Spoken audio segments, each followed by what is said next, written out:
wonderful electronic invention I want you to see.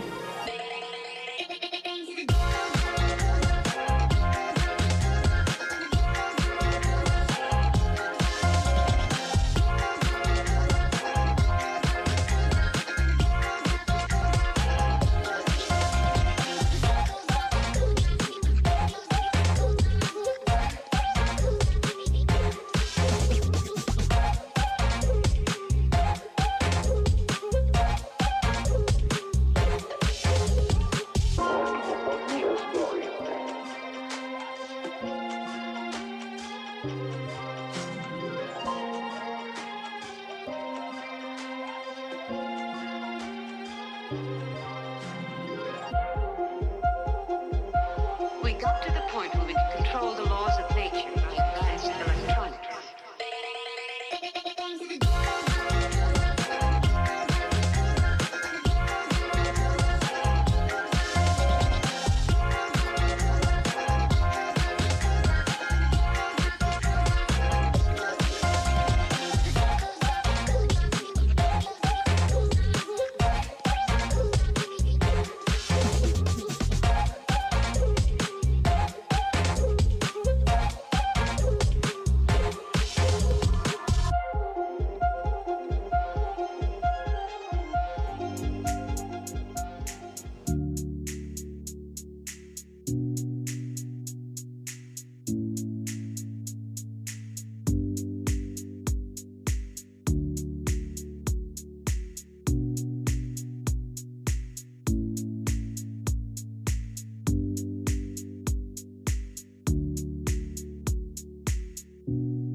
This stream contains fast-flashing images that may affect viewers who are susceptible to photosensitive epilepsy and other photosensitivities. Viewer discretion is advised.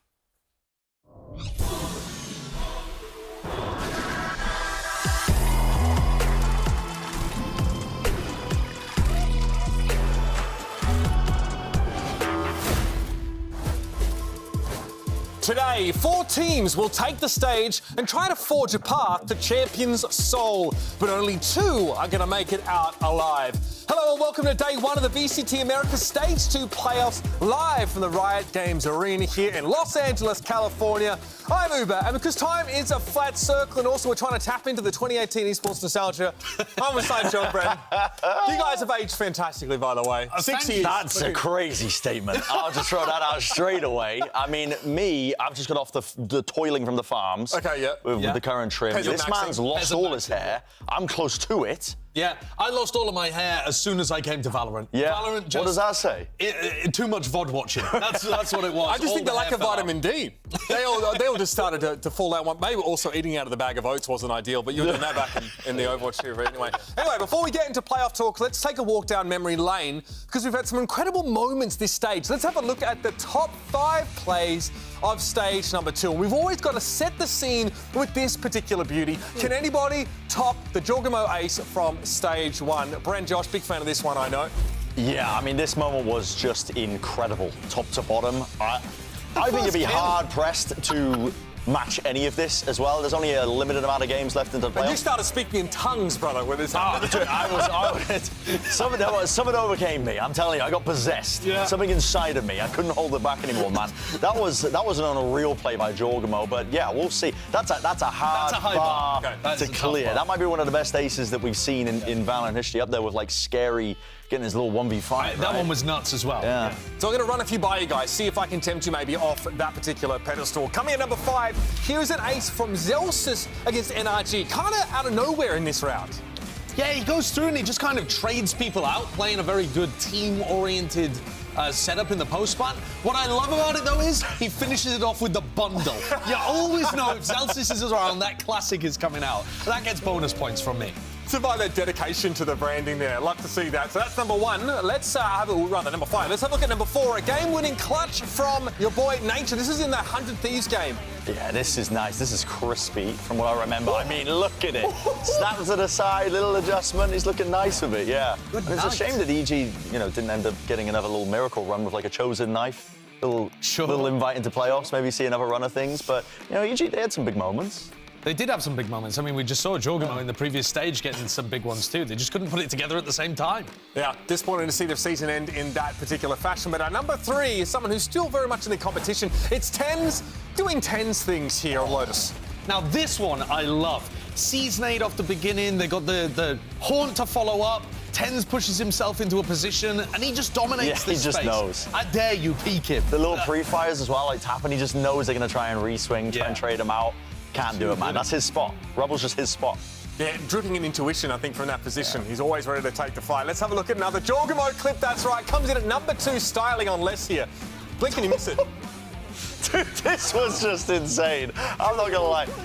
Watching Jorgamo, I mean, we're just glazing him, aren't we, in this? We're just absolutely going off with that. But, yeah, the movement is so what is that? The relay bolts end up on either side of the fast lane. Yeah, he stuns, it bounces off him. One ends up over there, but one catches on the player, slides through. No chance you're dealing with that. That's one of the best plays you'll ever see, where a player only gets 1 kill. What about one of the best plays you'll ever see when a player gets 3 kills? Let's have a look at our number 1 play from stage 2. This one is just a wild Som clutch versus Cloud9. No. Starts in detention, by the way. I refuse to believe that this clip is real. What are you doing? I couldn't believe we were watching this live. Does this redeem the Cove moment? Yes, this is the anti-Cove. You think this redeems it? This is the anti-Cove? I mean, it definitely is. I can't believe they didn't trade him out. What were they doing with their guns? I've got to see Zeppa's POV in that. Yeah, I've never seen it. What? Did he run Can we scroll it back? Can we run it back? Do we have the archive footage? How does it happen? I think it's apocryphal at this point. It's under lock and key. You know what I mean? If you had to get to the Rothschilds to get your hands on that one.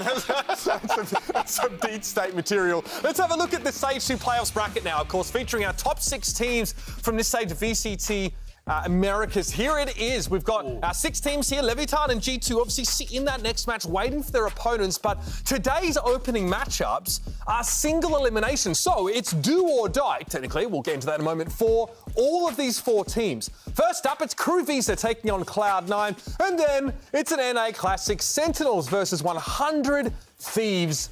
2 banger games here on deck, and again, there's a lot on the line, especially in that first match. Yeah, the clout bout coming up second, though, is what everyone's going to be tuning into. It's a weird one, too, because both teams, if they lose it, could still go through on champs points. Yeah. So Crew C9 little... are the teams that have to make them. They have to go all the way. Right, and that's why, I mean, for me, honestly, that might be one of the more exciting matches to watch. I think the second one is also going to be really good, don't get me wrong, but the fact that both Crew and C9 have to go pretty much all the way. They have to make top 3. They can't lean on champs points. You know, they absolutely butchered it throughout the year in terms of just like the second half of their year in stage 2. Yep. So they don't have those points to lean on. They have to run it all the way back. Honestly, both choking in stage 1 playoffs probably didn't help them either, but we'll get onto that. The stakes, though, couldn't be a lot higher than this. And like any good drama, there's a twist. Split is out of the map pool and Abyss is now in play. That's right, Abyss, folks. Here's what the pros had to say about Valorant's new playground. I don't really know. It doesn't look like a Valorant map. That's about all I got. Acho que o mapa Abyss é mapa bem diferente dos outros. É bem maluco o mapa, mas eu gostei bastante. I think it's a nice map. I think it's going to be like a lurker's paradise. The mid is so long, so defensively, flanks take a long time to develop, and trying to clear a lurker, which is a protocol just in FPS games, is pretty difficult because there's so much space to work with. I think the middle is very interesting. 2 elevation area, which is just like long, narrow hallways. I think it's going to be a map where if you don't win that initial first phase, that initial exec, or that first initial skirmish with everyone blowing all their util, then you're just going to lose the round. I'd say the one thing that I think is going to be really common on this map is I think like Neon and Yoru are going to be played because of how big the map is. You kind of need to be able to get to both bomb sites. Yo creo que lo primero que se viene a la mente es el tema de poder morirse por caída. You can just fall to your death anywhere on the map. Breach ult, going to be very nice, pushing people off map. That's my dark theory. Va a haber personajes que van a estar más fuertes, como por ejemplo el Gecko, que puede ir corriendo, puede saltar las cosas e ir a plantar ou defusar. Acredito que isso também é bom potencial para Astra voltar com o puxão dela, com o stun dela, como é um mapa grande, tem muita skill global, então acho que vários agentes se beneficiam dessa queda dos mapas. Eu já vi algumas jogadas, por exemplo, você dá um double set de raise por fora do mapa e parar dentro do bomb, ou às vezes você, de ouro, por exemplo, deixar um TP, você cair e ativar o TP e voltar pro mapa antes de você morrer, né? Eu acho que esse tipo de jogada vai acontecer bastante no competitivo. Like any creative team really benefits from like a new map coming out or a new agent, because they'll sit in a custom for, I swear, days straight and just find all the cool stuff. I think it's a really cool map. I like playing it in ranked, and I'm excited to implement it in my team.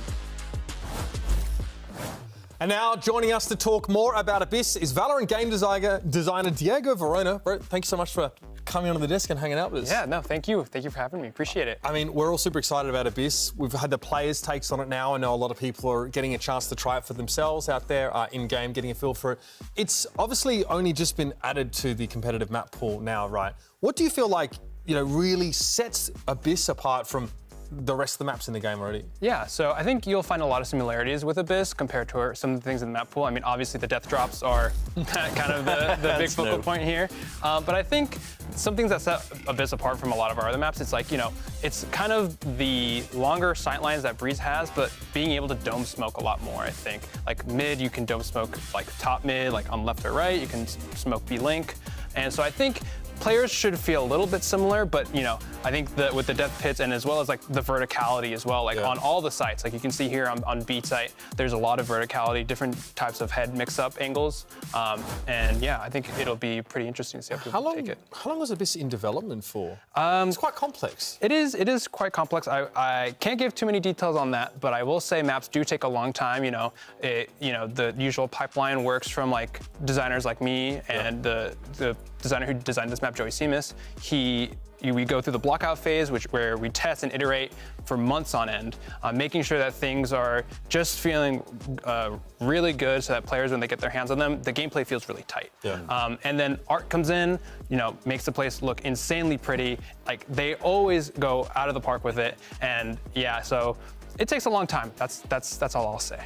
Okay. I do have to ask as well, because I want to use the term like gimmick, quote unquote, because a lot of maps, they have these little introductions and additions that get added with the ropes when they got added on, I think it was Icebox or maybe Split when it first got added, right?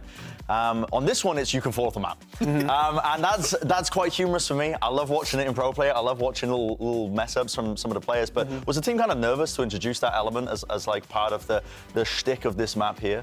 I think we were a little bit nervous. I think we were concerned about like where should players be able to fall off on. I think B-side at some point had something similar to A, where you could fall off in the middle of the site. I could be remembering that wrong, but yeah, I think we were kind of trying to push the needle a lot and having different ways players could like interact with the falling off. I think, the map had a lot of verticality in the past, and so we were experimenting with things called like crash pads and jump pads that allow you to maneuver the map in like really different ways. But I think we've seen that players have kind of taken the map thing with stride. Like, it's like, oh, I fell off the map. Whoops. Sorry. Yeah. One of the first times we saw it played, maybe even the first time in professional play, Team Secret picked it against Talon in Pacific. 3 of the Team Secret players fell off the map, and they won 2 out of 3 of the rounds where that happened. It takes Jet such a long time to fall down there as well. We saw it played earlier on today, actually, in EMEA too. It's not just the falling off the map, though. There's cool plays that people are coming out with, like here, where DRX are flash and dashing down mid and then going for the retake. What are some of your big takeaways about the pros getting their hands on it? Because that must be very different. Yeah, I think they're doing a lot of things like what we would expect to happen. Like, I think there was one play in this game where there was a Jet, that went around A main and like updrafted and dashed with knives onto site and kind of took control of back site. And I was like, okay, there you go. Like, that's what we were kind of looking for, and like seeing how pro teams will kind of push the envelope in that way. Because it was a pretty neat pinch that, Jet was able to updraft, go back site, and as their team was coming into main, they pinch the KO and they get the kill. So obviously when you like release a map into the wild, you've got, a team of people that are working on this map in dev and playtesting, of course, but you never know what the world is going to come up with. What is the most surprising thing you've seen on this map since you've released it into the wild? How fast the clips came in. The 360 no-scopes and the slides off the map really were kind of amusing to watch. And I think from a gameplay standpoint, how quickly people kind of caught on to like using the map mechanic itself. Like, I saw clips of raises like jumping across from back security all the way to site. We didn't even think that was possible. And so I love seeing how players kind of make the map their own and like really push the creative sandbox. I've got some Sage Walls to show you. Oh, I've been cooking. Yeah. We got the setups over there. We can sit down and have a look at it. Hey, Diego, thanks for your time. Obviously, we're super excited to see the map, hopefully today, of course, and in general across VCT competition worldwide. And we're kicking off playoffs, of course, with an NA versus LATAM showdown. So, of course, we had Elizabeth catch up with Crew Visa's MTA for a quick chat. Let's have a look. Now, MTA, how did it feel getting that first win going? Muy bien, por fin tener la primera victoria. Obviamente yo siento como un boost de confianza después de la primera victoria y muy contento. Definitely really good. I obviously feel like a boost of confidence after they win, and I'm very happy. So going off of that, how has the team atmosphere changed now that, your 6-game losing streak is now over? Obviamente se siente como un alivio, por así decirlo, de todo el equipo. Y bueno, obviamente hay mejor atmósfera, estamos más positivos y todo, y estamos más confiados todos. It obviously feels like a relief, like a release of the energy, and now we're all coming in more confident and happier and better. Something about the match specifically I want to ask you is, has the team prepared for that Oxy-Kesnet matchup specifically? Y no creo yo, la verdad, pero la verdad sí una pelea de 2 jugadores muy buenos, 2 titanes, por así decirlo, y va a estar muy bueno el duelo. I don't think so, really, but it's going to be a really good matchup between 2 very insane duelists, so it's going to be a good one. I'm looking forward to it. Best of luck. All right, you two knuckleheads, let's get into today's first match and talk about Cloud9 and Crew. 2 teams kind of on the same trajectory, and that's not exactly said in a flattering manner. Both went 5-1 in stage 1. C9 beat Leviathan early on in that stage, but they both missed out on Masters, and then they slumped hard in stage 2. It's been a weird one. Both of these teams, got off to really hot starts, but it was Crew I had more confidence in and more surprised, actually, that they fell off towards the end. They did manage to recover with a big win over C9 towards the end of the season, though. So it feels like certainly mirroring each other, but also intertwined fates, too. It's a bizarre one, both of these teams throughout the season. Yeah, they're kind of attached to the hip in terms of, like, them even defining who got into playoffs. With their earlier matches they were playing against each other. I mean, they played against, 5 days ago? I think? The two teams. And it was a little bit one-sided as well. That Icebox match was very sussy from C9. Yeah, sussy's one word for it. I mean, listen, we'll start throwing it back if you're not careful with that. I mean, listen. But it's important to note as well, we kind of touched on it, but both of these teams need to win out. They don't have the champ points because of that. They've not been doing any international play this year. Exactly. No extracurriculars for either of these teams. All the way. Yeah, both teams, despite looking good in stage 1, as you said, didn't actually perform during the playoffs either, so they didn't get those points. They got to get 2 wins during these playoffs, so which means if you win now, you either have to win against Lev or the loser of that other match, who we don't know who that would be. So C9's comeback win over NRG, of course, is what kind of clinched this playoff spot and Crew's spot at the same time. They locked up both of them. On top of that, these two teams, like Brent just said, have only played each other like 5 days ago here. And we felt like Crew were definitely pretty favoured here, right? Like, again, like a 13-7, I think, on Icebox kind of had this one wrapped up for us. Yeah, I think one of the big differences in this game was how much... everyone's going to talk about Oxy Kesnet. We're going to talk about Oxy Kesnet. But it was the rest of the pack and how much better all the other players on Crew looked in this game compared to their opposites on Cloud9. So it's the rest of the field that needs to step up for Charlie Niner. Yeah, they were locked in, that Crew team. They definitely wanted to win it and get over that hurdle themselves. And Cloud9, I've got a lot of just concerns about, I think, throughout this entire season watching them, because they burn so bright when Oxy dominates the competition in particular maps, but they have these massive holes in their overall game plans, which, I mean, I'm sure we'll touch on as well deeper when we're talking about Cloud9. Yeah, we'll dive into that a bit more. Let's talk about Crew here for just a moment, because they were on a 6-game losing streak until they took down Cloud9. Now, if you look at their history, one has to ask, I mean, I hate to say this, but is it another run on the horizon? We want a positive run, right? That's what we would like here. But you can see down towards the end, multiple loss streaks punctuated by reasonable win streaks. We're at 1 win right now.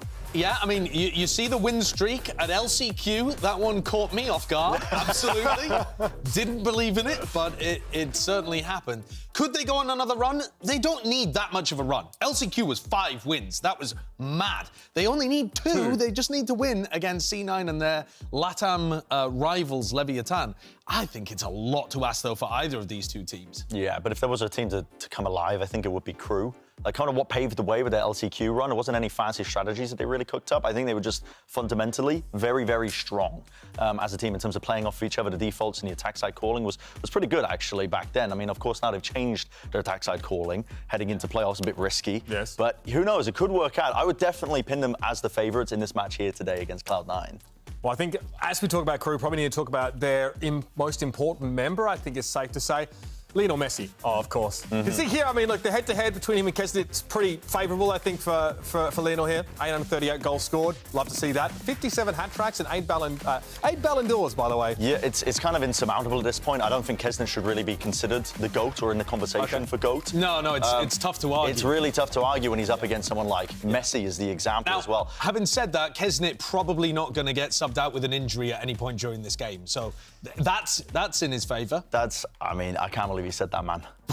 He was crying on broadcast. You're lucky that nobody in America knows who Messi is. Exactly. You're lucky that you can go to the supermarket without any paparazzi following him around. Got away with it. Yeah, I think, again, like the last time what we showed unfavourable stats of someone on a broadcast, they came back and tried to come out of retirement and play again. Exactly, That's crazy. So let's hope we can just keep Kesnet in the mix here. We are going to make a more favourable comparison for our boy Kesnet here, potentially, as he goes up against Oxy once again. And last time around, it was definitely a Kesnet W between these two. God, this was muddy.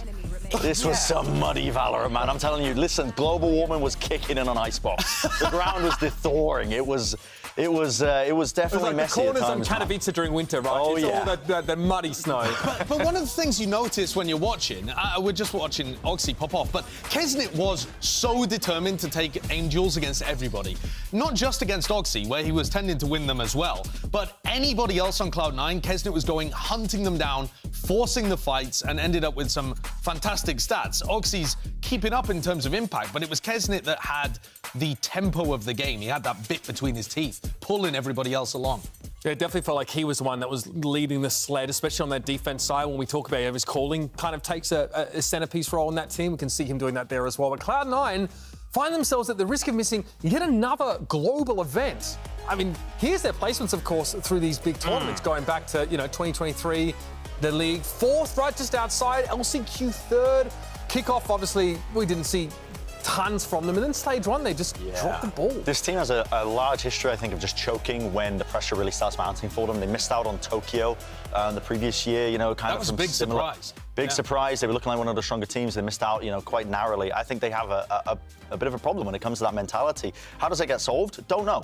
Don't know, to be honest. Like, generally rewriting the brain chemistry is what I would recommend, but it's not exactly something you can really push for. One of the weird parts as well, though, is it's different members of Cloud9. If you think back to last year, which is weird again in terms of their comparison with Crew, because they were favourites for that LCQ, where Crew ended up going on the run. They were, I think it was 8-1 in the regular season, Cloud9 were, and yet they still managed to lose it. Vanity wasn't on that team. If you think about Vanity and Cloud9, normally you think about them being enmeshed. He wasn't the caller there. It was people like Zelsis, who we now associate with not choking, with stepping up in big games. So it's such a tangled web, unfortunately.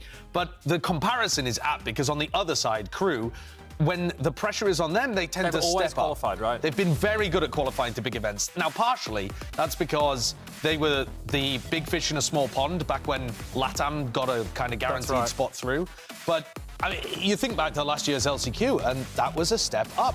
Overtaking Cloud9, overtaking Leviathan, and being able to win it was a massive shock. And obviously last year, I mean, these two teams ended up facing off in that LCQ, right? And that's, the favourites. We had the run, they got first place there.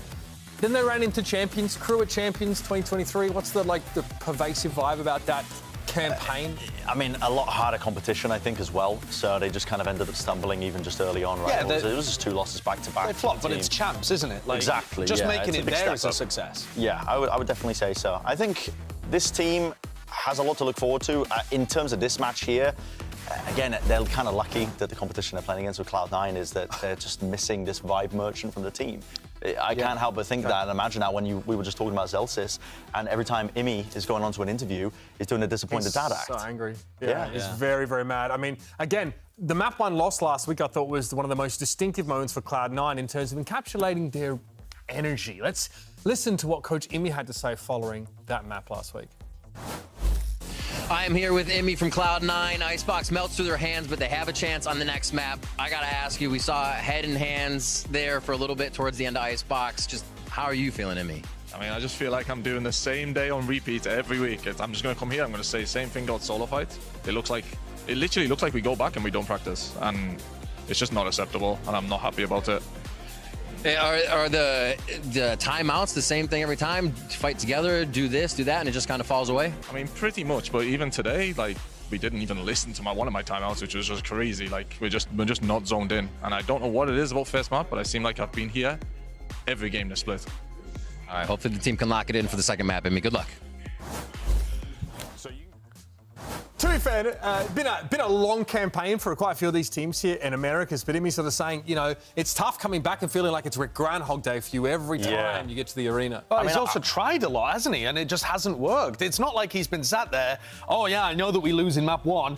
Well, maybe it'll just improve without us trying anything. He's obviously trying stuff behind the scenes. There's clearly that frustration. I mean, what worked for me when I had this problem when I was a Cloud9 player, it was an ADHD diagnosis. Okay. That ended up solving a lot of it for me. Don't know if they've tried that as well. I'm not a medical professional, but that might help if they're having difficulty listening. Yeah. I think that they've got these massive gaping issues in terms of just missing the vibes merchant, missing somebody to pick them up in the middle of matches, and missing somebody to really just focus them. This is the last chance to actually get somebody to step up into that role. Yeah, and good luck with that. I mean, this is it, literally. It's single limb into the playoffs. They're up against Crew right now. They can't make any changes. It has to happen here and now, and it hasn't been happening over the course of the entirety of Stage 2.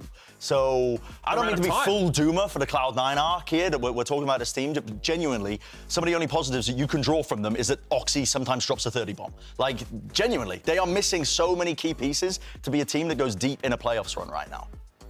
They're streaky, though, and sometimes streaky is a good thing. Vanity's calling, when he's in the rhythm, can be streaky, you know, in a good way, like streaky bacon. And then when you see him losing a lot, then it's like streaky underwear. Teeps. Okay, streaky underwear. Yeah, there you go. All right, so let's see how Imi's been feeling now after a week of a few days of ostensibly rest and recreation. God help us. Let's see what Elizabeth has for us over there.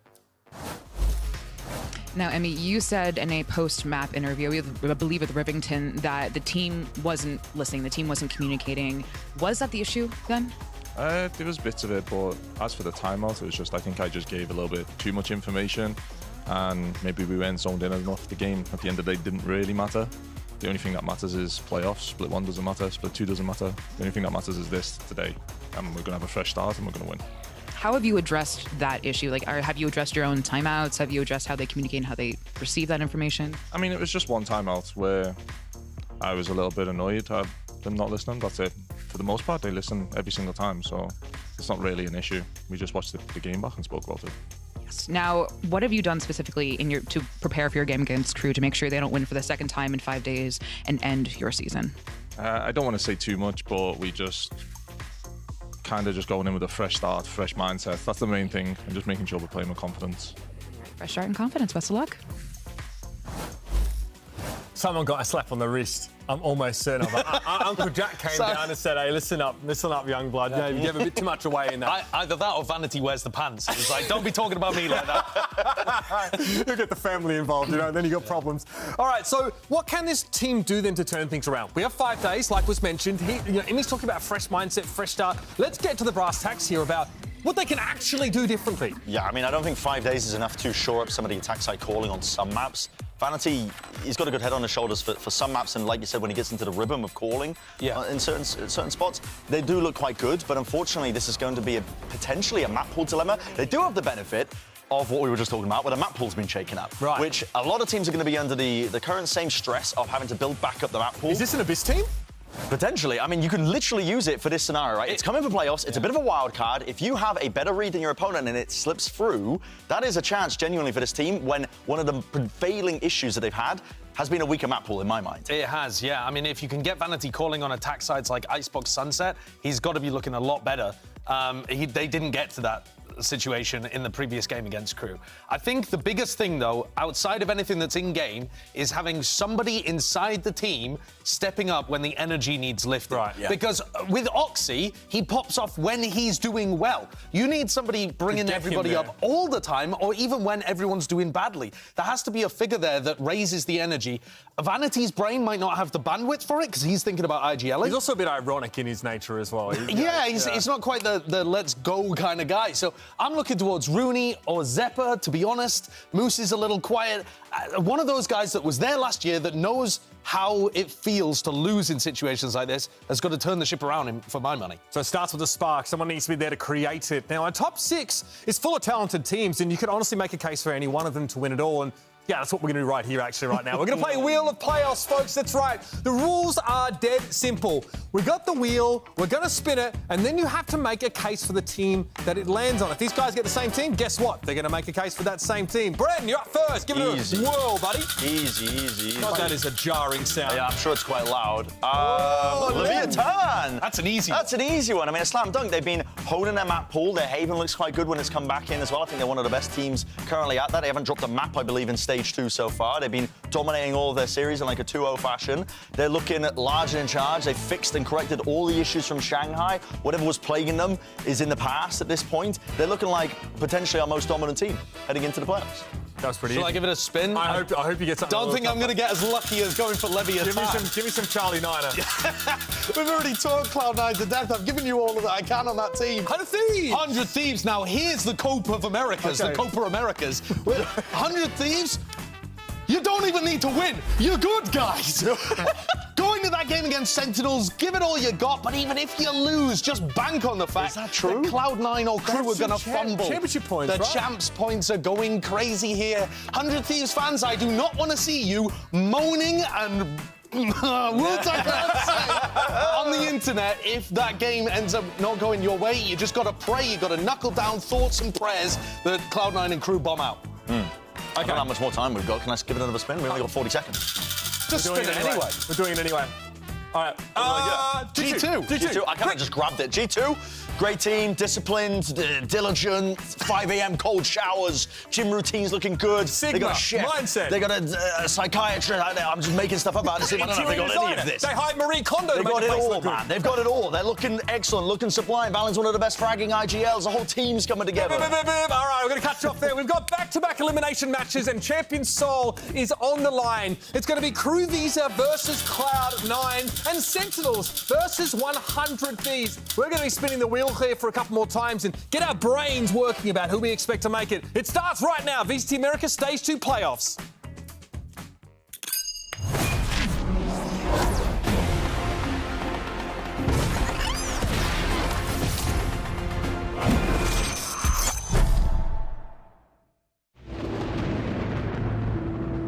I mean, what's not at stake, right? The whole year falls in this moment.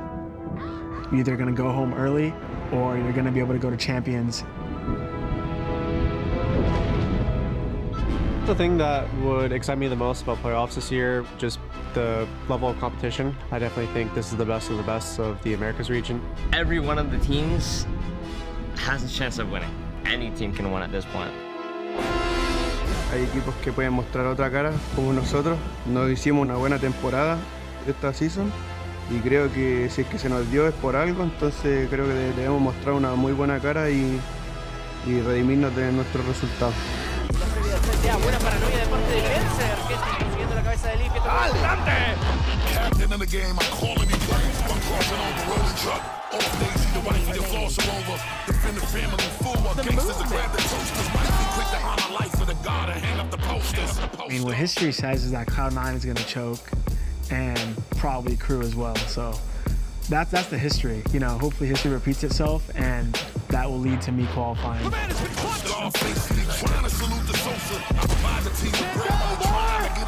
The expectations from the fan is set by FNS and Sam. They always say, hey, we're always like regular season warriors, they call us. But hey, we're gonna see in playoffs again. We got our second shot. Our confidence is back.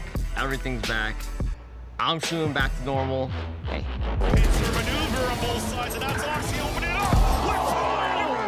It would be a similar feeling that I had last year when I won Americas. I would feel really happy and really good about it. All the hard work that you put on the whole year, it worked in the end. We riding and we sliding and we gonna win.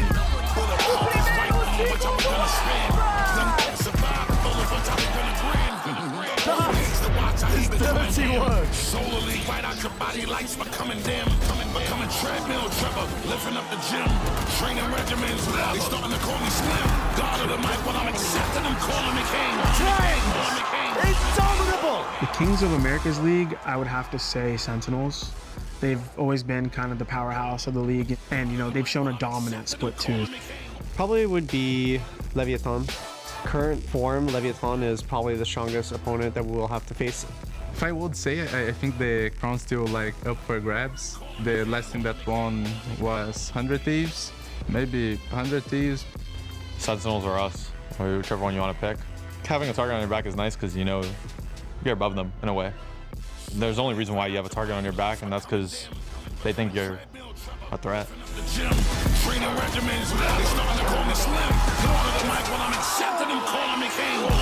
I've been on top of the world a few times now, and I will say it is quite difficult to consistently stay up there.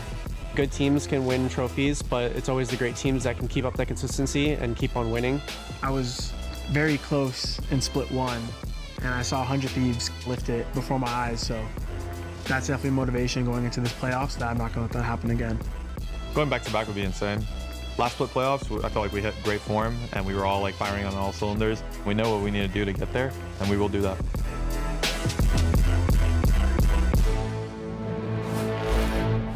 Riot Games Arena, it is time for the Stage 2 playoffs. Let's bring on our first team. Give it up for NA's very own Cloud9!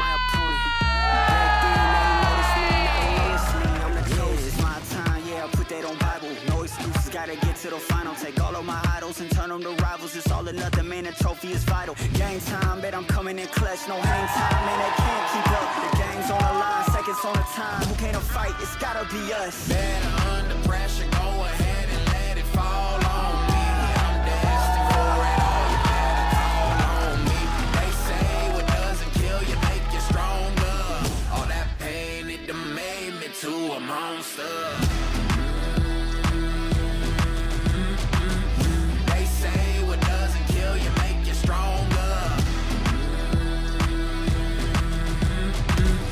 Y en el otro lado, un equipo que ha clasificado a todos los Champions y hoy inician su recorrido para hacerlo de nuevo. Es Crew Visa.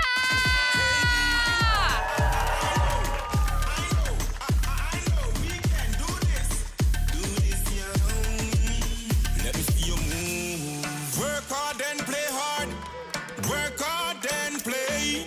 Work hard and play hard. Work hard and play. Work hard, work hard.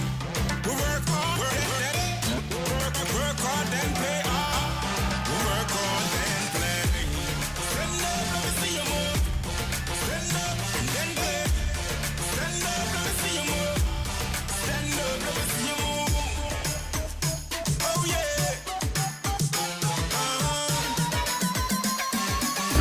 Came out of the gates with a hot start in Stage 1, really lighting it on fire, and then fell apart just when it mattered, just when that qualification to international events was on the line in our Stage 1 playoffs. They both now have one more chance to fight for the international spotlight, and they've got to go against each other to do it.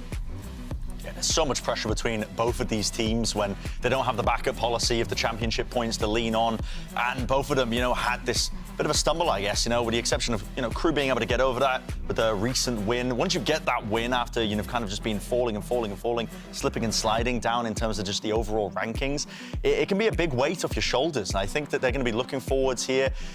Single limb, you kind of just have to take it into the playoffs, I think, one match at a time, not really worrying about it, but there is much more pressure, I would argue, on this match right here compared to the one that's later up in the day, at least. Definitely true. And I think heading into map select, the difference between their success side on the attack makes it imperative that Cloud9 get a good map select going on here.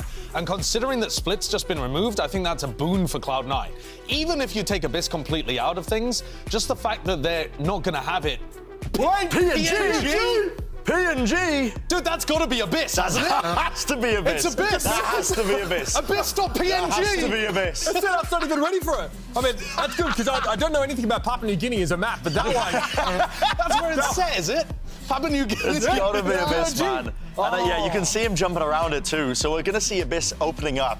I mean, a point that I made earlier, which is, Cloud9, they have difficulties with their map pool. It's not as fleshed out. Guess what? Bit of a cheat code. Abyss comes in. You just need to be better at it than your opponents. They've had the exact same amount of prep time as you on that map. You can build up. As long as you have the better read on it on a given day, that could be your ticket to making it through this single elim game. And that is a first pick. They didn't even float this one. This is a Cloud9 map pick as well.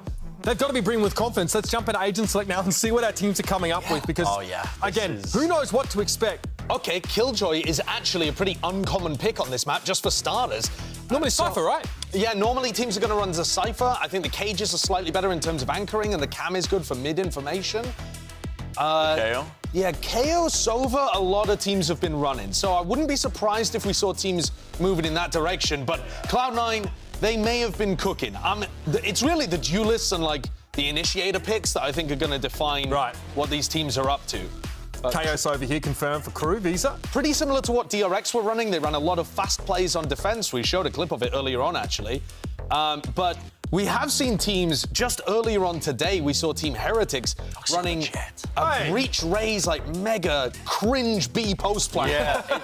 It feels like the map is going to be leaning into that direction where teams are already just trying to, abuse the fact that the B site, essentially, you can just get onto it really quickly as the attack side and team. Yeah. There's like no neutral ground in between the barrier and the side, right? You can just jump straight into it, and it's up to the defenders to essentially either try and flood defend or play retake. So you're going to see a lot of post plans being played most likely. But this is honest Valorant. This looks quite honest in terms of the comps. This is ascent comps, bro. Yeah, you're not seeing any Gecko being played, like with the mosh pit, trying to use the wingmans to try and get the plant deep tucked in and you'll play off site. This is, like you say, this is ascent comps. So I think the important thing to look at here as well is, do they have early round ideas? Because we've seen some of the teams in Pacific run comps like this, but not do much with them. Right. And then you contrast that to the way the DRX were playing. They cleared out the map and found out which site was going in the first 10 seconds. Well, we're ready for map 1, folks, of this elimination match, and we have Abyss on the docket already, so let's send it over to your casters. It's Doug and Baby Bay.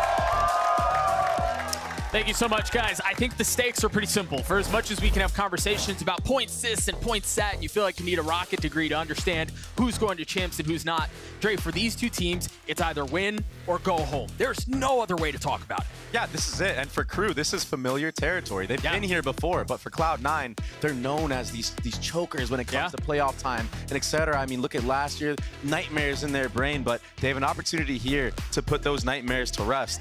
And last time around, both these teams, I mean, it was like a blow for blow, just two bulls clashing like that. And, the first engagements for Crew, they seek those out, and they came up on top most of the time against Cloud9 in the last series. So this is something that we're going to have to see Cloud9 change here on this new map of Abyss. The first time that we're seeing this in NA. With so much on the line. Again, the possibility of champs. Dan mentioned it, the walkouts. The Crew has never missed the champs. And if they are going to continue that streak, if they are going to continue that run, it's going to have to start off on Abyss. They've already contacted their way out towards B. Kesnet will be the first to fall. We'll keep a close eye on how Cloud9 try to flood out. They're just playing on the other side of the smoke as the right clicks don't initially connect. But Cloud9 settling things down, getting the frags they're looking for as Crew does their best to keep it close and competitive, leaving Shy and Moose in a 1v1. A Ghost in the hands of the Cypher. The swing out is there and Moose delivers. Cloud9 get the pistol. It got really scrappy there on the actual site hit, but it was C9 who decided to play the retake from the get-go and then just flood in very quickly there. I think this is something you're going to see a lot from the side of C9. I think this is the way that you have to kind of approach this B site. It's so hard to anchor it. The Des did a really good job of talking about how quick the attacking side can all funnel into B site. If you get caught out there and you don't get a pick like this, I mean, this whole retake, it just folds.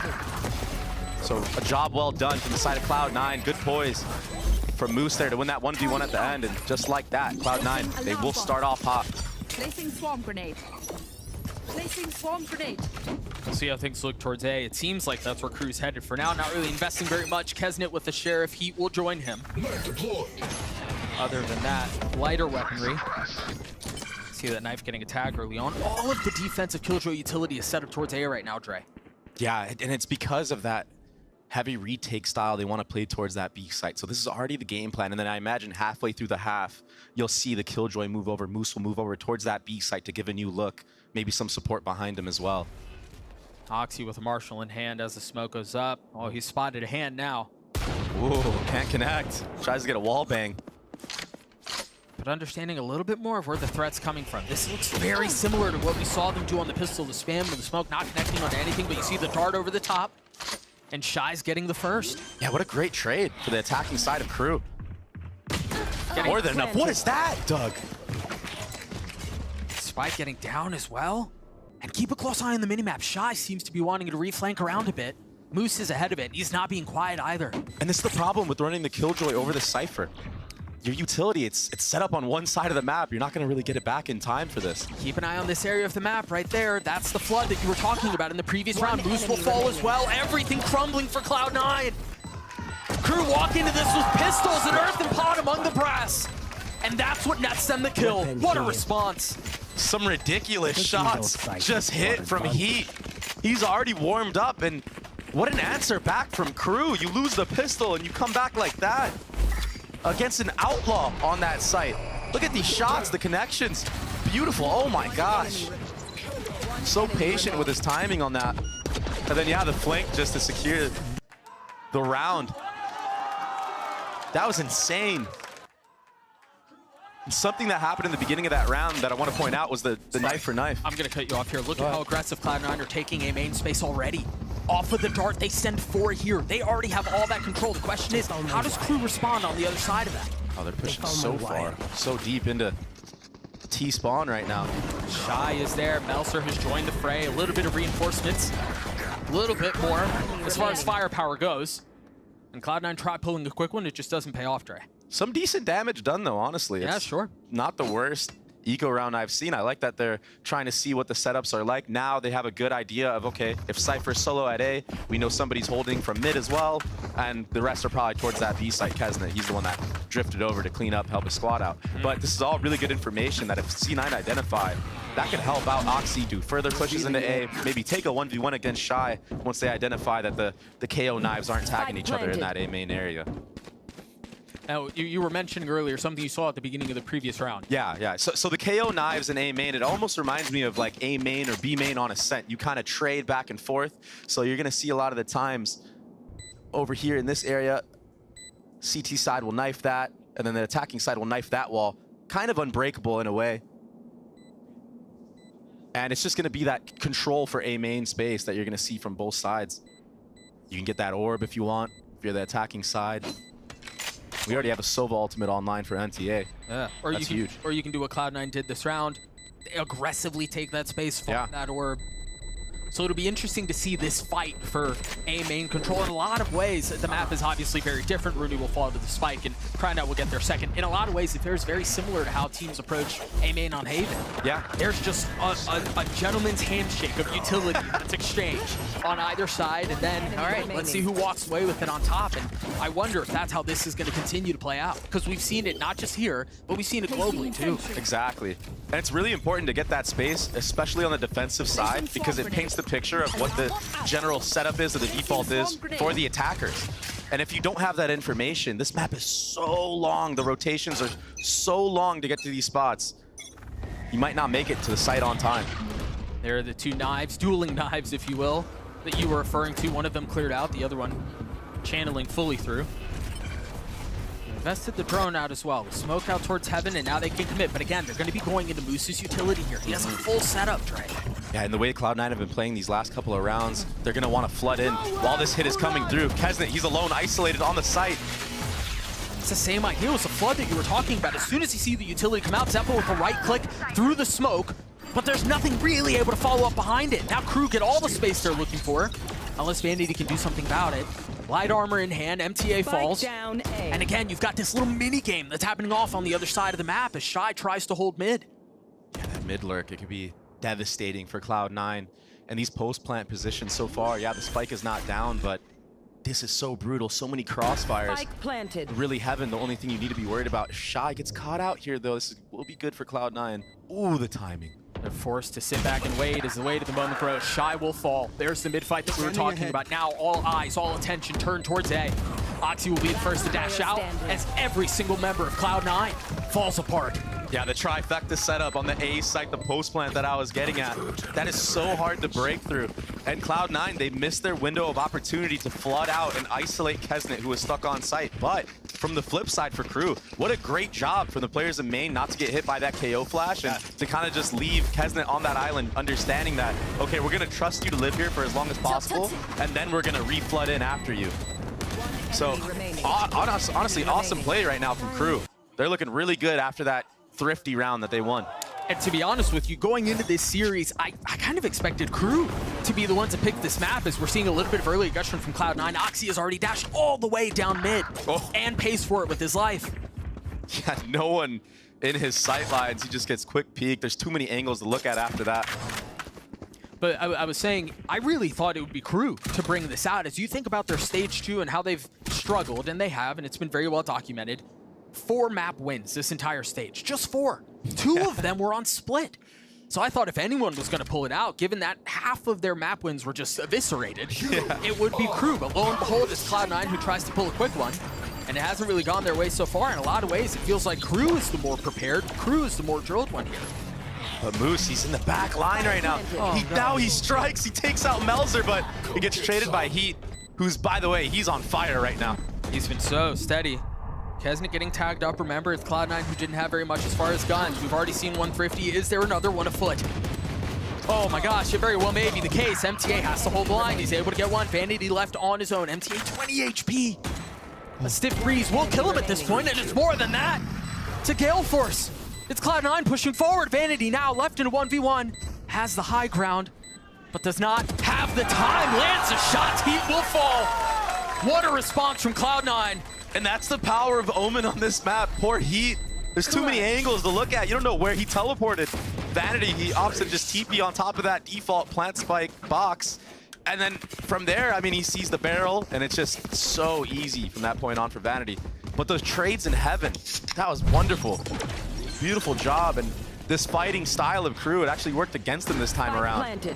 Maybe they need more poise, more discipline against the weaker buy of Cloud9. You know, when we were watching Cloud9 play against Crew a couple weeks ago, I was on the analyst desk and I was watching it.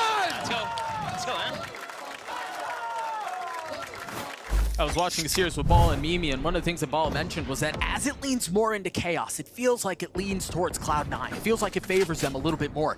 If we are going to continue to see this brawly approach where Crew want to fight and Cloud9 want to flood, I mean, that very well may continue to lean their way. Definitely. And what we just witnessed was an attack side operator buy from Kesnet, picking off the only smokes player of Cloud9. I have retrieved the spike. And it's, I mean, one of the top fragging members for Cloud9 too. Vanity just had a huge round. Yeah, what a change of pace from this attacking side of Crew. Kesnet with this attack op, and after he gets that pick, he even just holds in the back here, waiting for any type of re-aggression, trying to get another punish. A lot of teams, when they're down 4v5, especially on the defensive side, they like to group up, do a little push on some side of the map. But this time around, they don't really need to. Cloud9 doesn't need to do that because Oxy has that entire A-line. I was waiting for that lockdown to see when it would come through. A little more than 40 seconds left in the round. I know exactly. Kesnet, I don't think you're going to fit there. Yeah, he was trying to fit in that little corner, trying to finesse, but this will allow the members of Cloud9 to change their positioning on the actual site. Saw Moose drift over there, but a rotation from Zeppa. He's not here right now in this TP. He's channeled it. He's stuck it. He's behind them, and I don't think they know where they are. It might not matter, though, as Moose tries to hold the line as best as he can. Now Melzer starting to make his presence known. He's taken so much of this space, and again, he's a trap. They don't know where he is, and I don't know that there's any real easy way to clear him out. The flash comes through, Melzer falls, but Kesnet responds. Zeppa left on his own. Crumbles at the hands of Kesnet. 4 on the round for him as Crew matched that number. A masterclass with that operator in his hands. The big boomstick. He just went crazy with it. Yeah, he whipped a couple shots into heaven, but the pressure that he applied alone, it was so much. It made that retake so hard for these members to get. That was that entry, instant peak. And honestly, I was surprised that they were committing to it, because after the lockdown goes through, Shy pops his ult. They know where the stack is, and the stack was right in front of them. But belligerent in their approach, pugnacious protocols get them through that round. So confident in hitting that B site, that execute. That's something we're going to see a lot. The Death spoke about it. It's so tough to hold that B site. There's not a lot of positions that you can play, especially against that KO. You know, you have the dagger coming through. You got the molly that can hit back sight. Sova dart that can clear out most of the front of the site. And the way that Crew has been using that Sova dart, they're not using it deep so it can get broken from somebody hiding behind, you know, the double stack box. Sure. That's, there's no mini map for you guys right now, but I'll point it out later. But the double stack box on the right side when you entry on the attacking side, a lot of people can tuck their break darts if they're deep, but they're using one that's right before that box. And so it just clears out the front of the site, gets people in heaven if they're there as well. And if somebody's backside, it kind of keeps them trapped there as well. You don't want to peek out at that moment. You kind of have to wait. That allows you what? That allows you time to scale up, right? Do your thing, etc. So a good re-hit from Crew. Quick check-in on the duelists. This tale of the tape between Kesnet and Oxy. And yeah, the first time they danced, it was for very little stakes, yes, but it means so much now. And so far, it's been all Kesnet, man. Yeah, and this series, it honestly is a game of how can we get our hyper carry online before the other guy? And obviously we're talking about Oxy and Kesnet when I speak about that. These guys are hyper carries. They can tap into that. This pop flash played. Ooh, what a punish from Kesnet. He's on point right now. I don't know that it was fully a bait to like try to force someone to get a swing, but even if it wasn't, there was the op over the top, and yeah, Oxy not around for long. There is one rifle, a hero rifle, on the side of Cloud9 in the hands of Moose. We'll see what they do with it, as he is currently on an island, B. That's 2 rounds in a row now that this operator on the attacking side of Kesnet has gotten the first blood. Yeah. Makes you Gonna play get the a defense. shot at more. Whoa, how in the world does that bullet miss? Enemy remaining. Fortunately for him, Heat and Shy A. don't. That looked like that went, what, under the arm? Yes. Armpit, between the legs? I mean, It was so close. I don't know where that thing went. But you see what Crew are doing. Every time they get that first blood so far, they're just freezing the round, waiting for the re-aggression. This time around, Cloud9, since they have weaker weapons, that's what opts for them to go for that. But yeah, they just run into a blender. Crew ready for that. Just as they were ready for it towards the B side of the map, had, you know, the last round, Cloud9 pushed as well. It's good fundamentals, honestly. Yeah. Again, on a new map. On a map that Cloud9 picked, and you would expect them to be a little bit more drilled on it, a little bit more prepared, but hey, you've got to be ready for anything. So Crew will wait this round out. They will get to 5. Moose will carry the rifle over into the next. And I think more importantly, given the conversation we've been having, Kesnet's op carries over as well. Yeah, he keeps getting first bloods right now. That's 2 in a row with the operator. And for the side of Cloud9, you kind of want to go back to that style of, you know, let them have the site and flood in, but like actually commit this time around, because when Cloud9 do things together, that's when they look their best. I mean, Imi says it, their whole team says it. And that allows Oxy to have more confidence when, you know, he knows he has the support from all the other members of his team going in, and he can clean up. Or even if Oxy dies early on the retake, if his team can convert that round, it'll fuel him to know that he's doing something right. Placing sentry. This time, not back in the hands of Oxy, sitting at 1 and 7. We've talked about how he struggled, how he hasn't really left the blocks yet. 8 rounds in. We'll see if you can find a little bit more success here. The setup looks slightly different, too, from the defensive side as the orb is picked up. Yeah, and KO ult was gathered from that orb being picked up, just as you stated. And last time around, Crew decided to hit B site with that KO ultimate. Flash. Nothing has been showed towards this B side of the map so far from Crew, and I think that's why you see right now MTA leaning towards B. He's going to drone out the operator of Oxy, and that might be the cue for Crew to speed up into A site once he gathers this information. Surely, though, you understand if there's an op and a jet on one side, there's a Killjoy setup on the other. And there it is. There's the ult popped. So you're absolutely right, Trey. As soon as they get a little bit of presence, they understand what's waiting on the other side. They pop the ult, they try to get past Moose, and he's holding the line on his own, finding 2. He finally slows him down. There's no easy way for Cloud9 to flood through this. They're going to be able to set up into their post-plant positions. Keep a close eye on the ults too. Rooney 1 away from having the Hunter's Fury. Vanity can reposition if he so chooses. But he getting cheeky, getting active, getting 3. Now Blades online, pop from Oxy. Thinking he can will this round back. Yeah, they're going for it.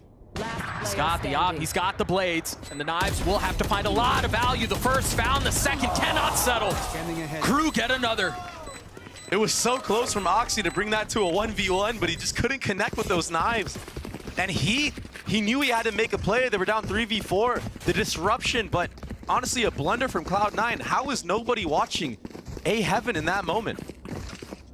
Yeah, that's the only gap. Yeah, he played just on the other side of the lip and then struck when the moment was right. Moose did his best to keep it back. I thought he was going to get 3 Poor here, to Moose. be honest. Yeah. Honestly, poor Moose, he got 2. But look at this, nobody looking. And honestly, that's up to Rooney in that moment when when Zeppa's already holding that screens area, that CT area, for you to pick that up on the rotation. So a big mistake, a costly one. Oh, different approach here from Crew. They haven't explored the middle of the map very much, other than Shy going on a late flank and things of this nature, but a very different look. And that drone saw 3 members as well. So maybe that look just got dissuaded. Now Crew are going to go back, slow things down. I wonder if Kesnet will sit here for most of the round just trying to catch out a rotation. Last time around when MTA used this drone, Oxy fell into backside B and it didn't see him at all. He's got the up again. He's going to have the time to do that as well. Yep. Falls backside, as you mentioned. Reposition, a second lease at life, and another chance to hold the line. But now, surely that knife, you've got to know where they are. The Hunter Fury's invested. and both Paranoias traded. MTA looking for a tag, but it's Meltzer who falls at the hands of Oxy. They've done a really good job of keeping him back, and the spike is well out of reach here. I don't know that Crew can get back in on this. No, it's all up to Shy now in a 1v5. He gets the first on the Moose, his counterpart. 30 seconds left. Yeah, this is so tough. And look at all the space that Cloud9 have. There's 3 members here dialed in. Vanity's rotating over to that nest area as well. Nearly impossible. He should still go for this. He will get the ultimate online. His economy is thriving. Yeah. Might as well. Why not? You get the ult, worst case scenario, you do damage, but I guess he's just going to go for the save. All right, so tell me this, because we've seen this very similar look, the first couple of steps of what we just saw with entirely different results and outcomes. What worked here? For Cloud9, honestly, it was Oxy identifying from the previous round that when that drone comes out, he has the timing to fall back into sight, and it doesn't see him there. That's why Melzer just kind of gave him a freebie. Melzer TPs into the site thinking it's all clear, and then Oxy just turns up in that moment. He gets a free kill onto Melzer, and then yeah, the follow-up from Vanity who floods in after that kill. And that bottom smoke right there also helped Vanity to flood in. And then yeah, the head-to-head, Oxy beats Kesnet once that smoke fades, but you imagine Kesnet would have gotten traded anyways, but still, that's confidence for Oxy now. Very quickly, 2 ops online for Cloud9 in the hands of Vanity and Oxy, and you're right, Oxy does seem to be heating up. He does seem to be getting a little bit more comfortable. Can Vanity find success too? That bullet just barely off the mark. Yeah, pre-aimed a little bit too low there, but he has another chance here. He won't be the one that gets it, but Oxy, he will take out Shy. They're up really far mid here. Getting a lot of utility out. It doesn't seem like easy now. Watch your footing. Yeah, he almost fell.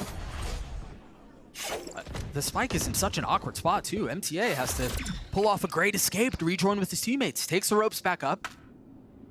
And now is in much more of a comfortable position. I think the tricky thing though here for Crew is they've invested a lot, they've lost a member, and they haven't really gained a lot of space. Yeah, this is 2 rounds in a row now that this mid default has not been working for the side of Crew. And I have a feeling that they're just gonna go back to their old ways. The old ways of the previous rounds of this half. Just doing 3-1-1s across the board. Taking control of the main. That leg shot doesn't kill, but it will dissuade a little bit. Down to 30 HP for Heat. You see them push up towards danger. Meltzer has already found safe passage across the gap. And Vanity has been overwhelmed, and he's been outnumbered. Keep a close eye on the flank. It's coming around through their spawn. We haven't really seen anything like this. Oftentimes when Cloud9 are fighting for a retake, they're flooding in on the site. This flank is a little bit different, and I don't know that they're expecting it. Heat had no idea. Now Kesnet knows. As Oxy gets a move on, finds 3 on the round. The kid is awoken. And now they've got Rooney, Moose to deal with. Zeppa getting in on the action as well. What a retake from Cloud9. A different flavor. Yeah, that was sick. Just constricting them into the site, flooding in from window, and then yeah, Kesnet, he's on that little island on the side of the map, but when you're getting peeked into from that spot, it's so hard to hit that shot. It looks so fast on your side. Oh wow, it looks like Shy got picked off there because he couldn't find his cam lineup. Big mistake right there. I think a lot of times you'll see, as soon as a hand goes out, it's just a reaction, right? You shoot and oftentimes it's missed, so well done on Oxy to be really patient with the trigger. I wish I could know what he just said right there. You're not a professional lip reader? No, I don't know. But he looks like he's feeling it now. He's online. He was once 1-7, now he's 7-9. And meanwhile, Kesnet seems to have slowed down a bit as we enter round 11. Crew with the lean towards A. Yeah, and there we go. Going back to what worked at the first part of the half. Farming the mains, getting those orbs. And then just doing an execute. They will be faced with 3 members of Cloud9 if they do want to speed up into this, but it looks like Kesnet's just trying to get any type of duel that he can. Drone for drone right now, but Crew are winning the battle so far in the exchange of utility. I mean, they've seen the drone, they've seen the smoke, they've seen the jet. Right here. But this dart is going to be crazy from Rooney. If they decide to actually flood in, if Crew decide to execute here, this dart will get so much value. There's the paranoid that's come out, and again, Zeppa in a position to right-click and then flood out. They drop the molly too. There's the dart that you were looking for. And now a second shot in hand for Rooney as Crew try their best, but they just hit a wall. They have to rethink a bit this. Oh, that ult's going to get a decent amount of info too. I saw 2. Yeah, you're right. But look at this. It's going to be a split. This is actually a really good heads-up play from Crew. 30 seconds What left. is C9 going to do about this? And the problem is, you're right, Cloud9 have no mid presence, so they don't really know what's going on, but I guess Zeppa can just spam through the smoke and get a free kill. One enemy remaining. Cloud9 shut the door on the round for Crew. MTA's left on his own. The most recent addition to the squad, joining the team, and has found a little bit of success, most recently as far as last week, but he won't find any this round. That util exchange from Cloud9 and Crew in that A main area, that A site, it was so sick. But Cloud9, the way that they used that dart, Rooney with the poise, that's what won them this round. It basically made all the attackers just stuck, like you said, and they had to go back and just make something out of nothing. But at that point, you're kind of running your head into a wall of Zeppa. And a KO in these close corners. Yeah, you threw a smoke there, but he can just pop flash himself out and just spam that little narrow alley. That's exactly what he did. Hey, Zeppa's impact in that round was ridiculous. Too easy for him. And so Cloud9 put up 3 in a row. Again, back to the double op antics. The sight lines on this map are so long. It's so oppressive running your head into an operator. A very early KO ultimate from Zeppa. He wants nothing to do with this. He wants to delay for as long as possible, and he did just that.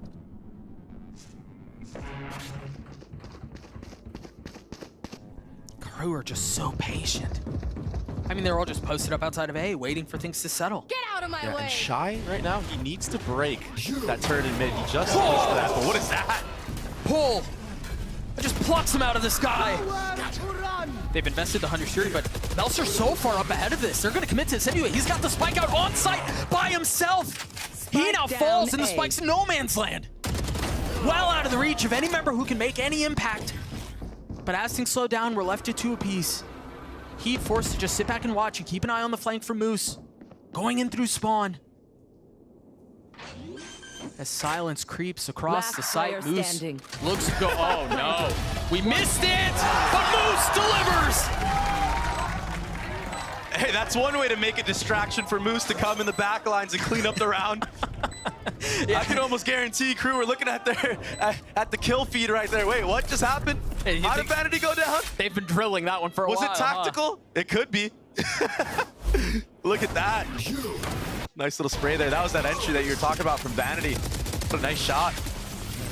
The double operator. It was fruitful. Yeah, can't believe Melzer stuck that. Oh! This is the first time in NA we've seen somebody fall off the map, ladies and gentlemen. Enjoy it. Gravity comes for us all. Plenty of reasons to smile when you win 4 in a row and tie us up at 6 apiece after the dreadful start that they had. We're going to throw it to a quick break. We'll be right back.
Well, there's a whole another half left to play in this map, but I want to take you through some of how B is played in the pro level. And so we're going to wind the clock all the way back to the pistol round.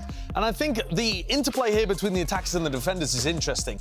The attackers really want to be planting in this central location. It makes the B post plants very difficult to deal with. That means this area is going to be very difficult for the defenders to get out from because you control this sightline as the attackers. And it puts an enormous emphasis on flooding out here. You can send util over the top to deny the plant and get these kind of flood retakes going. You take a look at what happened in the pistol round. Great smoke in the middle there, so that people, if they were playing around on site, could try to deny this plant from going through. And you'll see that Crew, realizing that this avenue is what C9 are going to put an emphasis on, put a smoke, a nade, a paranoia. They're throwing a lot of utility to try to push back the defenders. What that means is Cloud9 realize this connector to mid is going to be difficult to brawl around. Look how tough that was for C9 to get out. And so Zeppa and Vanity have then the freedom to come out heaven. And so if you wind things back again, what you've got here essentially from these two teams, and what you're going to see a lot, is an interplay where the attackers have to decide which one of these avenues they put most pressure onto, and the defenders have to realize where the pressure is and try to flood out the other exit. If you allow the spike to go back in this spot, and you could play Odin post plants, throw nades on it, get ridiculous recon dart lineups, you're going to be in a bad spot. So pay attention to that in the next half. The Doug and Baby Bay are going to take you through.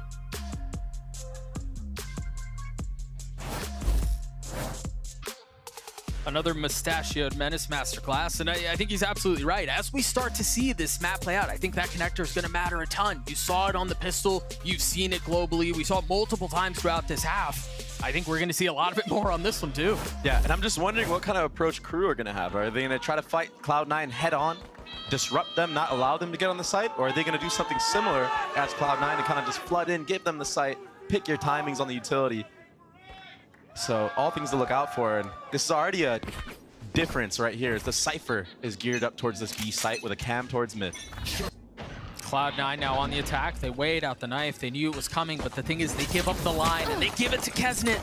A great response as the rock, paper, scissors turns into a flash shot from the KO. Kesnet has to take a step back, dashing away. Not able to settle. That's a big opener for Cloud9. How much more can they find? I don't know if they really have any more util, so they just have to try to flood out of the smoke with the dart over the top. MTA feeling some of the pressure, forced to throw it into reverse. And all he's done is throw it into the next round as there's 2v2 left. Oxy so weak, trying to commit to the spike plan. Shy spotted him, and that's a spike. Moose with so much to do, and he cannot convert. Shy with 2 as Crew take the pistol. Yeah, Crew, 2 Sheriff buys towards that A site. That's what honestly was the thorn in the side of Cloud9. And honestly, Oxy, he bought light armor into that round and he could have fallen to Kesnet, but the fact that he did invest light armor in a classic, which is something you don't see every day on Jet, it allowed him to actually live and win that head-to-head battle. But the follow-up for Cloud9, after they take out Kesnet, they think, oh, okay, this is free now. Now you're running into MTA with his Sheriff. And the Sheriff is so deadly and disastrous on pistol round. That's why you saw this big investment from the side of Crew. And now they have a chance to amass a little bit of a lead. This is a fast connector split. They're so weak. Oh, they're getting... He knows. I mean, he's so far ahead of it. They're just so difficult for Cloud9 to get through there. They fully commit to this mid-hit as Heat gets 4 on the round. Has a chance for the ace. And he's building up towards that KO ultimate. Yeah. I mean, everyone likes a free PC, right? Yeah. We'll see if Heat's able to find it as Moose is taken. Get him! He's taken to a quick run. A jaunt across the map. Oh, smart. Farm up a couple of orbs on the way out, but as we continue to see this great escape play out, oh, a tactical drop. The crowd went wild for it. Yeah, that's one way to deny things, yeah, I guess. Actual value, though. He grabbed the ultimate orb on top of that. Why not? You deny an ult orb from the other side, and you grab an ult orb for yourself. Exactly. It kind of reminds me of what teams used to do on Fracture in a way. And so this is the play that we saw at the very beginning, is you've got this trap in as Cloud9 try to take a ton of space mid, you've got a dart, you've got them getting spammed through the wall, and then Heat with a molly on the other side. There was nowhere to go. It was a really unique idea for the eco round of Cloud9 to just run all the way up catwalk and go into that vent area. Now, it's something that Crew have to be wary about for the future rounds. Maybe that's why they have that camera geared up there. But yeah, you're totally right. KO in this vent area, I mean, it's so easy to deny. We saw the molly get so much value there. I mean, even Zeppa in that position with the pop flashes when he's there. So hard to bust through that vent area.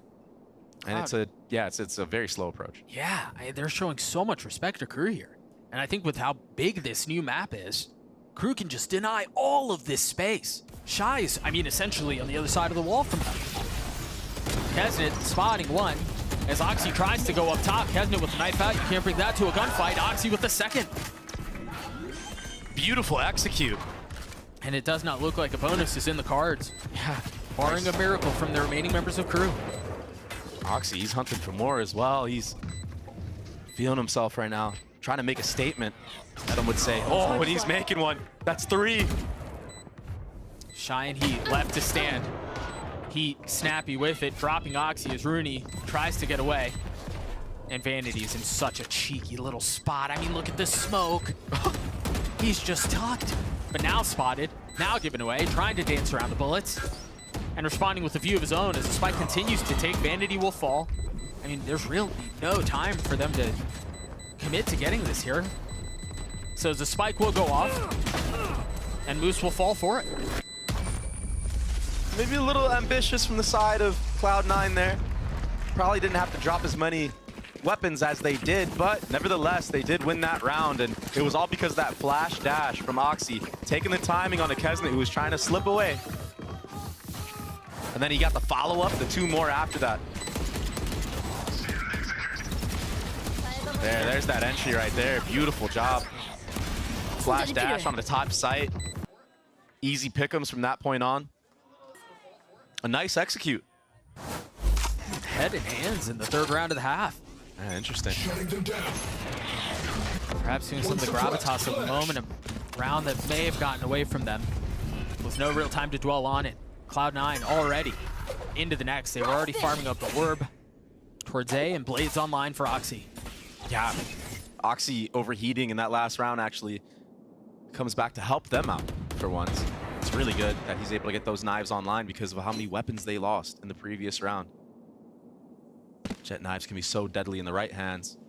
And we've seen Oxy all year long. Look at how concerned they are that they've lost mid-map already. They're slow walking through spawn, concerned that there could be somebody playing up really far. That's not a line. Sorry, guys. And so they're posted up towards B, and they're going to have to deal with all of these trips from Shy. Oh, Kesnet can't connect. Oxy's just going to get spammed through, dropped. No idea that Shy was just around the corner.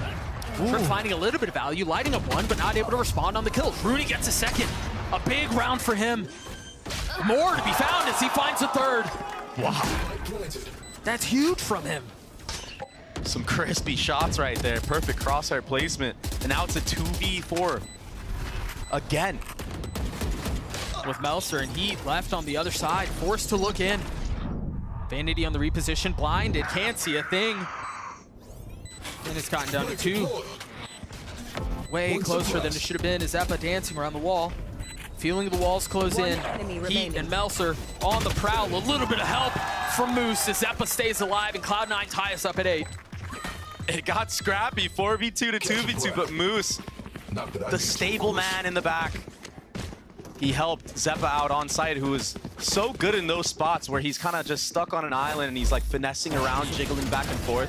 That's where I see Zeppa really shine in these moments of Valorant. He's so good with his movement, his mechanics. Such a nuisance. And we mentioned it earlier, but what a steady round from Rooney. Yeah. He got a little over-eager there in the 1v1 on Melser in heaven. And interesting, I'm wondering if we're going to see a timeout soon from the side of crew. It looks like emotions are running a little rampant. It won't be this time. Kesnet on an early challenge. He did tag Oxy through the wall. My camera is destroyed. Yeah, no headshot, though. The exchange was a dash. A mid dart, and again, Melser so far up. The defensive approach between these teams is staggering to watch. Crew are so much more invested on this area of the map. Now is with aggression B main as well. That will allow Cloud9 to have to speed up into A site. And it's a fight in the back site, but the Sheriffs are reigning supreme just like pistol round. And a weapon has been upgraded now into the hands of Kesnet. The spam coming through will connect onto Rooney. No chance to have impact this round. Moose is left in a 1v5. I think we've seen this one before. A turn of the flash, a swing up from Kesnet. That's 3 for him as a flawless round comes through for crew to take 9. Yeah, a flawless thrifty on top of it. Now your economy is going to be ridiculous for the rest of the half.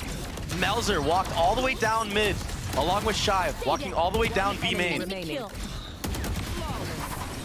that allows for all the players on that A site, the fighting squad, the hit squad of Crew, to be dialed in on their crosshairs, ready. If you look at where the barriers are in the minimap right now, the defensive side will always have an aggressive line on mid. That's why you don't often see attack side teams try to fight for some of that space, because they're always going to be at a disadvantage. The thing is, they have to find a way to re-clear this, or Cloud9's going to continue to punish. Yeah, maybe a camera or something of the sorts.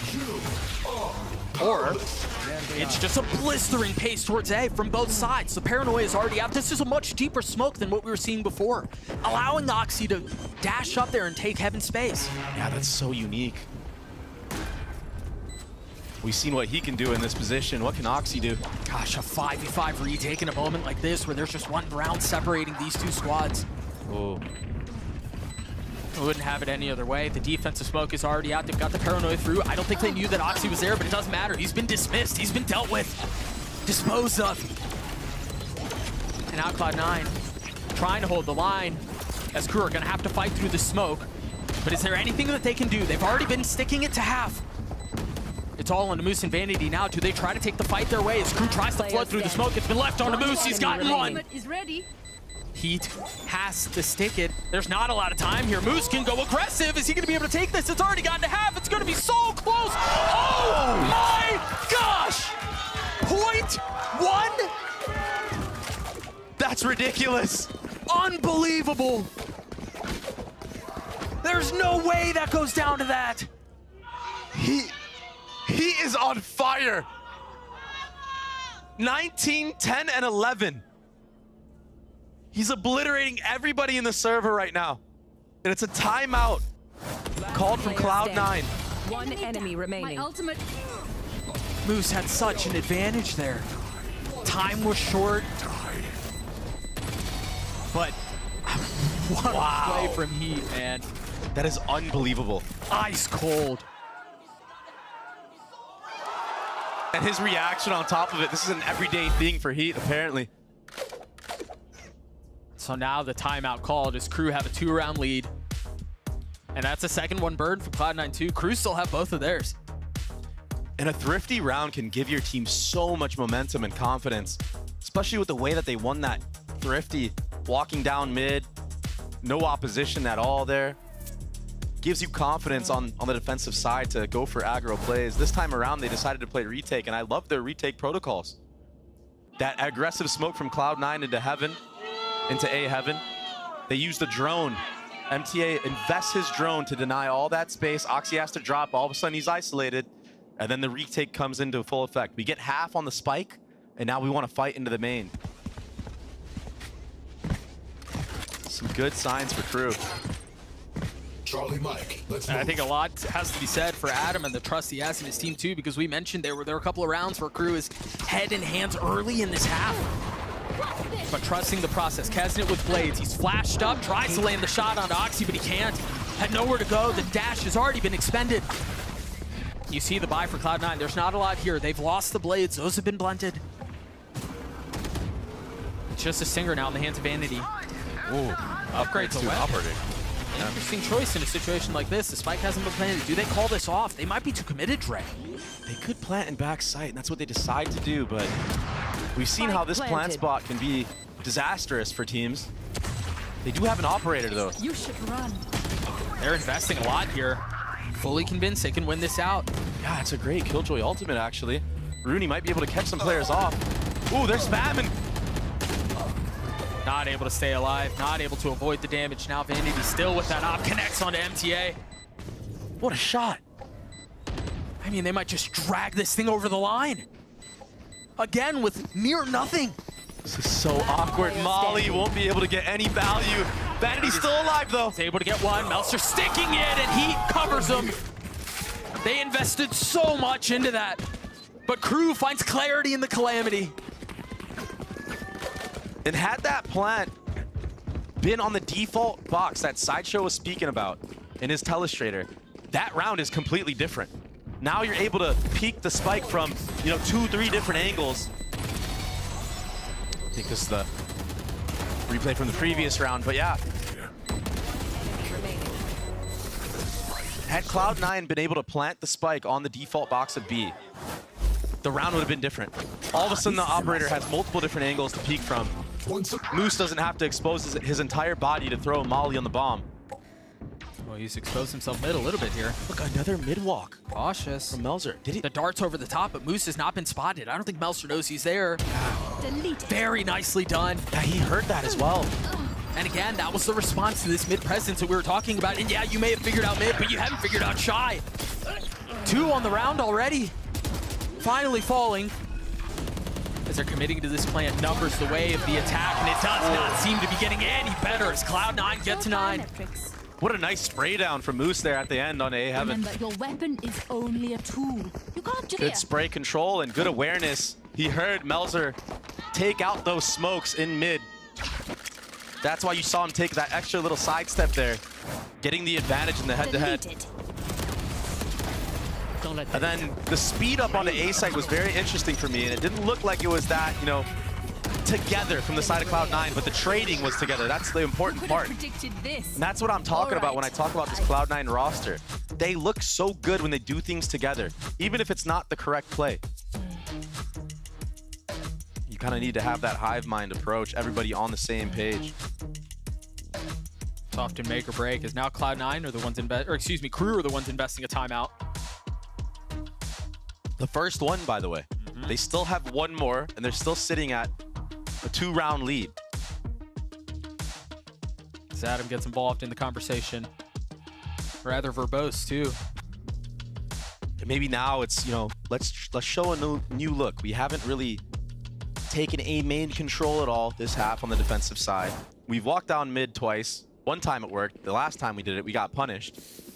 So I'm wondering if we're going to see some type of extremity control from the side of Crew. Because right now, Crew aren't really playing the info game. They're kind of playing like a 3-2 style where, you know, one side is playing that retake, fast flood style, and the other side is kind of, you know, the operator taking a deep line.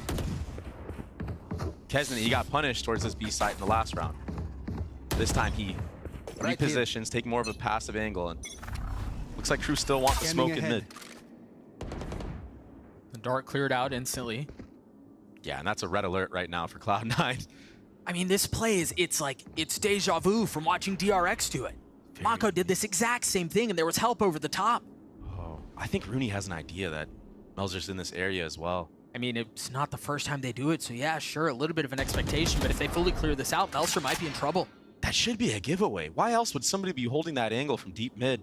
Especially Heat, who's been playing A Heaven most of the rounds. Well, I think part of the thing is, even if they know he's there, there's nothing they can do about it. Oh, that's no what way. They can do. Shots. Molly shocked. Molly. Melzer stays alive. How many more things are they going to invest here? Meanwhile, Heat left him to his own devices. There was no help over the top anymore. This is what I'm talking about right now from this defensive side of Crew. They don't really have info other than these deep pushes in mid that they're doing. It's so passive. I will say, though, while all of this was going on, you take a quick look at the top of your screen, there are 35 seconds left in the round. Cloud9 haven't gotten very much. Now they're going to go their way out. They're still going to have to deal with all this Cypher util, instantly falls, as I try to bring that up, but they've gotten a little bit of space here. Yeah, and this time around, Oxy's playing that close corner with a shorty. This might have to be a save for the side of Crew. I think you're right. I don't know how you break through this. Maybe if Shy had been able to live there, maybe then. But yeah, this is definitely a full save. So Cloud9, yeah, it took them, what, a minute to get that kill onto Melzer, but still. It works out. Yeah, I'm glad they did their due diligence and used utility to clear him out, then they were able to slowly creep up forward. No support from Melzer there was disastrous. And I wonder, I missed it, so I'd love to see it again. What it was that called Heat away? Or if they just kind of decided, well, he's dead. There's really nothing we can do about him anymore. Yeah, I think it was just that initial exchange with Vanity. The fact that, you know, he didn't actually get that kill onto him, it kind of makes you scared and wary. You know, okay, now they know where I am. How many more defenders or how many more attackers are going to peek me at the same time? Look, because even if Heat is still there, there's going to be 2 players at least swinging, maybe a third from the top of Cat. It's too risky to want to sit there and support Melzer, but Melzer, he just needed to get out at that moment. It's too obvious. Maybe Heat could have given him a flash and Melzer could have TP'd out. Use some of that Omen kit. Yeah, I think when you insert something like that, That's a heavy investment, and you need to protect those jewels. Precious as they may be, but alas, into the next we go. 1 round separating these two squads, and Cloud9 with heavy intentions towards B. Yeah, execute off the rip of the round. Kesnick getting tagged by that Sova Dart makes him have to reposition. Shy, is he gonna go out here alone? If he does, he's gonna fall, surely. I mean, patience with it. Not overcommitting, not oversending. In fact, Vanity just waltzes into his death. That's one of the most risky plays I think I've seen. But the trade from Zeppa, he's going for 2. Heat! He settles. 3v2, the way of the defense as Oxy peeks his way around to another. Heat now falling. Rooney joining him as Oxy continues to cause problems from backside. 2 now as the spike has been planted. Make that 3. And now the dash, realizing he's had enough. You've got these. How to get the map just came out. What is this? How does he already have these lineups? Melser with no real option, nothing that he can do. He's gonna get his 1 kill. Wait, hang on now. The spam, surely that connects as the smoke dissipates. Melser has been caught, he's been spotted, he's been had. Both will fall, but the round goes the way of Cloud9. We're tied. Yeah, this time around, Moose not messing around. He's got those Molly lineups. And that plant spot, it's so tough. Up on that railing. There's only so many spots you can defuse it from. 1 enemy remaining. Melzer almost had a window of opportunity to clutch that out, but Moose this time around, he's not gonna make the same mistake that he made against Heat. I mean, a little bit too early. If it wasn't for Oxy getting 3 in that round, I mean, who knows how that plays out? And so the timeouts come in bunches. We just saw Crew invest 1. We talked about how they still had 1 left, and you know, that was a calling card. I mean, it's all hands off the wheel now. And I think they're gonna fully invest into this round as well.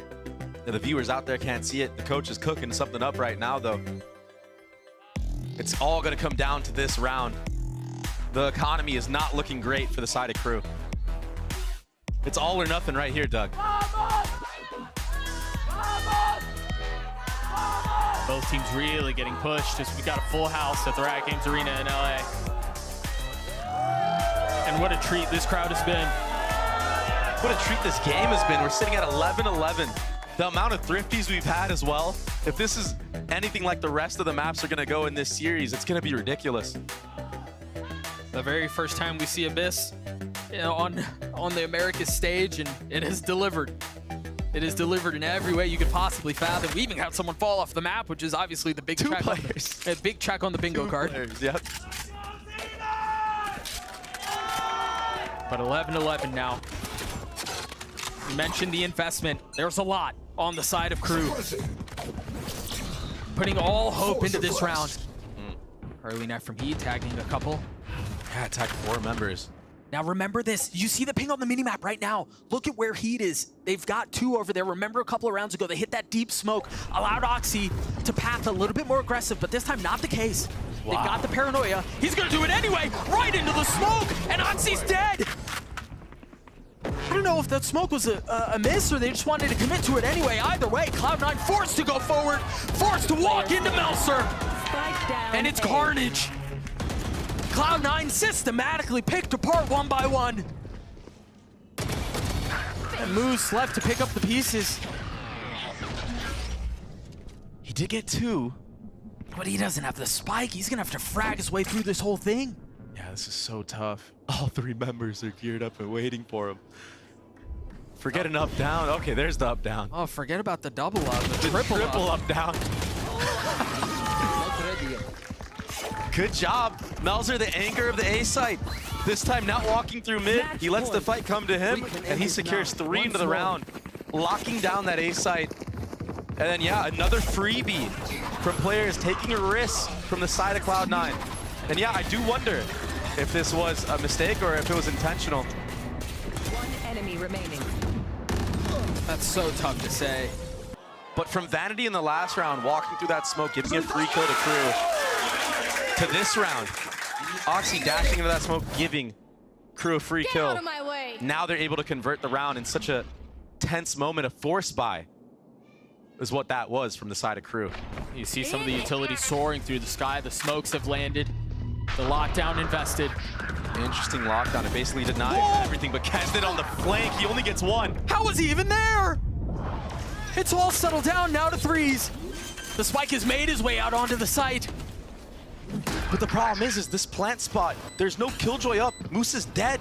There's no lineups for this. So you have to go for broke. And you commit to the spam, you commit to the smoke, and you hope it settles your way. Zeppa with the flash over the top as you see everything being covered. Rooney going forward with the drone, getting a little bit of info. No ults to speak of, as you mentioned. One away, though, from the Hunter's Fury. And that could be the difference maker as the spike continues to tick away. Closing moments now as Crew look to take some of this space. Heat's already finding a little bit of value. Make that 2 on the round. All of them fall apart. Crew make their debut on Abyss. Cloud9's pick and walk away with the 1-0 series lead. What a map from Heat, man. Yeah, the spike's not even defused yet. He's already up out of his seat, dabbing up his team. What an absolute monster in the server. He was miles ahead of everybody. I think he dropped 30 or close to it. I don't know exactly how many it was. 26, 12, and 15. He might as well have had a 30 bomb.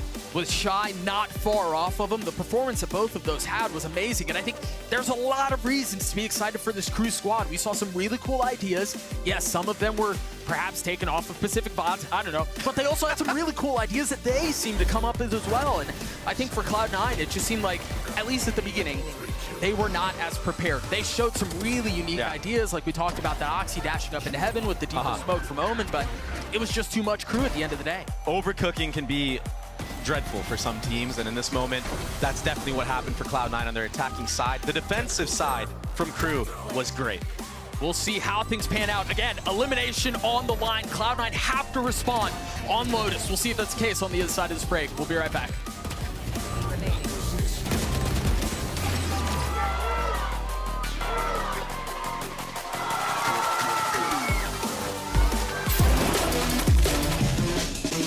Every time I needed a new phone, I had to switch carriers. I told him, at Verizon, everyone can get the best deals. Like that iPhone 15 on them. Switching all the time, it wasn't easy. 35. You're gonna be here forever. I know. Here's your wireless contract. Do I need a lawyer for this? Those were hard days. Representative, switch! Now that I got a huge storage and battery upgrade, I'm officially done switching. New and existing customers get iPhone 15 on us when they trade in any iPhone, any condition, guaranteed. I really wish you told me sooner. I did.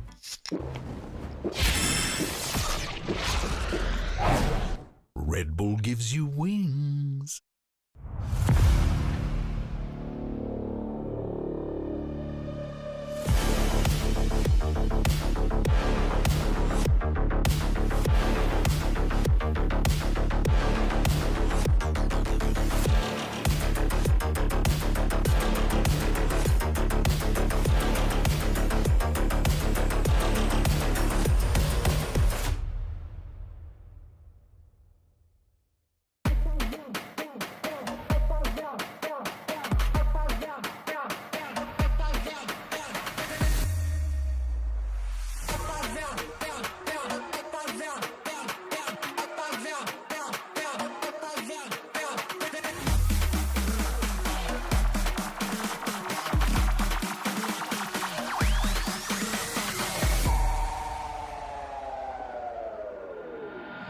Dando fuga, vai!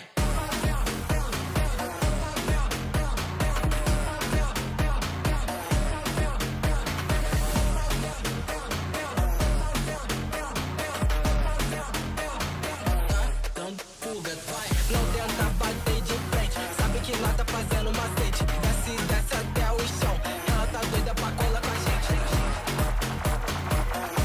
Fazendo macete. Ela tá doida pra colar com a gente.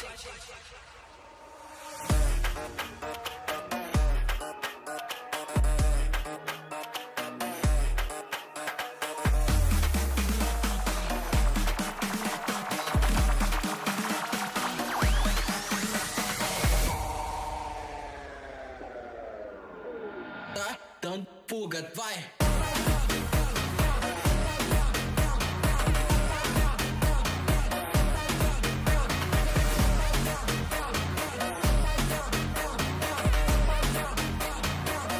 Dando fuga, vai! Não tenta bater de frente, sabe que lá tá fazendo macete. Desce, desce até o chão, ela tá doida pra colar com a gente. Fazendo macete. Ela tá doida pra colar com a gente.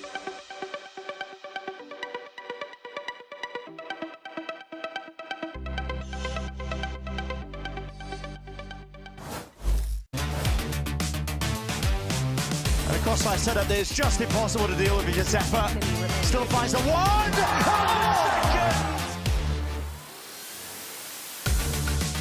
Tiene que reposicionarse, cuidado porque ahí estaba el choque de Shai. Toxiker aprovecha, muy bien Kesney, It's Kesney!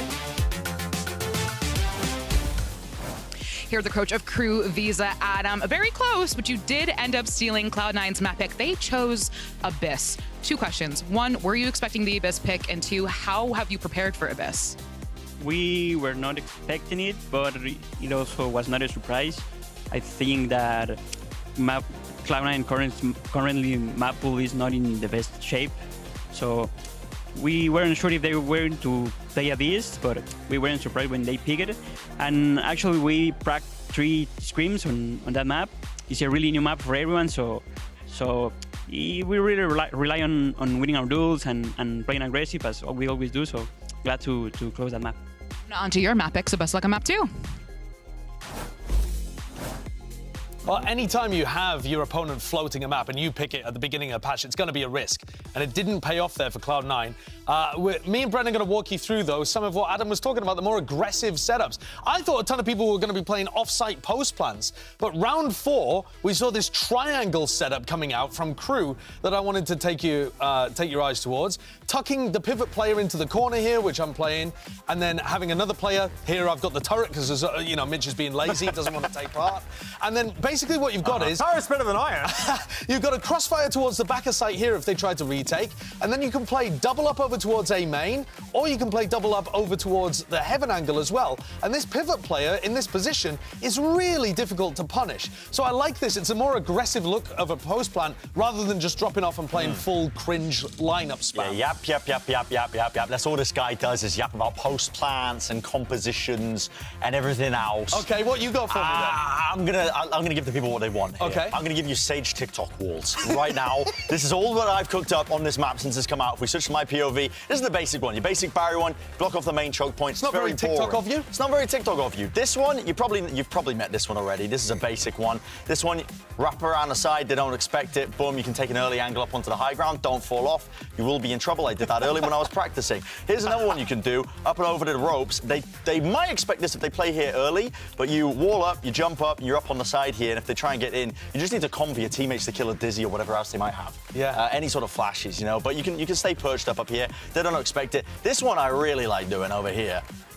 This one's just stupid. You just put it here like this, and when they peek, like Josh, if you come over here, sure, be my little example. I'd love to be here.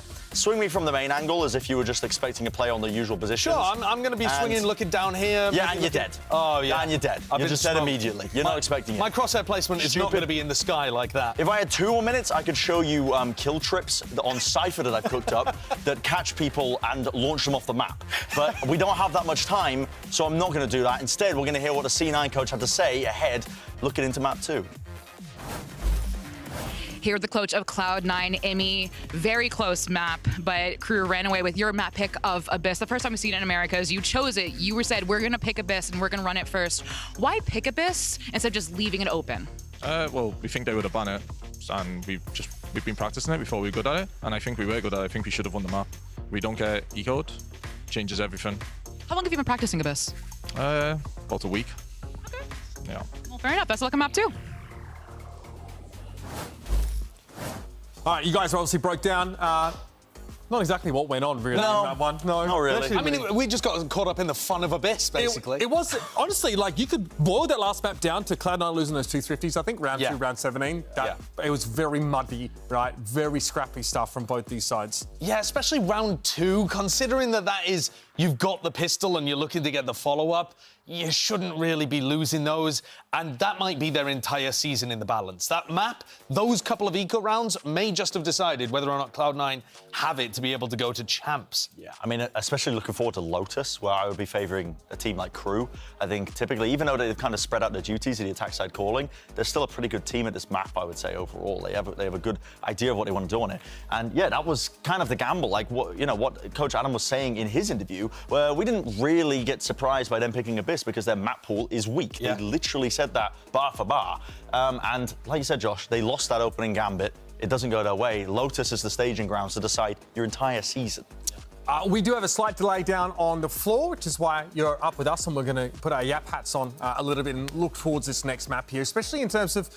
I want to revisit a point we made at the start of the first game, right? That Cloud9 have struggled to find someone who, when they are low, can lift them up, right? We had some comedy, right? We had some fun moments in that last map, but how do you feel like this team is trending in general today? It's a close map loss, tough to lose that one here in such a high-stakes game, though. Yes, Imi is annoyed, clearly, that they didn't win on a map that he feels like they should have done.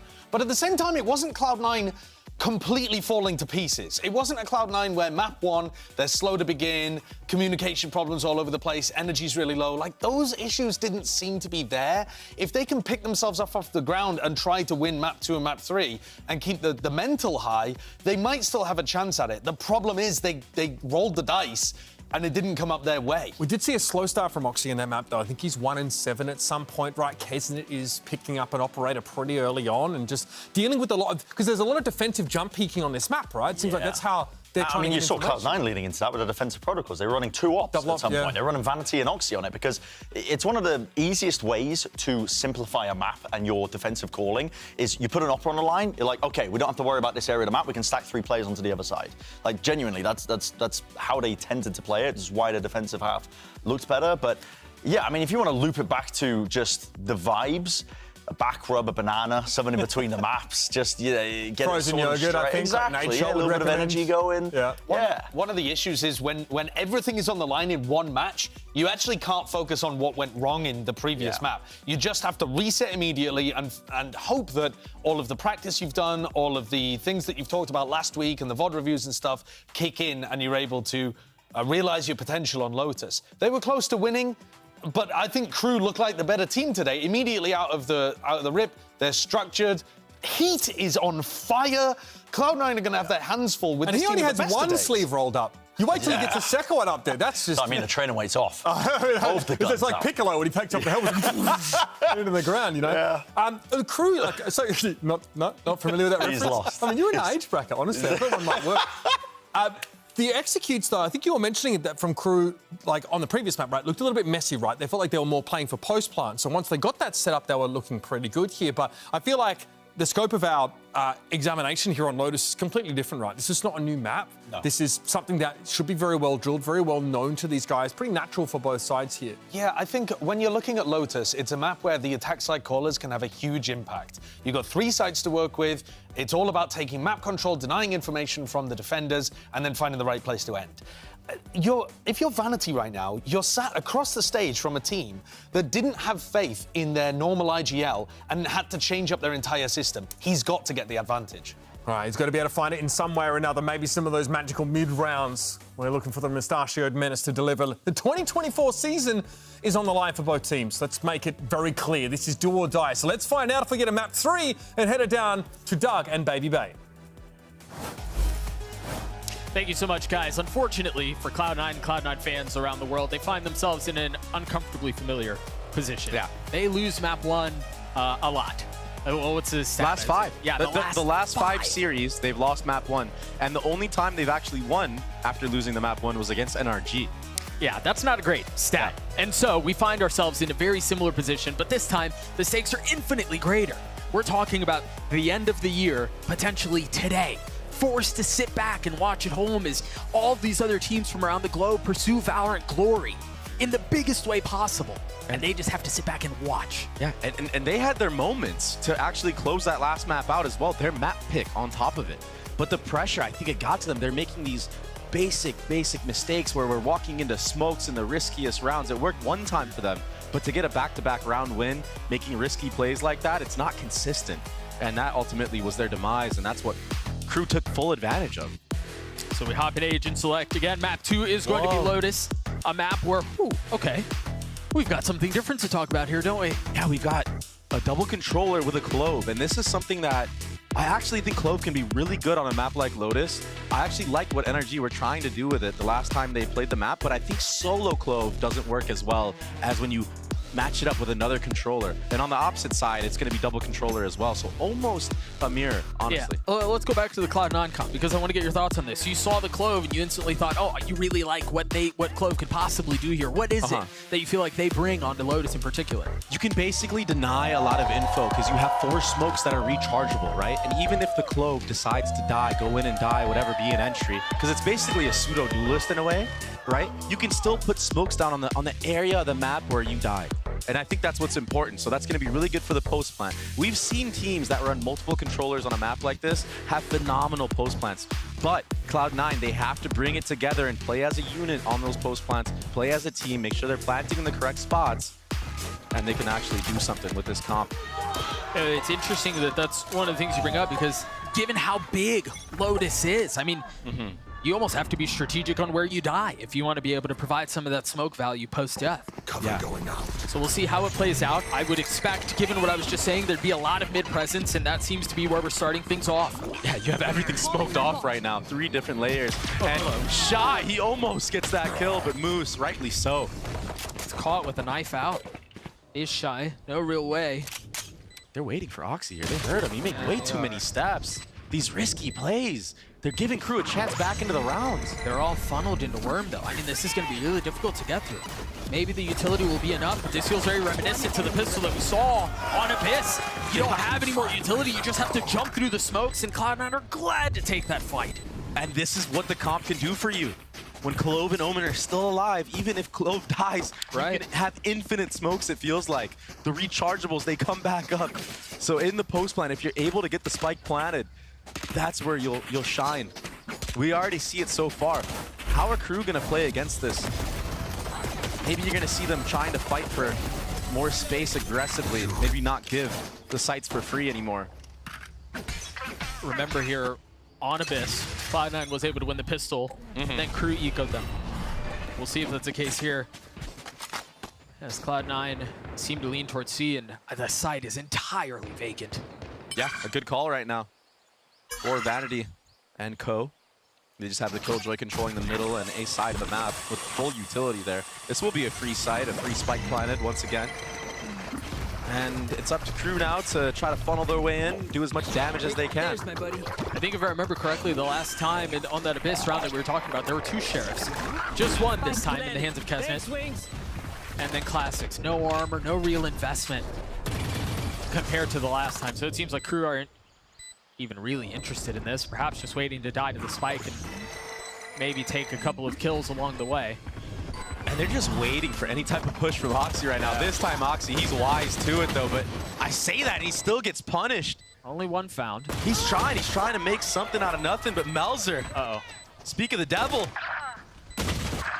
This has gotten messier than it should have. One enemy Chaotic. It's down to 1v2, and Rooney, the safe and steady hands of Rooney, avoid disaster for Cloud9. He cleans up Kesnet. I believe he got 3 in that round as Cloud9 get their second. I'm so impressed with Crew's approach to these retakes and even their, their executes on the attacking side, especially like coming from the last map. They're taking their time.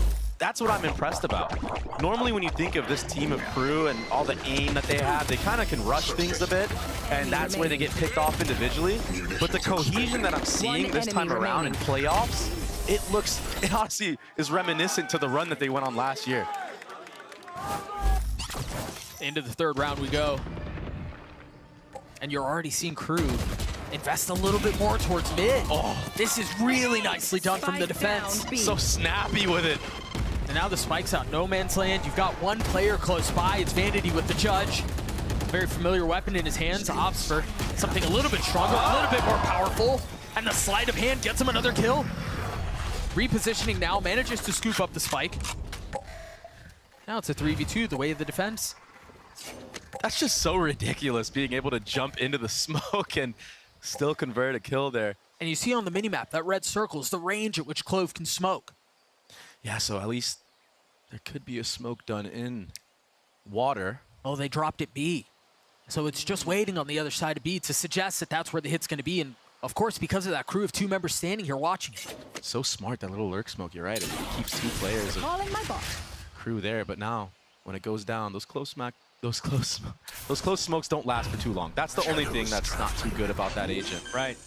It will be another re-smoke there in front B. Moose. And aggression for Moose. He's going to spot them both, isn't he? Yeah. Placing alarm bot. That just looks so easy. Fortunate timing for the Sentinel. And now Melser's going to rotate back again. Still a 1v2. And again, you've got Vanity, who's very weak. So this is difficult, but not impossible. That alarm bot will make things notably more complicated, though. Yeah, and after that alarm bot, you have to deal with this turret. Double layered utility, and then Vanity, yeah, he's 1 HP, but he can just bide his time and just be a thorn for Melzer. Delay the defuse. It's inevitable. Melzer has to leave the site. Yeah. Vanity brought this round back to life for Cloud9. Solo. He gets the judge, gets a kill, jumps into the smoke. The risky plays I was talking about, but this time when you're down numbers, you kind of have to go for that. Getting out alive in that moment. We see the clove of Rooney. Yeah, he gets dropped early on here, but that one lurk smoke giving all the space on the C site. And the follow-up from Moose. No one from the side of Crew are worried about this because they see that smoke come out, or they hear it, I should say. Why would somebody be pushed up past that? I mean, they essentially wanted a 2v5. The first 3 kills that Crew were able to get were ridiculous. It's insane. And now the bonus, the way of Cloud9. The money not great for Crew. They've invested a little bit into the hands of Kesnet. Hero rifle, full armor around it. But Cloud9 at such an advantage right now. Yeah, what a start from Cloud9. They really have an opportunity to run away with this one on this attacking side. Keep in mind, this is an attack-sided map. I think everybody knows that very well by now. Moose gets out of dodge. I wonder if he's going to pick this turret up or leave it up.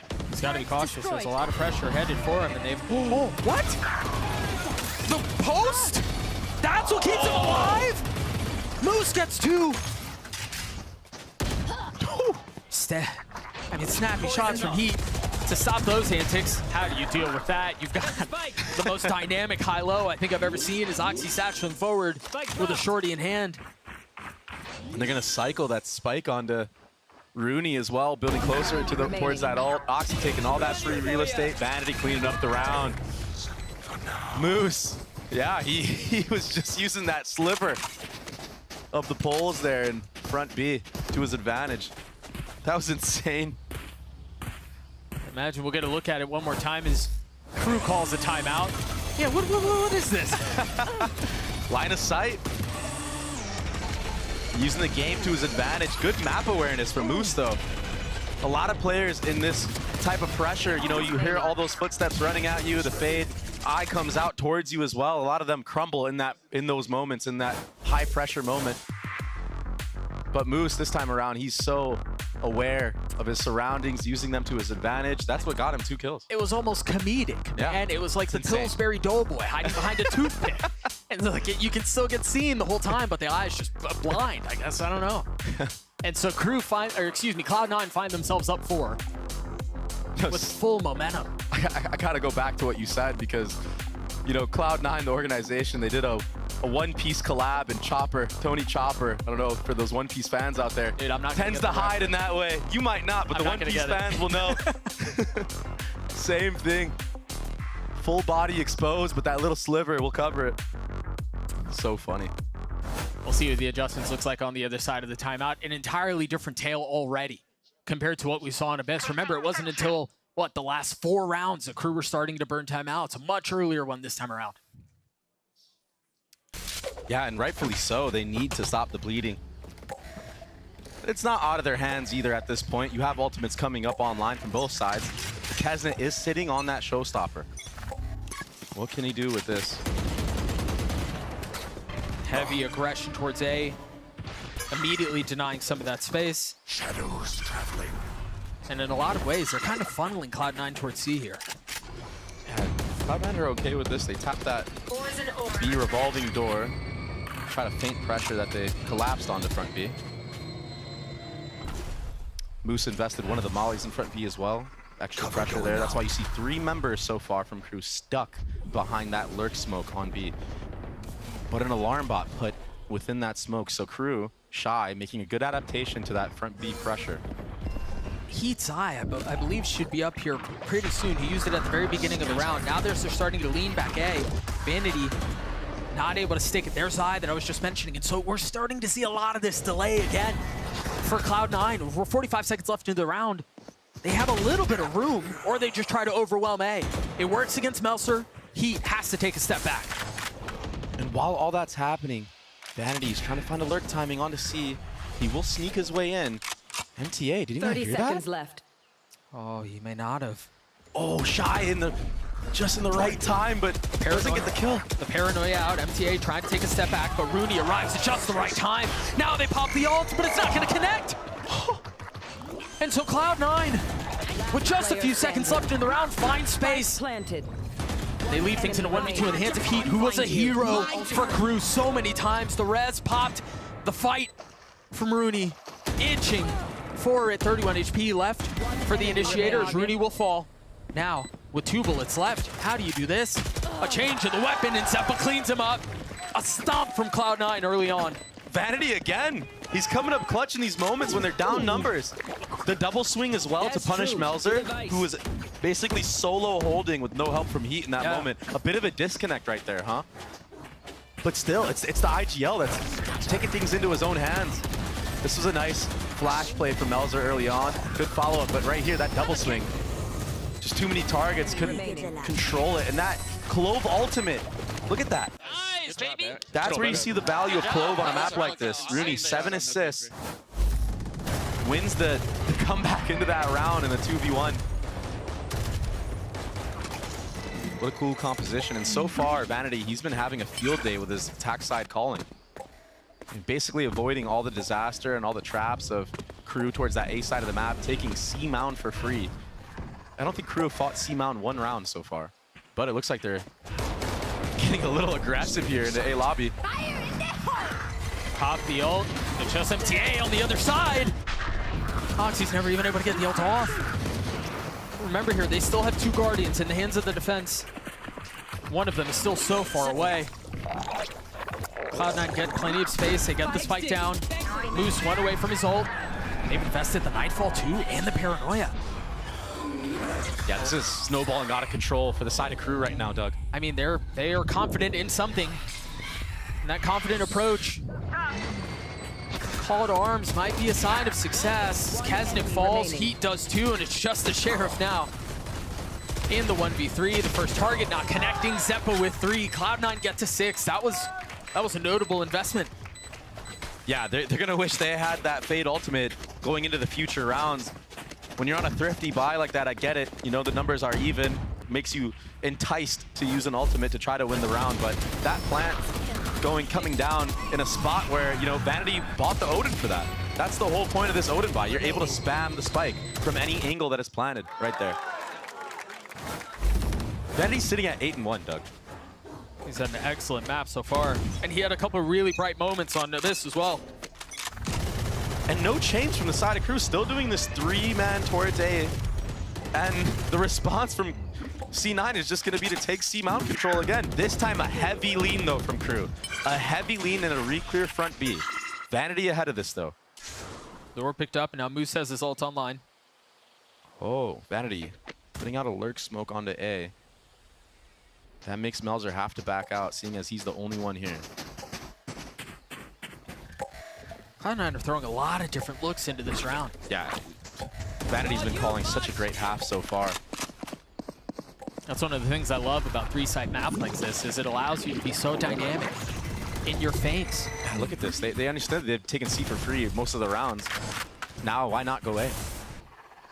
I mean, the lack of information is just so difficult to deal with. It's another free site. They've chosen right almost every single round so far, Doug. Ooh, Heat takes out the spike of Zeppa. Very nice shot. And that's Thrash gone for the rest of the round. He cannot pick that back up. He is dead. The lockdown invested, the spike not even planted yet, so there should be a pretty notable time window there. What a shot from Melzer. So now they're going to wait this thing out, and now they can push their way forward. Melzer just has to buy his time. Cautious now. Heat falling. And now that nade, no real place to go. Melzer can't really get out of there. He's still stuck down there. He doesn't have a TP. As the spike ticks away, Moose and Rooney left alone. A little bit of utility dropped, and this is so tough for the remaining 2 members. Can they try to hold things down as much as they can? What a swing from Moose! Player standing. Melzer's left in a 1v1.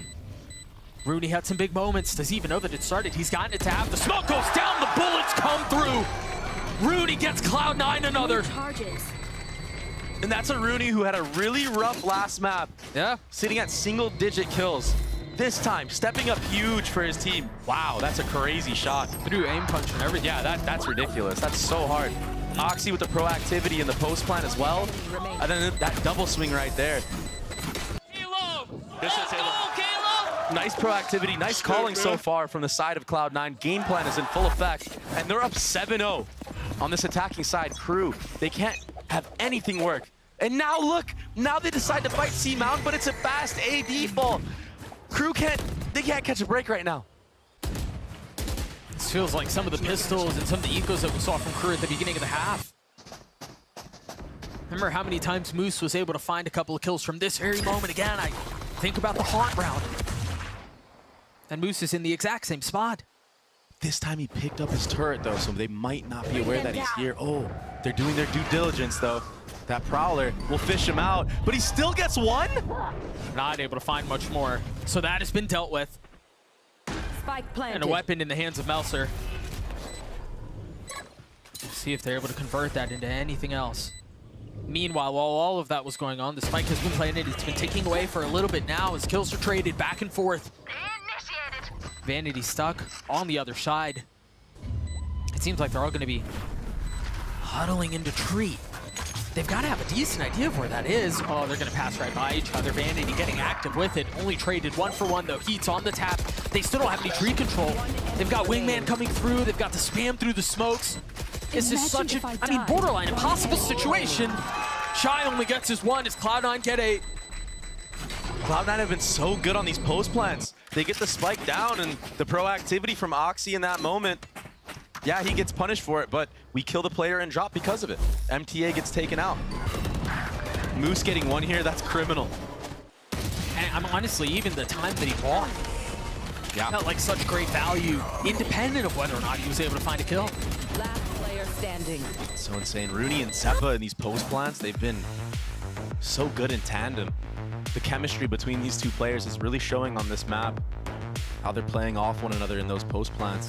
And even in the previous round, it was Rooney and Moose. So Rooney stepping up huge on this map. Maybe a good mental reset for him. A fresh start. That goldfish memory could be so impactful for players in moments like this. That's what Josh was saying, or Sideshow was saying on the desk. Like, you can't, when this is where your season potentially ends, you can't really think about what went wrong on map 1. You cannot. You just have to look forward. You have to think about what's next. Yeah, maybe a lot of nerves in that first map and etc. You flush them out. You come in locked into this one. Now you're sitting at 10-4-7, something that Heat was doing on the previous map. Answering back already. Crew still yet to find a round on this defensive side of Lotus. And they're going to need to scrap anything they can get right now. And it doesn't have to be pretty, Doug. They just need to get on the board. Otherwise, we're just going to be breezing on into Haven. The second timeout has been burned. Crew find themselves down 8. Cloud9 looks so comfortable here. They've got a considerable amount of money to work through. That's certainly not the side they were looking for. That high hit so many. He's gonna pop the ult, but Zeppa's close, so he doesn't know he's there. President falls, but at least the rocket went off. Zeppa's not able to stabilize and get any more. Down A. It's all up to Heat here in a, Enemy remaining. in a 1v2 on this side of the map. Melzer will be able to get with him here, though. Moose on the swing. Heat gets both. 3 on the round for him as Crew finally finds success. And there it is. It's like I said, it doesn't have to be pretty. And it wasn't. It was heroics from Heat in that moment, but sometimes that's all you need. Sometimes you need one player on your team to step up for you so you can get fired up and get into the game. But yeah, these tiny micro mistakes, like Cousin not clearing out Zeppa there close right. A lot of things are slipping away from Crew right now. These are things that we didn't see them messing up on that last map. When there's so much at stake, you know, elimination, your season being done, you not making champs, you start forgetting the little things that got you here. They do have a little bit of a buffer, but you're right. Depending on how this map goes and the next, the streak could be broken. Crew have attended every single champs. And that is now in jeopardy. An alarm bot keeping them back from B. You've got a couple of guns, a firing squad watching over it. And Rooney's already dead. Pops the ult. Now the question is, do they try to take this fight? That was not an assist, so that ult is still in play. Now he finds it on the Heat. Meanwhile, Melser trying to do his moves backside. He can. Plant committed now. MTA has this pit. He's been holding on to that thing for a little while too. As they invest the Thrash, they're going to clear all the way back into sight. Rooney dead. MTA detained. And that pit will last at least one more round. Oxy with the ult. Kesnet a sitting duck. That's another one for Cloud9. Disgusting mechanics from Oxy right there at the end, and a disgusting use of Thrash. The proactivity, he wraps it back around. Not only does he clear out all of Heaven, so they don't have to worry about that angle whatsoever, but he wraps it back around and detains 2 people with that. Zeppa's been having a hell of a map so far in terms of his mechanics and utility usage. I'm super impressed with him so far. And a free cleanup right there at the end. Another Clovalt put to good use as well, right, from Rooney. Yeah. We're seeing the value of this double controller. We're seeing how good Clove can actually be on a map like Lotus. They're so convinced that whenever Crew are on an eco, that they're just going to push. Yeah. And I mean, the truth is they've done that seemingly every round. We talked about how they hit at C so many times. This time, I mean, look at Cloud9 still have a couple of members in spawn. It's so smart to play reactionary on these type of rounds when you're doing a default on the attacking side. You get to fish out what the setups are on the defense. If there's any type of aggression, you can kind of just react, go the other way, take that free space. That'll open up a double feint if you want it, or you can just go straight into an execute like we've seen C9 do time and time again towards this C. This time investing utility. Why not?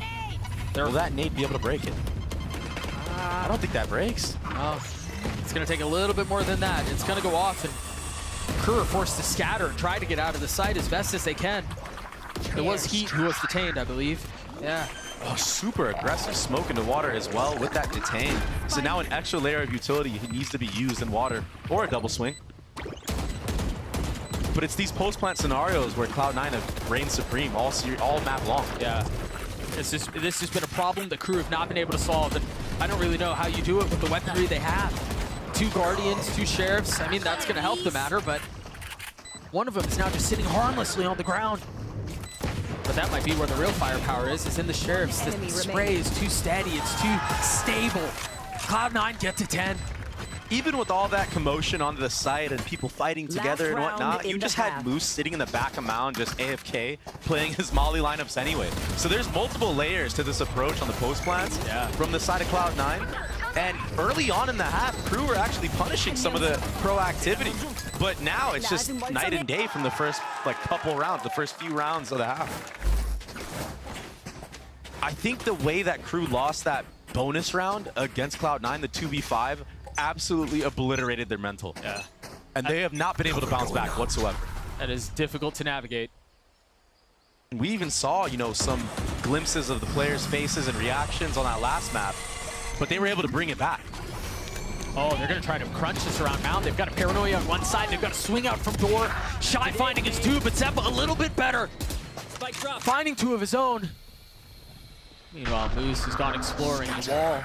The only thing keeping him back, he's cleared him. Now they've got to know where he is, and Moose just drops him. Oh, no way. He hears him. He knows he's there. He's dead. Zeppa with 3. Kesnet is forced to find heroics. How do you 1v3 through this? You've got a couple before you. Vanity commits to the spike plant, and he never even gets a shot to fight back. One of the most dominant attacking halves of Lotus I think we have ever seen. I mean, near perfection. Seriously, clinical.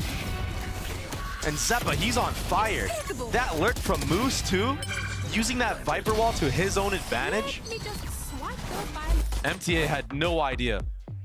An absolutely ridiculous half so far from Cloud9. We're going to throw it to a quick break, and then Deaths will break down what they saw.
Welcome back, everyone. I'm here with TCK of Cloud9. Are you flexing? He's flexing.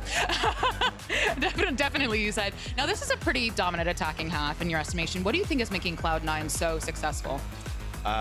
We had dinner yesterday night, so, you know, I put in some tasks for them to follow. Yeah, I choose their loadouts. Oh, okay. Gun loadouts, Vandal, Phantom, it's all on me. Yeah. So, you know, probably with that. We're smashing in attack. Defense will be also better. We're winning the pistol. 13-1, going to the third map. Are you coaching from here? Yeah, sure. Comp ops? Don't worry about it. It's fine. But where did you go for dinner and what did you have? What's the pre-match ritual kind of thing? Oh, the pre-match. We had I don't know that much food here in LA. That's fine. I'm here for a week and eating a lot of junk food. Good food. We had chicken. Okay. Yeah, protein? chicken. Yeah, protein. Gotta get big. Gotta get swole. Flex around one more time, you know, gotta show. Well, we gotta go back. The gun show is over. We gotta go back to the game. Those are ridiculously large biceps. It's just unbelievable. I don't know how the guy does it. Look, the truth is, as much as he's been eating, Cloud9 have been feasting on Crew. They just had their way with them for an entire half. You mentioned it. It was borderline perfect. Just one round where there was, I guess, a smudge. Other than that, it was perfect. Yeah, the bonus round was honestly the main factor, I believe. I think Crew were not able to recover after that moment. And honestly, from that point on, Vanity, he was in the flow state of calling. It's going to take a miracle right now for Crew to make this comeback. Here. But Cloud9, they've historically been very good at a map like Lotus. We've seen even in the old iterations, right? They kind of invented their own meta on a map like this, and it looks like they're doing that again with this Clove. You've got the attack side Viper wall towards A. One alarm bar, one nano, excuse me, has been cleared. There's still one more to deal with. Right on cue, the thing goes off. You still have the turret backside too that now goes down. So they've dealt with all of the Sentinel utility that was posted up on the site. Now they can focus on opposition before them. Yeah, Paranoia and Gecko Flash combined here would be deadly for Crew. That Paranoia connects onto 2. So does the Gecko Flash. Right over the top, but it's Heat who walks away with the kill. That was a slaughter. Doug, how does he win when he's blinded by 2 different characters? A Paranoia on top of it. He's just spraying and praying that ghost, but it works in his favor. Yes, Crew have been getting absolutely dominated the entire time on this map, but he is still up there. He's having a wonderful day. He's the only one who's up there. Yeah, his performance today has been nothing short of immaculate. Even in this loss, how can you go positive still when you're down 11-2? That's yes, you're right. That's actually really impressive. And the only round that Crew won, apart from this, I mean, you could include this as well, was off of his back too. Yep. There hasn't been much more to speak of for Crew, but that will help. And unfortunately, TCK was wrong about his predictions. Cover going out.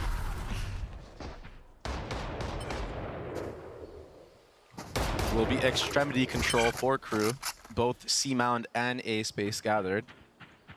You should be able to understand that it's either a stack on one of the actual sites or there are members in front B. Footsteps should be able to be heard as well from the side of Cloud9, so that's why you see a little pivot. Yeah, you can tell what the idea was for them too. They were posted up right by the door. If the turret gets any contact C, they flood through it and they try to fight behind them. But Crew, wise to it, decide to end back A. The problem is, look at where Cloud9 are already. They're a step ahead of this. We're a little bit too slow into this, and it's going to be a fast flood with these classics. That nade does connect on the Moose. You've got an eye backside, Shy joining in on it. The Paranoia will delay the flood for just a little bit longer. And then again, Oxy with 15 HP. Vanity, not much more. I don't know how Vanity even gets one there. That's impressive as it is, but Crew get their third. Yeah, it could have been scary, but the util usage from Crew was still too much for Cloud9, even with the flood in effect.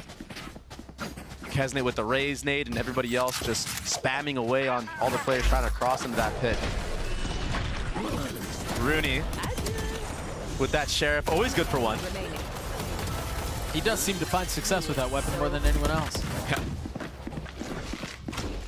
Historically very good with it. Now this is where Cloud9 were able to really lean into that first half stomp that we saw. It was off of the bonus, and yes, it was a 2v5. I don't want to say Crew need to win this round, but I mean, they kind of need to win this round. Yeah, it's a must-win round right here. This bonus conversion would be everything for a comeback.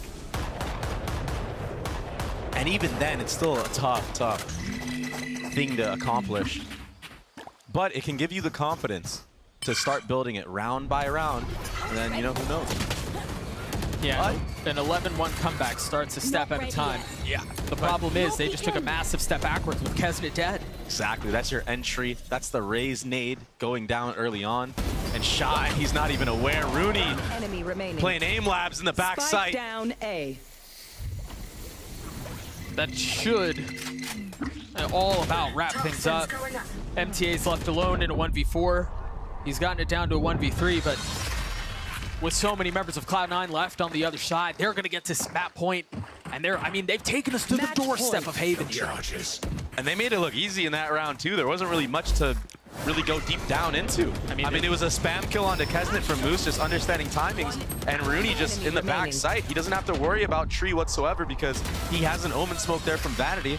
So he just needs to look straight ahead of him, and that's exactly what he did. He got 2 into that round. And again, we mentioned Rooney and the struggles he had on map 1, currently 15 and 12. A night and day difference. Seemingly far more comfortable. And so Cloud9 again, looking to put Crew away, looking to take us to Haven. That's not going to feel good. He does get out before taking too much damage, or no damage at all, actually. And you see the buy for Crew, too. They've got heat on a Sheriff. You just can't really afford anything else. Yeah. Cloud9. Is Rooney going to hit another clip here? He might. Oh, they're spamming him. They know. Oh, he can't connect.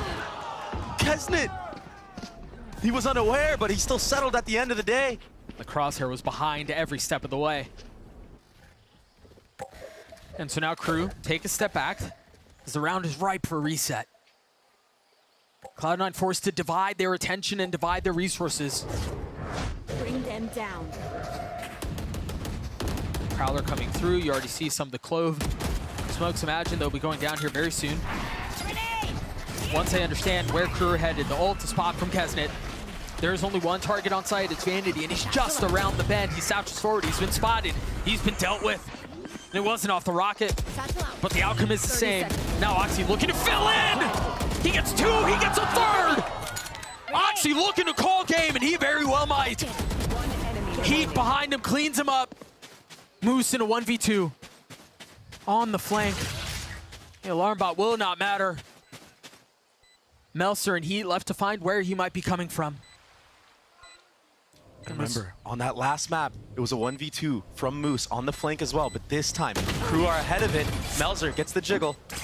Takes a little bit more damage, down to 27 HP. He's saving. Yeah. Crew are gonna live to fight another day. But that was almost ridiculous from Oxy, no? Yeah. I mean, just if it runs in with the satchel, kills 3. Yeah, if it wasn't for Heat trying to wrap around backside, who knows how much more value Oxy finds. Oh my goodness. So crazy, but this time, Crew getting the first blood, resetting the round. Oh, that's tough. Sometimes the tracking is just not quite there. And it's oftentimes those kills are the hardest to actually get. When a player is kind of just not even aware that you're there, not really looking at you. Doesn't have his rifle out, all things that kind of throw off your own gameplay. It undials you in that moment. Crew with just 2 rifles and light armor the whole way. There's a chance we're playing at least one more round. Unless Crew completely fumble this. My ult is ready. Ult online for Rooney. He's gonna want to fight. What is that? Better lucky than good sometimes. Gun here. That's our way back in, you're right. This is a way to close out this map. Oxy with a Vandal now, and they're gonna go for more? Oh, Rooney's going in first because he has the ultimate. Yeah, exactly. He's gonna get dropped instantly. Yeah, he can't use it anymore with Oxy falling there. He'll just get ran down. Right, where is he going? But still, it's a 3v3. There's no safe passage to be found. And I think the bigger thing here is it's not just a 3v3, but it's a 3v3 where Cloud9 had 3 rifles, and they're just down to 1 now.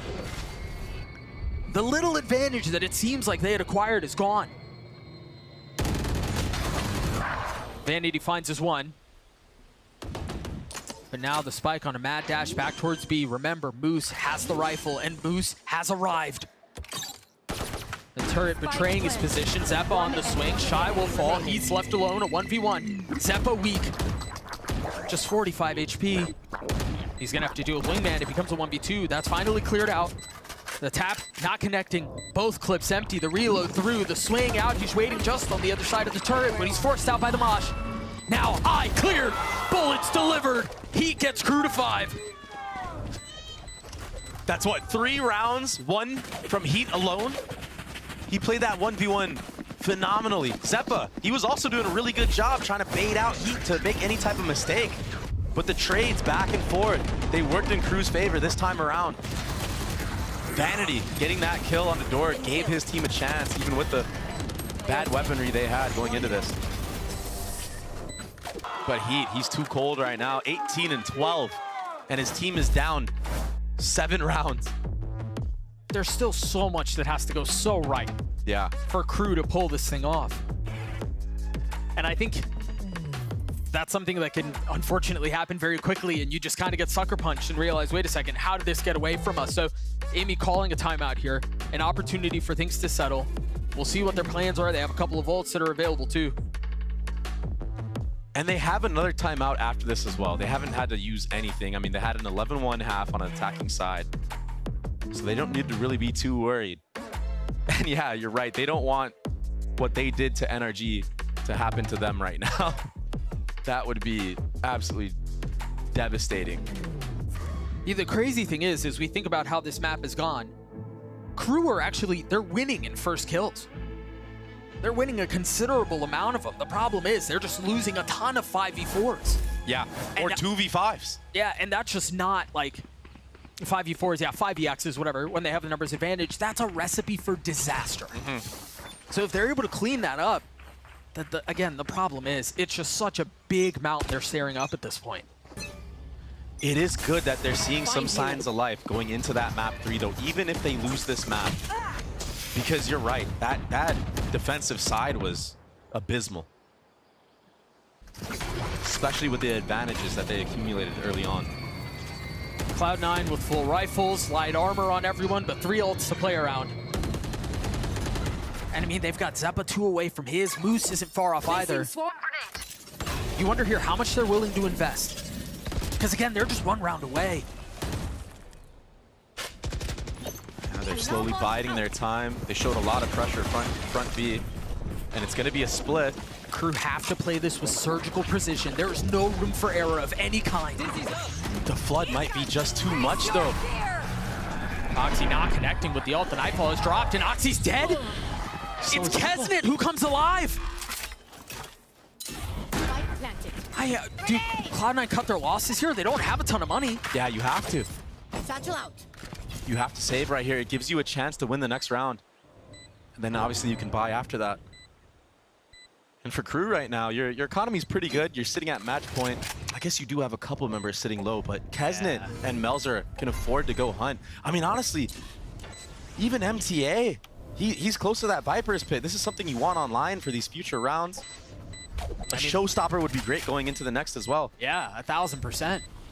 And when you think about a comeback of this magnitude, ults play a huge part in it. Not just in being able to navigate what the opposing team is trying to do to put you away, but finding success in what you do have. Yeah.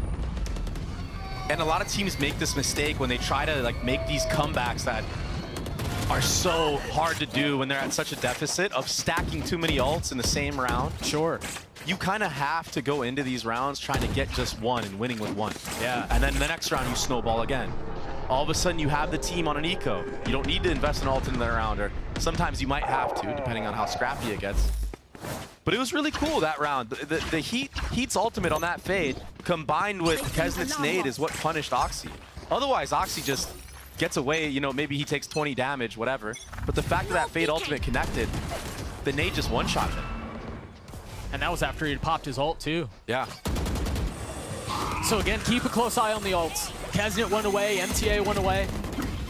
Zeppa's also really close by to having his. And he's currently caught up in this spam fight towards C.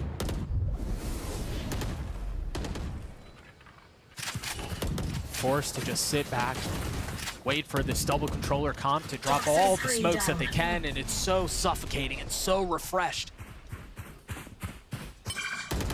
That's Kesnitz, or at least an attempt to. You see the spam instantly coming through from Moose. Good job of doing this A default from Crew. You're right. Getting Kesnit that showstopper, also baiting out that molly in the tree.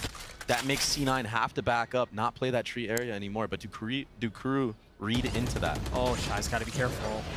He was playing just on the other side of the close smoke. It didn't hit him. Oxy's on the swing. Oh, and he finds his one. But it traded right back. Crew with numbers advantage. Everything crumbling once more. Numbers the way of Crew. Time is short. The paranoia is out from Melser. And now Rooney's going to have to tank this molly, tank the orb. I mean, so few options. Paranoia is going to help, though. I think it hit all three. Oh, no, it only hit two. Melser still alive, avoiding the utility. Crew gets to 7. They're slowly creeping up into things. The defaults from Crew, they're looking really good right now. Baiting out utility, getting a read on the positioning of C9. They started with a C mound default, but they understood that C9 was baiting a fight towards there. That's the clove smoke from Rooney going up the one way onto C, and that's why it's the constant push and pull. What is the reaction from Crew? We're going to take all that A space, get the showstopper onto Kesnit. Yeah, Oxy found the craziest window right there, the craziest timing, dodging that fade Prowler by like, what, a millisecond? Yeah, I don't know how he's just tucked. But still, the split was in full effect at that point, Crew. And I want to go back to something you were talking about earlier around how Crew invests their ults, if they're able to pull this thing off. I think you're right. They can't just dump every single ult into the round. It's got to be this repeated cascade of ultimates, round over round, that keeps the opposition down. And I think Crew are set up for that. I think the question is, how do they manage the resources that they have? If they can win this next round, where the money is scrappy from Cloud9, without using any of those ultimates, they put themselves in a really good spot to do so. Shy is one away from having his lockdown. Heat's halfway to his. And Cloud9, they took their last time out of this half. I imagine what Imi was telling them in their ear was, yo, we have so many ults that are online.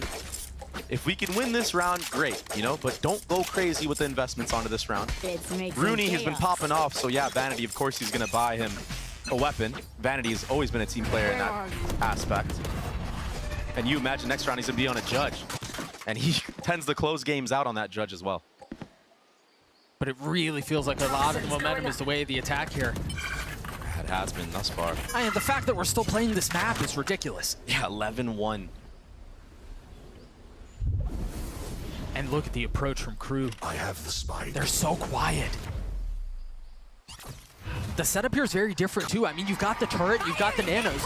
Do they commit onto this? The pathing from Kez, it's so nice! And Rooney's been caught.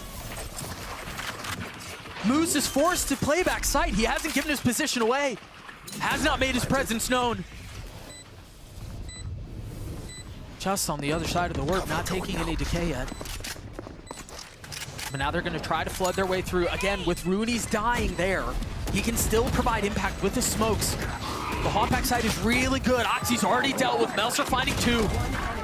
That's 3 on the round for him. A flawless round as Crew get to 8. And things are starting to swell. It was a very cool round. We saw an Omen smoke come out, basically blocking the Killjoy turret off from the rest of the site, and that allowed Kesnit the free reign to use those satchels and not get slowed down at all, getting that kill. There's that smoke. On the Rooney, yeah, that's the smoke right there. And then the post plan, I mean, it's too hard when you're down with these weapons. I don't know how that Gecko Molly doesn't actually connect on the Melser there. He must have just been a step away from it. But all of a sudden for Cloud9, things are getting out of hand right now. 5 in a row, 7 of the last 8. Mental is tested in situations like this. And these are things you can't prepare for this. You can't scrim this. How do they manage this?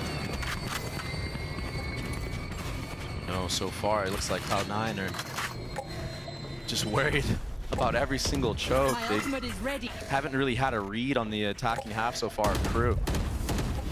apart from that, that pistol round where they met face to face at A site, Placing alarm bot. it's kind of been a masterclass from the side of Crew. Moose getting tagged up a little bit.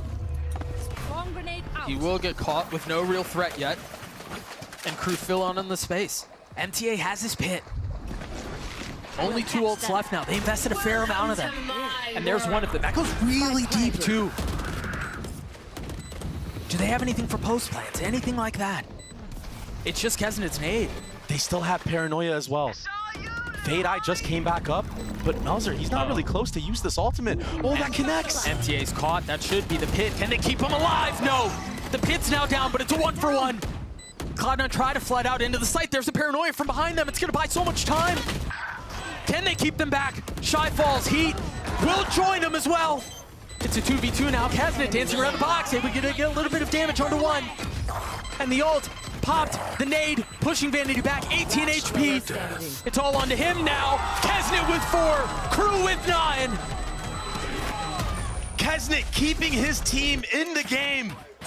4 in that round. He gets the reset on the nade. That brings Vanity down to 10 HP. And the double swing. A lot of ults invested into that round from Cloud9. That was a really good thrash. Good spam. But Rooney, he wasn't able to get anything done with that ultimate. One enemy remaining. Kesnet too cold in these moments. That snap onto the 4th was filth.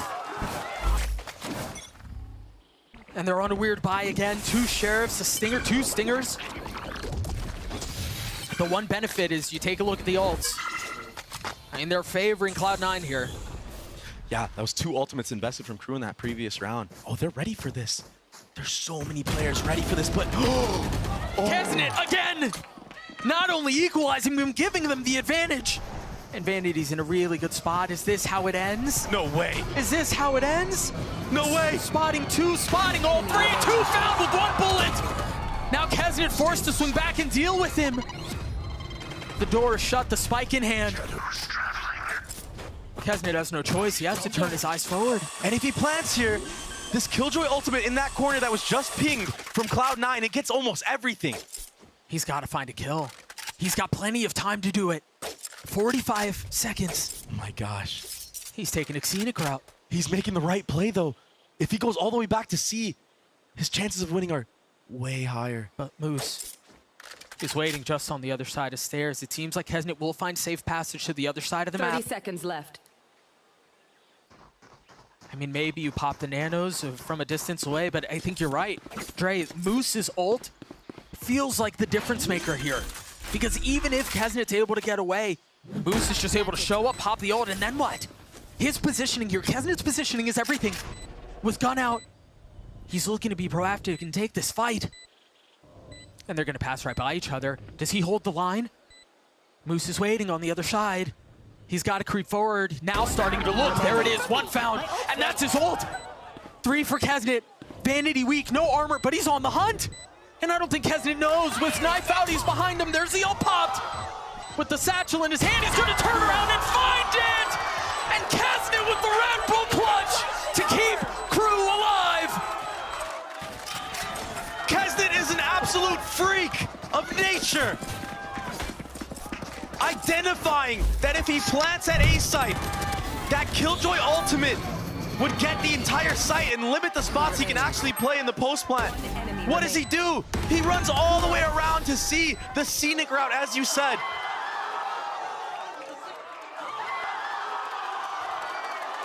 My goodness. What are we witnessing right now?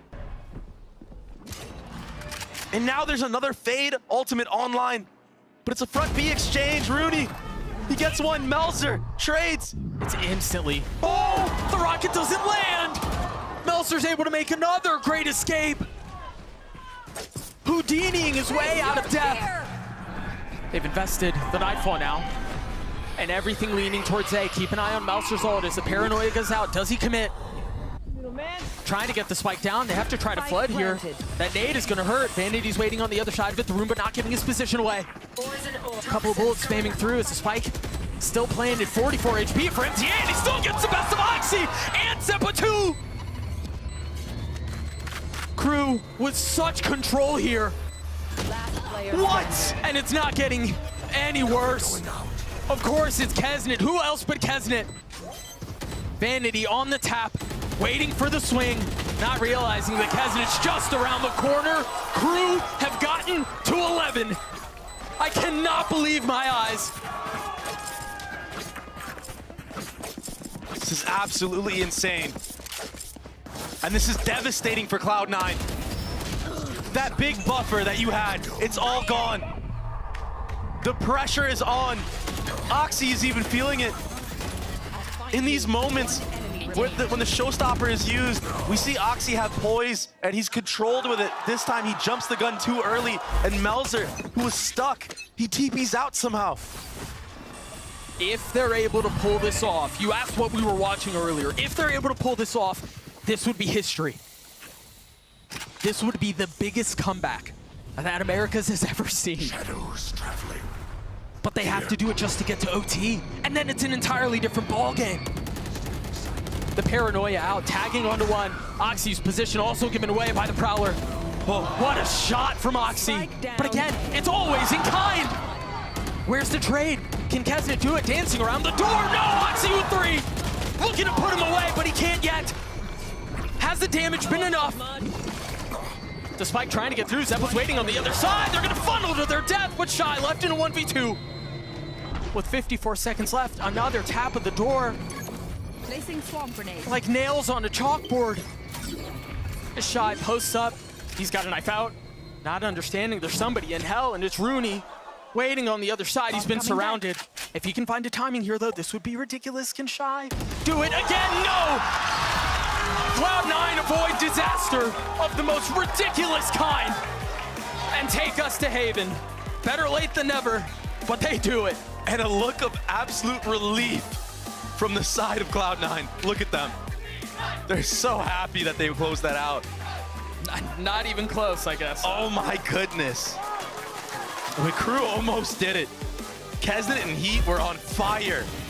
And I think, honestly, as much as things ultimately end out in the way of Cloud9, you've got to feel really good if you're Crew, knowing that you just made a comeback like that happen, and you've got Haven on the other side. We will see you guys there. Do not miss this last map. It's going to be a banger.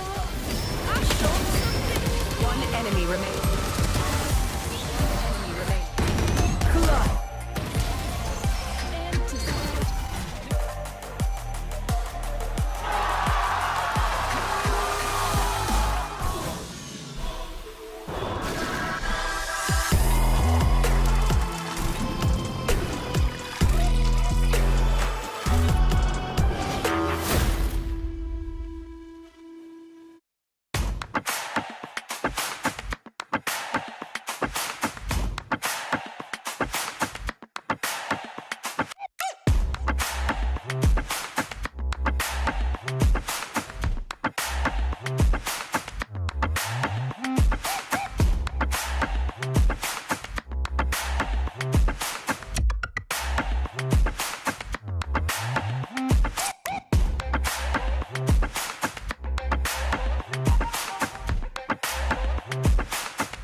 hostile setup there. It's just impossible to deal with if you're Zephyr. Still finds the one!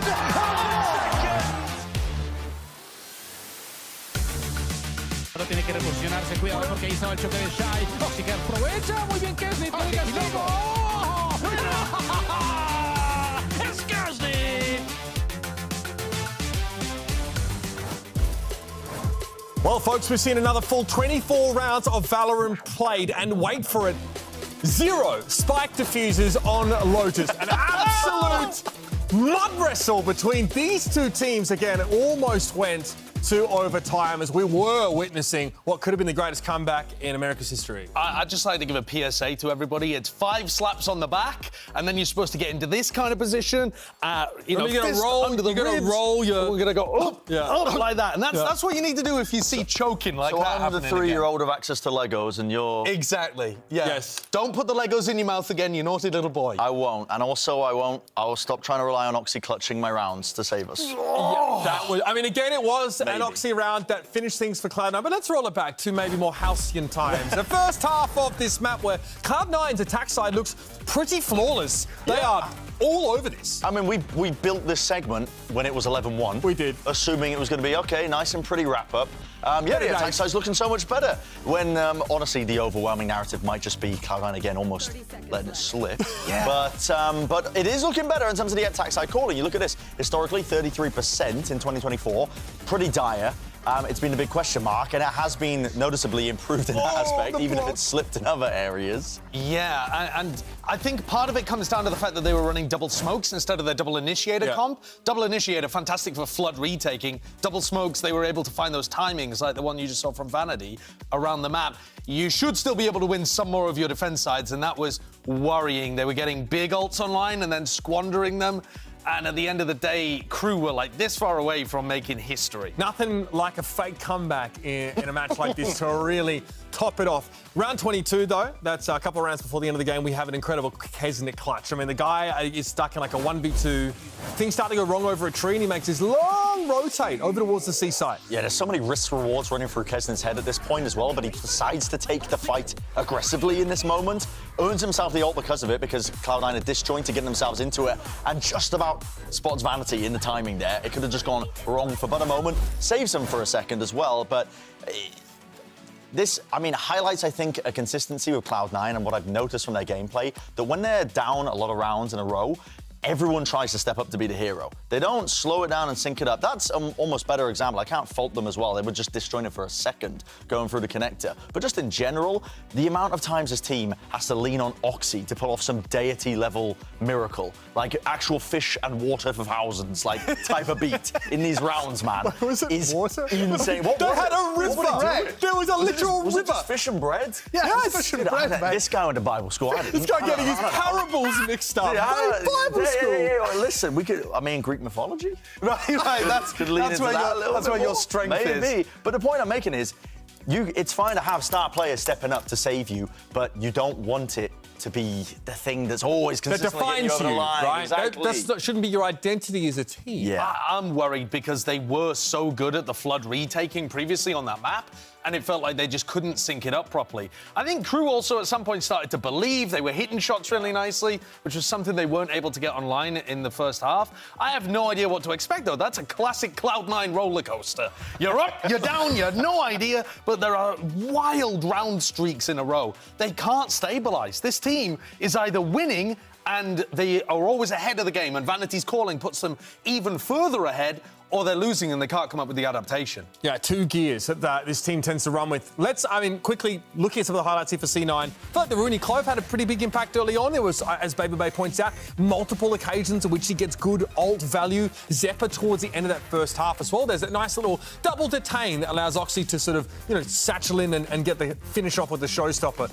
He ends up with that quote-unquote MVP showing, but, Kesney also has to come alive in that second half to make this fake comeback possible. I'll pivot this into more of a discussion as well as we look forwards to map 3, which is Haven, because I spent most of that map expecting it to be over, rewatching the VOD of the last time they played Haven, just trying to pick out some of those key differences. And I think that they play this double initiator comp where you're going to see similar roles for kind of Rooney and Zephyr, maybe not, obviously Rooney playing the Clove, but they had these massive turn-ups and step-ups at this point. But again, a tendency I've noticed is they get so individualistic. Like they are the most American team of all time. They are grilling some barbecues. There's fireworks up in the air. The 4th of July. The Declaration Gender of reveal Independence parties in sort of like dried out fields. Exactly. What is the Cloud9 theme song as well? It's like, I got my blue jeans, my Ford F-150. All the pain gonna turn me into a monster. Exactly. They're really fitting into that narrative. But it's like the James Hetfield song, right? It's the thing that Imi keeps getting pissed off about in these interviews is that they just keep not playing together. The discipline isn't there. It's like we don't practice. It's like we don't listen. All of that, I can see this reoccurring theme is that when it starts to slip for Cloud9, everybody tries to step as an individual rather than actually thinking about slowing it down maybe. Are we going to rethink how we play this area of the map? Are we going to rethink how we're going to do this? No, everyone tries to step up as individuals. And that's what goes amiss. That was what I was noticing just rewatching the Haven map they played versus Sen way back ago. Well, it all comes down to this, folks. The winner moves on to face Leviathan tomorrow, and the loser has their year come to a close. One last time, here's Doug and Baby Bay. Thank you so much, Mitch. Poetry is often a cruel thing, and this feels like the most poetic way for these two teams' years to come to a close. One map to decide who survives, who goes on. And again, remember, if it wasn't for Cloud9, Crew wouldn't be here. Yeah. Right? Like, they're the only reason that they made their way to playoffs, and now they're potentially one map away from sending them home. And obviously, you can make the same conversation on the other side as we turn our attention over to Haven, the stage that will decide whose year comes to a heartbreaking close earlier than expected, earlier than desired. And remember last year's LCQ, it was Crew who sent C9 packing to that lower bracket in which they had to play against Leviathan. This time around though, one of these teams gets eliminated right now. And if Crew are to do it again, that would be insane for Cloud9. Fate is a fickle thing as we've got Kesnet on the Neon. I think this is his first time playing Neon actually this year in official. Yeah, I think you're right. And it's on Haven. I mean, Neon on Haven can be really good, especially paired up with that Breach. And the fact that you're not running against a Cypher allows you to get into those sites with only basically taking some chip damage from mollies. And I think knowing that you've got Heat, who's been absolutely ridiculous this entire series on the Breach to set him up. I mean, Kesnet has all of the tools to have a field day right now. Yeah, just to give some context to everybody watching out there, Heat is plus 24. He's got 50-something kills, whatever deaths. He's plus 24. Plus 24. He's 8 first kills, 1 first death. And then his assists are off the charts as well, right? He's been doing everything for his squad. I mean, we've talked so much about Heat has been a way to alleviate a lot of the pressure that Kesnet was having to carry on previous iterations of the roster. I mean, this could not have come at a better time, and what a performance from him so far. But none of that matters if the season comes to a close today for Crew. They've got to get this thing over the finish line, and same goes for Cloud9. For as much as Oxy was ridiculous, he's got to find a way to put Crew away. A heavy lean towards C. They've already dashed out onto the site. You've got Zeppa, who still has his fault line. And they're taking such a heavy step back. Taken out. Yeah, the fact that Cloud9 has all of this garage control, you have to see a re-clear from Crew. This space, it's too hard to retake if you don't control it. It looks like they're not going to go for it, though. If they don't go for it, they need to keep players here, holding it. That's a fault line. Careful on the swing from Cloud9 as they're going to try to funnel their way out of garage, back into spawn, and they've got them wrapped in. The one benefit is they've got Melser, who's still playing back towards long. Kesnet's already gotten it to half. He's so weak, though. Vanny dancing around the smoke. He swings out into his death. Kesnet's going to be able to stick it the whole way. The last couple of kills come through the way of Crew as they get the pistol. Mad props to Crew and whoever decided to use this retake the way that they did, understanding that garage was out of their hands, out of their control. Instead of opting to fight for it and kind of pincer garage, they went from C long and CT spawn and pinched whoever was stuck on the site, isolating all those players in garage. And yeah, Heat, the one that we talked about, who he was the one sitting in the back with the fault line trying to hold that garage window. He gets taken out, but he did his due diligence and he did his job with that stun, getting 2 assists on the board. 3 Bulldogs, a Guardian, and then the Ghost in the hands of Crew. If they're able to convert this, you know, we've talked about it so many times, they're so well set up for a bonus if they can convert it. And that's certainly going to help their causes as Vanity's already dead. Cloud9 trying to commit to the plant once more. You got the stun, you've got the pair of... What? That wasn't supposed to go that way. God, they've gotten another costly, Doug. This is so costly. A Bulldog upgraded, but Oxy gets taken out into the round. It was scrappy. It was anything but clean from the side of Crew. Melzer overheating a little bit, jumping up on top of that box, but they're still able to get the trades in their favor. Well, and I think the most important thing, too, is thinking about what they're going to carry over, Dre. They've kept 3 rifles going into the next. Yeah, 2 Bulldogs, a Guardian. All weapons to set yourself up for success into the future rounds. Even Shy, we got the glimpse of him investing into a Vandal into that round since he only had a Ghost. Nice shots from Moose. Very nice. Yeah, that's not easy, especially with a Classic, which has like first bullet and accuracy and whatnot. Moose has been so good for Cloud9, man. He's stepped up huge in this playoff as well. He's had a bunch of good moments in this series alone. Currently sitting at 3-2. What was that spam? I've never seen that one. Was that from front B, maybe? From Shy? I think it was from Shy, actually. Possibly, yeah. Yeah, that would make more sense than the players towards A. that almost freaked me out. I was like, is there something I don't know? And so things slow down here. Crew have taken a lot of space towards A main already. I mean, look at how far up Melzer is. Now has to TP and give the position away, but they've got to understand here, they don't have any A main control, and I think Cloud9 wisely do. They turn their attention towards C. Oxy's already dashed out onto site. This feels very reminiscent to the pistol. Yeah, last 2 rounds, honestly, they understand that C site has been free. But on a map like this, you can't play every single site. If you do, you kind of just get smothered. Right. You get overwhelmed. So the retakes have been really good so far from Crew. Can they keep it up? Oxy's in a really good spot. Only able to find one, though. Now they're going to have to deal with Cloud9 and all of the presence that they have down C long. Heat's already fallen, but again, the trade comes through. No shocks to speak of, no nanos to deal with. It's just going to be spammed through the smoke if they try to pull this off. I don't really know. Does MTA try to dart through and they try to fight through the smokes? They're also so concerned about the push coming in from Garage, and it never arrives. The bullet's unable to settle. It seems like Cloud9 will be able to get away with this one. Very nicely done.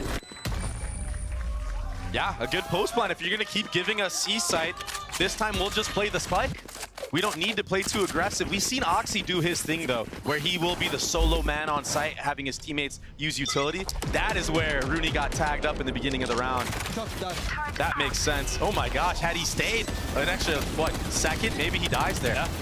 That's a big difference into the round. But you're going to see this a lot, especially on the C post plants. This is something Oxy likes to do. On A, C, whatever, even in the back of B, he likes to play up close and in your face. He's been doing this for about 2 years. I remember playing against him in Challengers. He was doing the same exact thing. That flash right at the beginning of the round and a little bit of pace coming out from the defense as Kezen tried to hold A main. Really nothing there as Cloud9 currently on the doorstep of B. Very interesting from Crew. There was a lurk smoke used this time around in that A lobby. Around right there from the side of Cloud9. Basically makes it so you have to be worried about short and long. But Crew were kind of ahead of that. They had all 3 players. They had a Neon, Breach, and a Cypher towards that front B site. So it looks like both teams have done a lot of prep work on this map. I mean, C9, they've just ended C almost every single round. Crew this time, they think that maybe because of the A look that Vanity showed early on, that maybe the players crept up towards long and they're going to pop and execute, but it's going to be another C. Post plant maybe. Oh, second guessing themselves. They're doubling back. They actually had a free site. Hey, they don't have a ton of space anywhere else either. It's not like they have someone who's contacted up towards B or A or anything like that. Bit of overcooking here from Vanity, but Oxy, he has all that space, and that's 30 seconds why left. the call is coming back. Look at this, a full rotation. It's going to be another free C site, all because Oxy crept up. He's so confident. Melzer's in a really good position here, and he's the first to find the feed. Vanity down, a tap of the spike, and now they've got the Hunter's Fury they're going to have to deal with. 13 seconds left. Oxy looking to push the pace back into spawn, and he's dealt with. Can they delay any longer? 45 HP, he's got to get the fights now. 4 seconds left. No time. If he commits to it, he should be able to stick it, but it's going to be so damn close. Whoa, there it is. He's gotten it down to 1. Moose left alone. Can he connect? Only on the first. That was way too close. That candle was burned all the way down. Crew get their third. Down to the wire. The trading and the 2v1. Who else than Heat? Spotted Moose with the jiggle, doesn't get taken out, and then gets the trade. Oxy almost came up huge here, trying to get that fast flank in. And Zeppa, him getting off the spike right there in that little millisecond moment. That was a game-winning play right there. He just couldn't connect onto the player in logs. And he almost had a chance to kill the player in logs as well. MTA took a little bit of time to clean up that kill right there.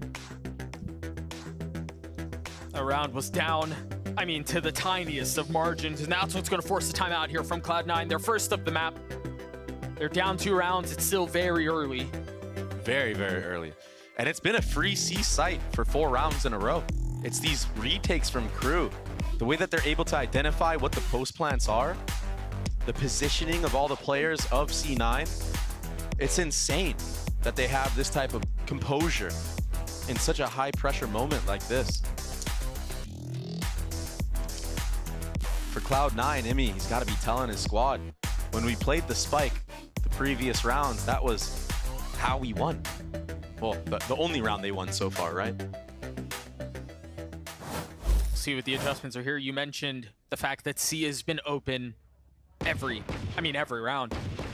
Do Cloud9 lean into it? Are they expecting Crew to stack that, knowing that they've lost there so many times? Or do they just continue to lean into the retakes that you were talking about just a moment ago?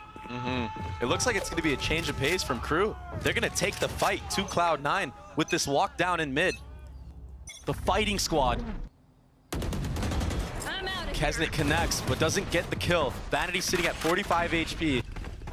And yeah, it looks like C9 are looking like they're leaning into this. Honestly, given that exchange of utility, yeah, Vanity took a little bit of damage here, but it's not like they had a ton to work with, and they drew out the paranoia from Melser. If they were able to navigate early aggression from Neon in towards mid with a fault line over the top and the paranoia from Garage without dying, that feels like a net win. Yeah, and on top of that, they get the orb onto Oxy, who's able to get these jet knives online. This could be really good. MTA on the pixel angle, can't connect. Kesnet looking for more. And he hears all of this. Oh, the timing is perfect. He's gonna find them all, isn't he? The paranoia, really nice response and a filthy shot from Rooney. Always good for one. MTA trying to hold the line in the smoke, and he cannot as Melser drops down from heaven. Vanity's left alone. He will get cleaned up. There were a couple of real tight moments there, but the gun difference on full display for Crew. Again, the trading from Crew as well. They're so close together with their swings. Even if Vanity connects onto the first, the trade is going to be there instantaneously. But that shot from Rooney was ridiculous. Oh my goodness. The fadeaway, he was still moving on it. My lord. What a tense moment. It's still early, still plenty of Valorant to play. Kesnet has an op. Revealing area. See a dart right at the very beginning, a little TP to try to get ahead of it.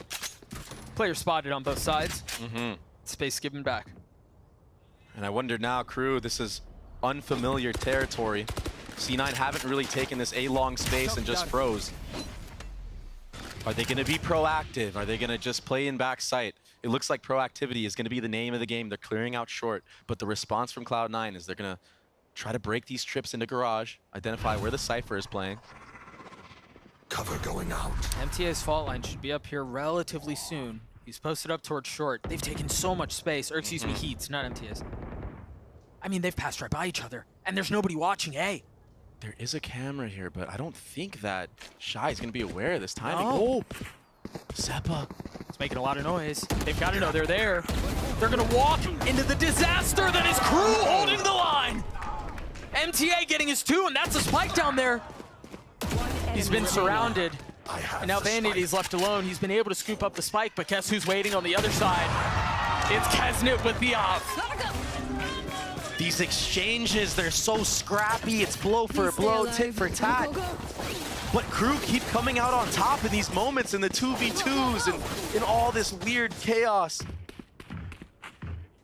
The proactivity was great, though, from Crew. 3 players going short. Rooney getting the kill on the Melzer was a nice entry. But this man right here,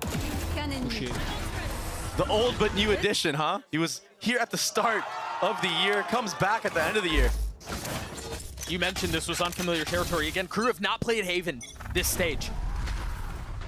Kesnet hasn't played Neon all year. There are so many firsts, or I guess it's been a while, that we're seeing here. We'll go back to that in a moment. You see the buy for Cloud9. It's not great. You've got Oxy who's managed to get backside. There's the Rolling Thunder, but Oxy has dodged it. He's gotten backside again. With Stinger in hand and time being bought. What can he do?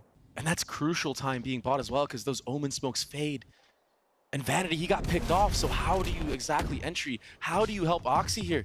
If he gets cleared out, it's done. I mean, getting a kill right there is great. Only one found. One hiding. But yeah, you gotta back up now. There's no choice here. It's too scary. There's no real idea of what's on the other side. Shy here's the turret. He can't exactly finesse his way through, but he will be able to break that. And now Cloud9, they're gonna have to re-clear front B. Yeah, I mean, they might end up B entirely. Instead of just clearing out the space, they might try to end there. Yeah, and front B is a good spot where in the mid round you can contact in with like the only rifle that you have, which is Rooney. Left. Oh, and in I think this case, it's a Stinger. But and also, neither team has smokes. A free plant as well. You should run. Spike plant. Wow. They've invested the lockdown. Shy's going to be trying to re-clear, and Rooney just destroys him. Obliterated him. Remember the hop, still in the hands of Kesnet. That's a really difficult weapon to try to do a retake with. Shortcut. He's got his ult. Does he pop it here? Rooney and Zeppa are both so weak. I mean, if he commits to the finger guns, that's a massive advantage, but instead he upgrades to a Vandal. The swing through, Zeppa's dead. And that was almost Kesnet's life. Can Moose find a little bit of space here? Rooney trying to commit to the ult. He is going to get the kill, but it was gotten to have. Can Kesnet clean it up on his own? No, what a swing from Moose. What an investment from Cloud9, and what a round win. They had to get on the board. The way that they were losing a lot of these previous rounds, it's heartbreaking. The fact that they were able to steal this one away, even though they had to invest 2 of those ultimates to do it, it gives you a chance to climb back into this half. And with the way that Crew are playing right now, I mean, you're gonna have to climb to heights that you never imagined. They're all dead? And so powerful in those moments. Honestly, for as much as we've talked about the matchup between these two, Kesnet's playing Neon for the first time. Crew hasn't played Haven in a long time. It's been a really long time. In fact, the last time Crew played Haven was against Cloud9. And it was map 3 in that upper bracket matchup that you were talking about from LCQ last year. It was 13-6, the way of Crew. That's what sent Cloud9 down.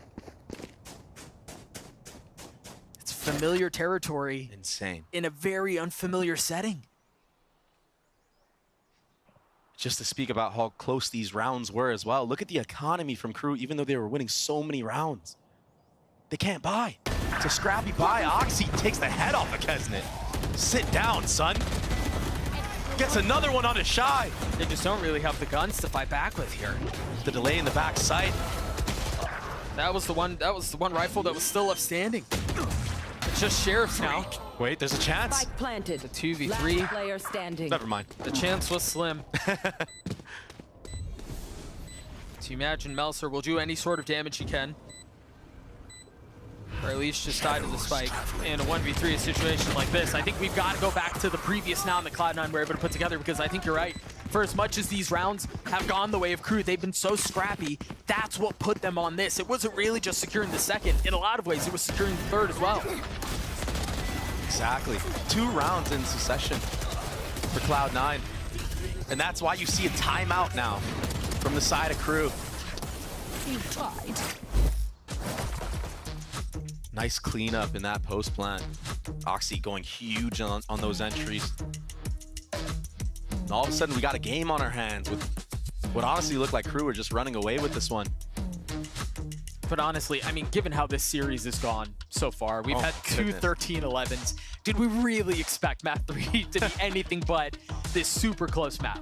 Been a banger series so far. It's still giving. Crew have a chance now to stop the momentum of Cloud9. And if they don't, their economy's not going to be good. Cloud9 might be able to bring it within 1 round. Adam again trying to control and corral his troops and figure out what the approach should be for the rest of this half. We've talked about the stakes so many times, so I want to hit him one more time just so you guys know what's on the line here. The only way for either of these two teams to make it to champs is by placing top 3 in playoffs. And this is elimination on the line. You have to win or your year is over today. So much pressure.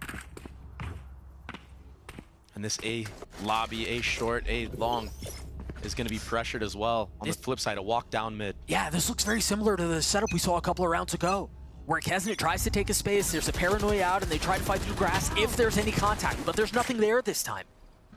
And so Heat's able to keep his fault line, Melser's able to keep his flash too. With that being said, though, 3 players were found out spamming that window area, trying to catch out Moose in that rotation, and that's why all this A space was gathered for free. There's a lot of presence. A lot of proactivity. Zeppa's one away from his ult. If he can grab that orb and they commit A, given where Oxy is right now, it could be disaster. Meanwhile, Moose trying to find a little bit of space. Wow, the double swing in that moment? Safety valve is no longer around. 1-for-1 traded as the flash comes through, the spike in hand for Zeppa.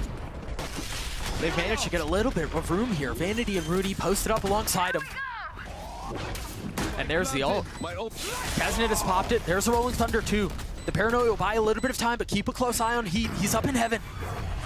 Can he buy his time? Oh. Only one found, but he's still healthy. He's still got plenty of room to work with. Crew snatched his sight right back. And another retake the way of Crew, this time playing the numbers game. Kesnet, he's doing a really good job, even though this is his first time playing Neon this year in official, of getting a kill and then getting out, playing with his team in those moments. Yeah. The old Kesnet, I mean, he just overheats. Maybe he goes 1-for-1 and all of a sudden the advantage is the way of Cloud9. But the way that he's playing this Neon, it's almost like he's playing for the team. The double swing front B that picks out Moose, all these little things are playing a factor. They're very micro. But it's why, when things get thick, they're able to come out on top. Crew have won more than half of their retakes. Caution here. They've been laying it on heavy in the retakes. And they're winning more than half of their 4v5s. Get out of my I mean, this way. has just been such a stark contrast to what we saw at the beginning of Lotus. But again, Cloud9, persistent in their approach. Try to hit C once more. So much utility, poor Oxy. I mean, that's the life of a Jet. When you got Cypher on the other side, Vanity getting aggressive. Only finding one though. And now Moose left to his own devices. Yeah, good luck getting back into this one. No, he's absolutely locked out. This was such a fast pace on the flood from the side of Crew. And it's all because those trips got so much value. It took so long to break them from the side of Cloud9. Yeah, there were 2. I believe the first one was cleared out traditionally, but then Oxy gets caught by the second, and he dies. You're right. He couldn't go anywhere. Yeah. He's trying to move forward, trying to dodge the fault line, but then he's met by Shy, who's just sitting logs in that one-way or whatever cage was down on the ground there. The flood from Kesnet sliding out in full effect. Heat with the supporting flashes, then he just goes in guns blazing as well. Melzer gets taken out. Still 30 seconds of play. Kesnet sitting at 10 HP. So many crossfires in play right now, but it looks like Moose will be able to isolate Kesnet in this 1v1. And for as weak as he is, this is still a difficult one, but Moose wins it out. 13 seconds left. He's now more than halfway to having his ult online. 10 seconds left. And so I think he continued to lean into this a little bit more. He falls at the hands of MTA ultimately, but I think the big takeaway, he's now 2 points away from having his lockdown. Yeah. Considering it was a 1v4, bringing it down to 2, getting 2 away from your lockdown. What a map Moose has been having. Yeah, look at this. He's just caught in between so many different sets of utility. Both trips get a tag. Vanity gets caught by the first, and then Oxy with the second. And that's exactly why you saw the flood. Slide out from Kesnet, then Heat. He's been so sharp all series long. All of a sudden, Crew are running away with this thing. Kesnet has another operator online. This time, going for an A short peek. No one to reciprocate. And so they're going to leave and post it up there while the rest of the team rotates back. Classic Haven right now. The thing is, he's not going to be here for this retake. They don't commit to the TP, but Oxy does commit to the site, and he gets the best of MTA too. Yeah, he's aware that Shy's stuck here, but he loses that battle. Oh, he's waiting on the other side of the smoke. The ult is so good. It's going to give everything away. Oh my goodness. Melser's from backside. Shy's on the swing. He gets 3 on the round. The value that he's had these last 2 rounds has been ridiculous. Last round The ultimate finesser. How many times on this C site is he gonna play inside of his cages? Getting so much value. Shutting Oxy out. Oxy was aware, he was dialed in on that angle, but he couldn't connect. And then, yeah, that ultimate, that was too good. Able to go in the smoke when he realizes it's clear. And look, he's saying, why are they coming to my site? The pressure starting to pile on for Cloud9. They haven't won a gun round this entire half, Trey. And if I'm not mistaken, it was on Haven where Cloud9 also choked the last time they played in playoffs. This time they don't have any chance though. There is no lead that they have. The last LCQ, it was Haven that was the nightmare for them.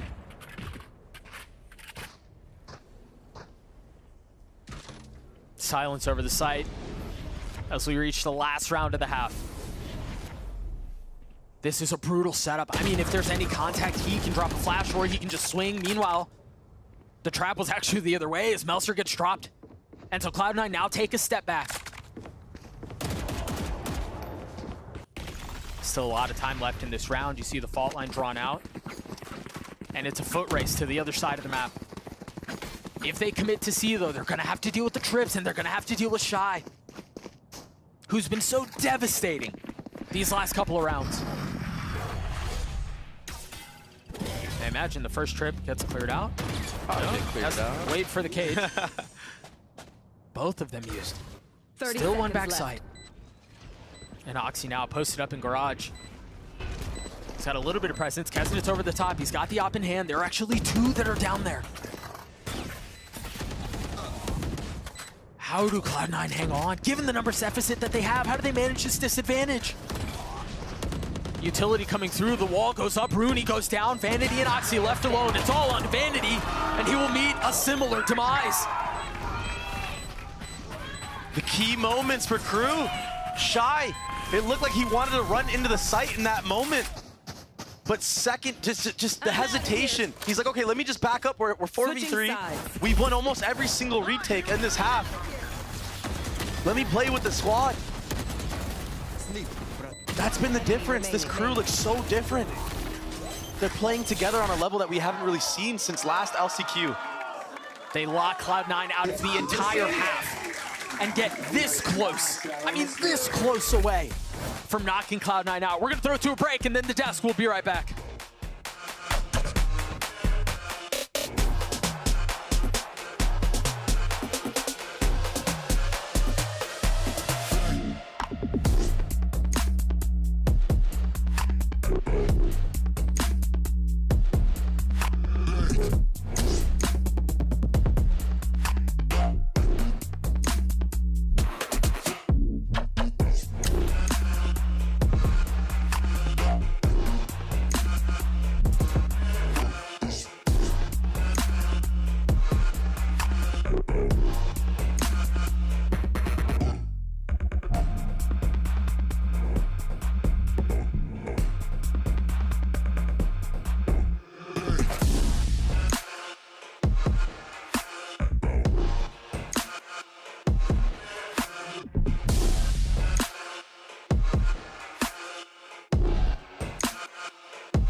Halfway through Haven, and there have been a couple of individuals on the Crew side that have stood up and have taken them to a massive lead on the defense side. Beautiful play here as well. The C-side getting locked down in general, and Cloud9, gentlemen, have really struggled to get through Crew's defensive setups. This guy on the screen, Heat, a huge part of that, my God. On that breach, he's been electric. Yeah, these are his stats from map 1 and map 2 as well. It's just unbelievable what he's been able to put up today. He's stepped up when his team needed it, singular limb, had to make it top 3, and he's looking to try to win.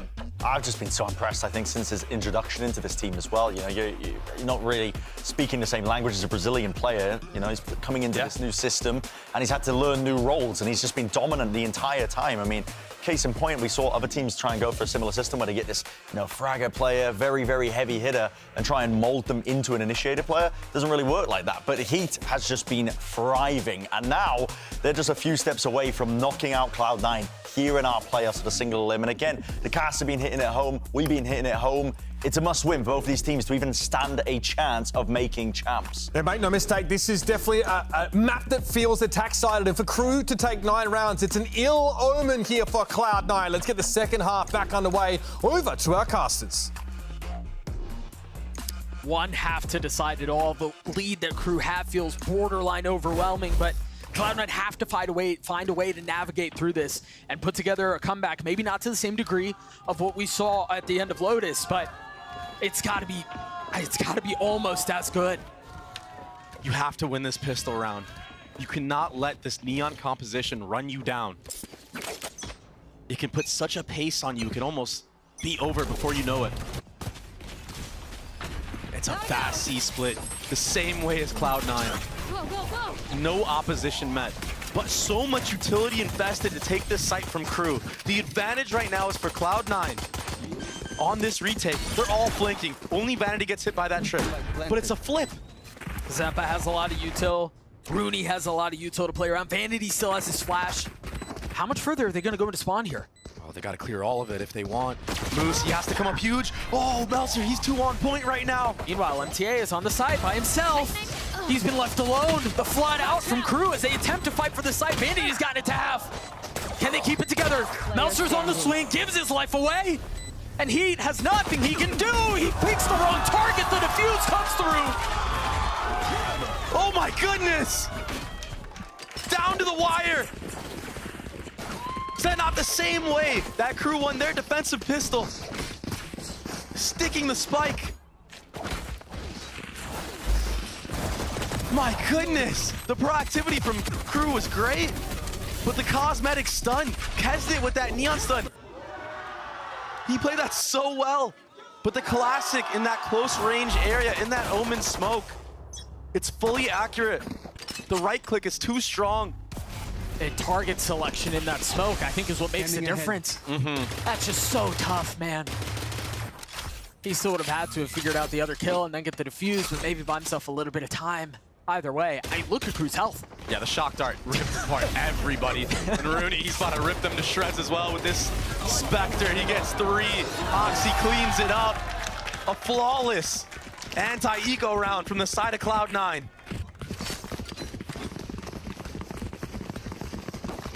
And so now the game really starts. For Cloud9, the possibility, the need for a bonus is tremendous. Let me take a look at it one more time. You're right, the shock dart at the beginning. I mean, Rooney, yeah, Oxy was involved too, and there were a lot of other assists that went on, but Rooney doing a lot of the heavy lifting that round. So good with those shock darts in A lobby. Something you'll see more frequently in this last half. Potential last half of Haven, at least.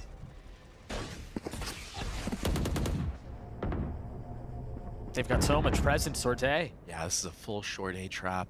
And even if they get past the trap, look at the Killjoy bots. Look at the turret. They have everything here. Different layers to escape out onto the A site. Do a lot of chip damage.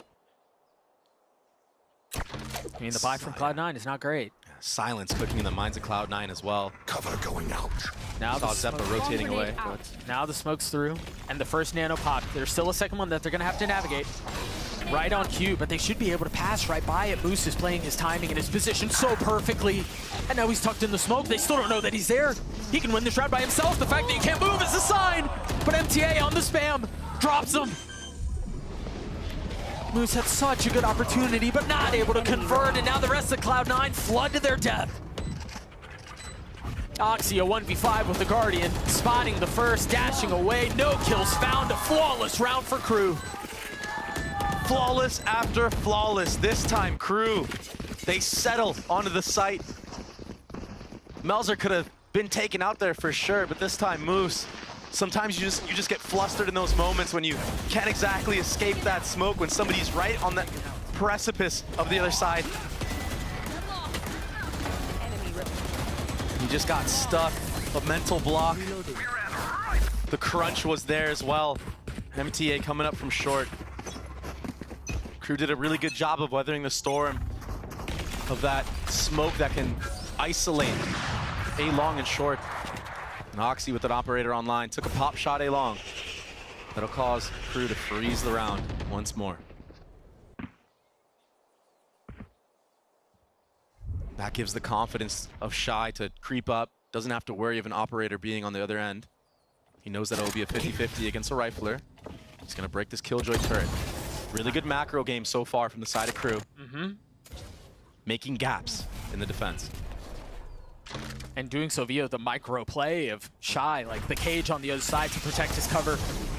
Now the paranoia to the left, Kesnet back sight, but does not realize that Moose has been waiting. Yeah. And now it seems like Cloud9 are going to try to flood this. Given that Moose is playing backside, they have to try to help him as best as they can. And that's exactly what they're doing. How in the world does Rooney find that shot? Meltzer's now got 4 HP. Rooney and Moose, those two in tandem, winning the round for Cloud9. That was crazy. Moose sitting in back sight, nobody clearing him out. Kesnet unaware. And then he cleans up 2 more after that.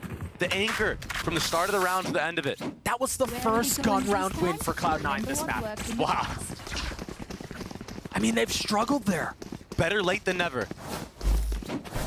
Better late than never, Doug. Finished. And honestly, it was off of how decisive they were in fighting for Moose, fighting to keep him alive. They understood that was a win condition, and if they leave him isolated, that is gone. The flood was great. The utility was great. Turk gets taken down early, but that was ultimately the cue for some of those A players to rotate over into A-Link and support their teammate that was anchoring in the backside. Now, that's something that Crew have to be worried about in future rounds. You have to clear out everything. No corners unturned. And that might catch you on different timings. Now, all of a sudden, when you clear back sight, maybe a flood's gonna happen through one of the links and you get shot in the back. All these small things play a factor. And a timeout from Crew Visa. It's the last of the map. Oh, he's spitting right now. He can feel it. He knows they're in the driver's seat still, even with that last round being lost. Meanwhile, Cloud9 still have 1 to play around whenever Amy decides to press the big button. We'll get a quick check-in on the ult as soon as you get back into the action. You've got Rooney, who's got his Hunter's Fury online. And then a couple of members close by for theirs. Moose, really the one in particular I'm keeping an eye on. But on the other side, it feels like Crew have a little bit more of an ult advantage here. Placing swarm grenade. Yeah, you're coming close to that Neon ultimate. You're coming close to the Hunter's Fury. Shy, we talked about the value he had with his ult. Yeah, and if he gets a kill on a lurk as well, that'll be online. Oh, he was fishing.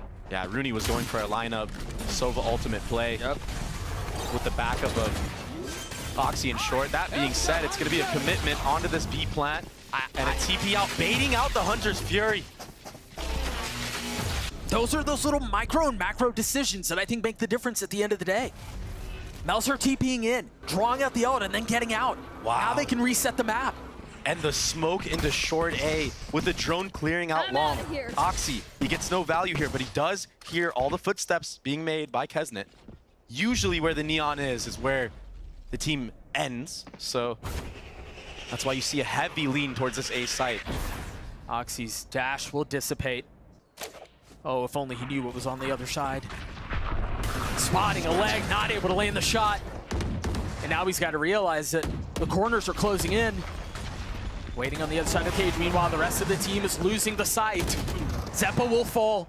Op still in the hands of Oxy. Meanwhile, Crew running amok. 30 seconds left. It's just vanity now as the op falls, Moose too, and he's on a really late flank. A 2v4. Very reminiscent of the 2v5 that Cloud9 were able to pull off on Lotus.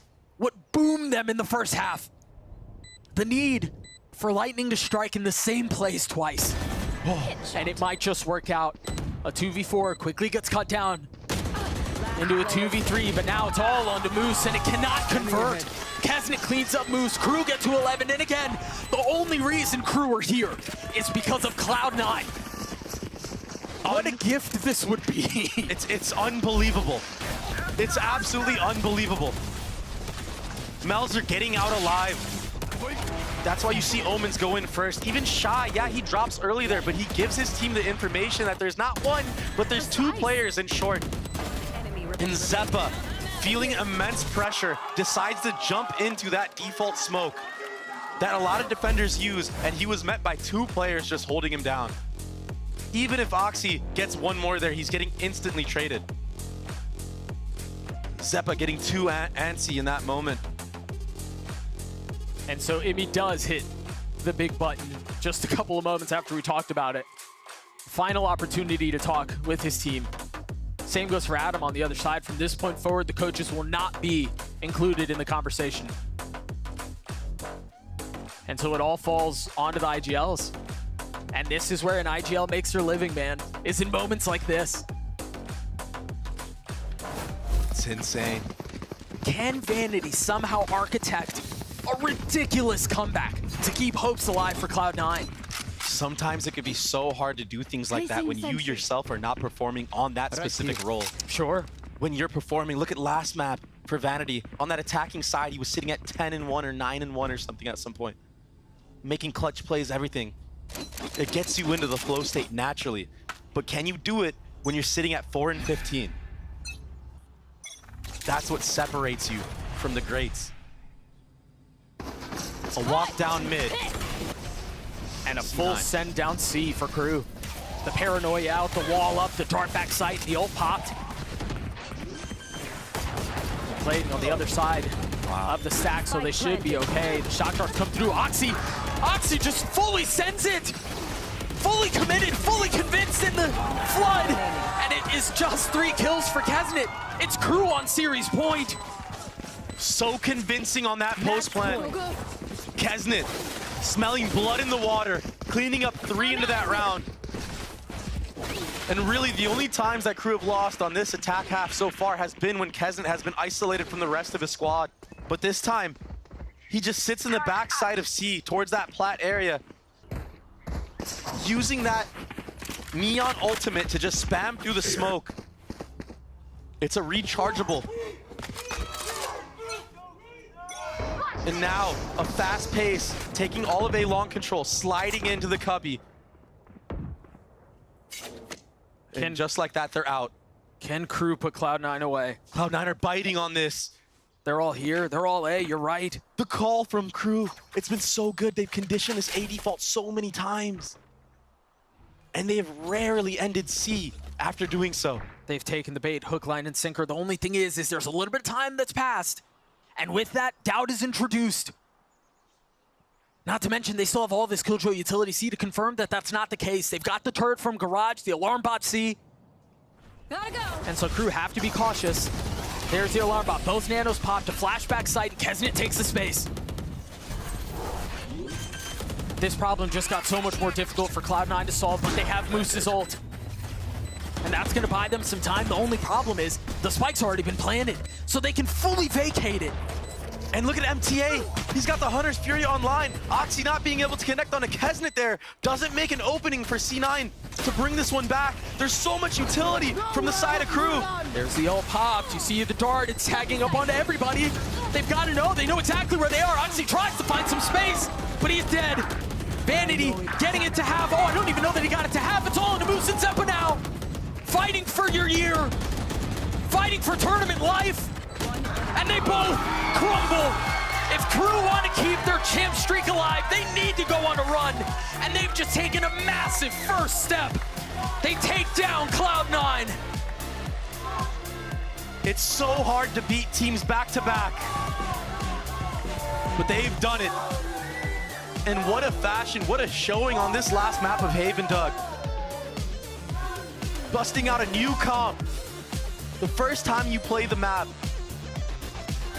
And for Cloud9, it's back to the drawing board. Your season's done. Again, the way that it all plays out is so poetic. I want to remind you guys, Crew's only here because of the Cloud9 win. The last time they played, map 3 was Haven. The last time they played, Crew knocks Cloud9 down to the lower bracket. It was 13-6, and the score is the exact same.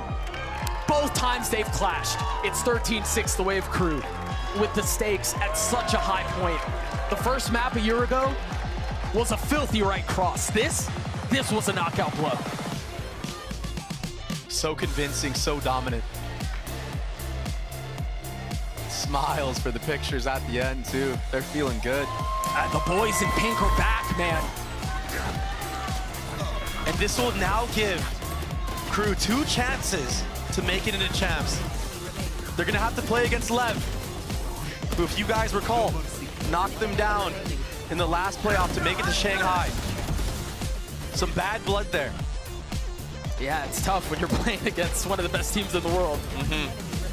Those Lev guys are good, but I think for now, I mean, you're right, Crew have set themselves up really nicely. You just gotta win one of the next two. And yeah, it's gonna be hard, but it's not like Crew haven't faced something like this before. They always seem to come up clutch somehow. I don't know how Crew do it time and time again, year and year again. It's ridiculous how they go on these runs. And we may have just witnessed the start of another one. The streak stays alive. They still have a little bit of work to do, but the possibility is there. And so, because of the way this has played out, we have to say goodbye to Cloud9. They put up a fight. They put up a ridiculous fight, but it was just not enough at the end of the day. Stage 2 was an entirely different team from what we saw in Stage 1. And to be fair, the strength of schedule was a lot different too. They caught out teams early on like Lev, who weren't the Lev that we know now. They caught out, a Loud, who was actually pretty good in Stage 1, so props to them for winning that. But in general, I feel like this is a team who, even the last 2 years, people write them off. Unbelievable. Crew stay alive. We're going to send it down to Elizabeth, who's at the stage behind me right now for the Verizon post-match interview. Take it away. Thank you very much, gentlemen. And I am behind you with the man of the hour. It is Kesnet from Crew Visa.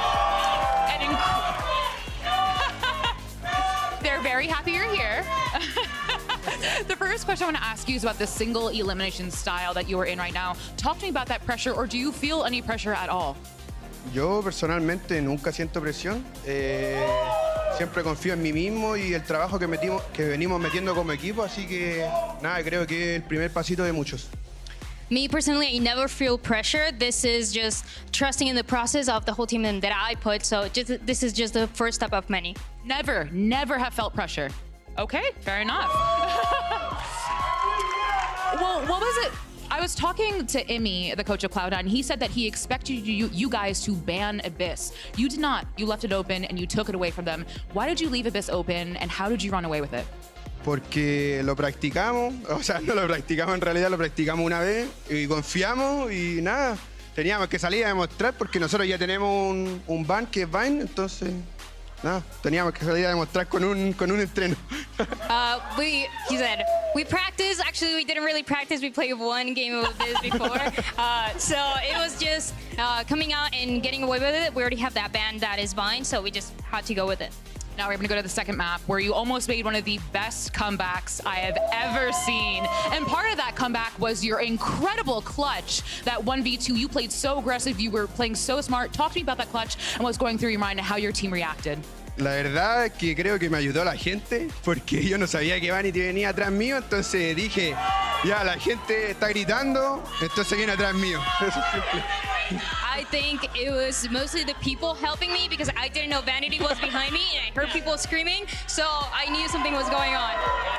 My very last question for you, if you can hear me over all the fans, is you'll be facing Leviathan next. The classic LATAM match, as Dan and I were talking before. Talk to me about that matchup and anything you would like to say to Leviathan. ¿Qué dijo al final? Que si hay algo que le quieras decir a Leviathan. Nada, creo que siempre agradecido de jugar con un equipo que tiene súper estrella y nada, creo que toca una vez más demostrar contra los mejores. Very grateful to play against a team that has such superstars and happy to play against them again. Well, we are all looking forward to it. Thank you so much. Congratulations, Kesnet. Everyone give it for Kesnet one more time. And I have a feeling no matter what stream you're in, if it's Finesses, if it's Psalms, if it's Terex, you know it's next. It's Sentinels versus 100 Thieves.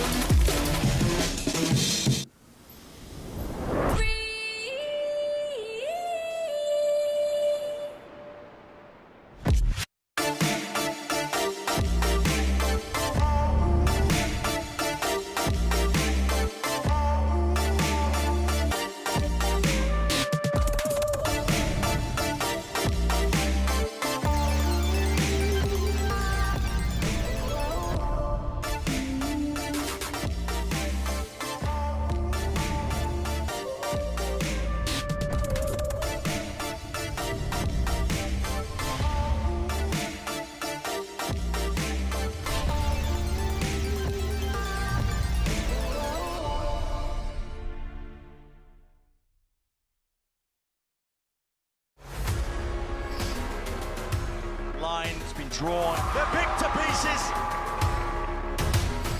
Cloud9 are so good.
We're feeling good about the third seed.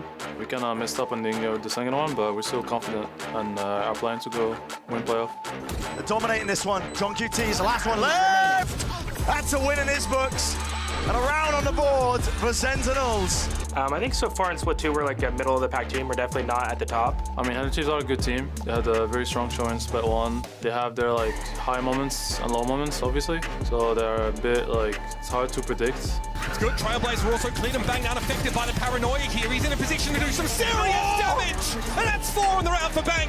100% also have a pretty big history. I played them twice actually, and they beat us twice this year already, but that was when they were peaking really hard in the beginning of the year. It would be like last year, like LCQ 100T%, Sen beat 100T. So that'd be really cool if we got to eliminate them. We just need to make sure to be on our best level. Cloud chasers, social media managers, impression farmers, your time has come. It's our second elimination match of the day, and yeah, you already know, it's Sentinels versus 100 Thieves. Welcome back, of course, to day 1 of the VCT Americas Stage 2 playoffs. I'm over on the desk with Wyatt and Ender, and a very special guest, Loud Sadak. Welcome. Hey. I'm fine. I'm just standing here looking like a little fan. Bro, like, I feel so small with you guys. I know, actually, if you weren't here, even I'd feel small, and that takes a fair bit. Step up my game, if we all just lean on the desk like this. please. Yeah, just go on my tiptoes. Sadak, good to have you here, man. How have you been? Obviously, a few days to, decompress a little bit. Yes, I'm feeling good. I'm still sad, of course. Crying a little bit, but it is what it is. Keep gaming, You still handed a fat L to 100 Thieves on your way out, though. That's got to feel some consolation. We're kind of like Terminator, just going. Just getting melted down. We've got a good old-fashioned clap battle between two of NA's biggest orgs right now. Even though this is technically an elimination match, though, the loser might still make it to Seoul based on their championship points because they've been doing some extracurriculars outside of Americas, gentlemen.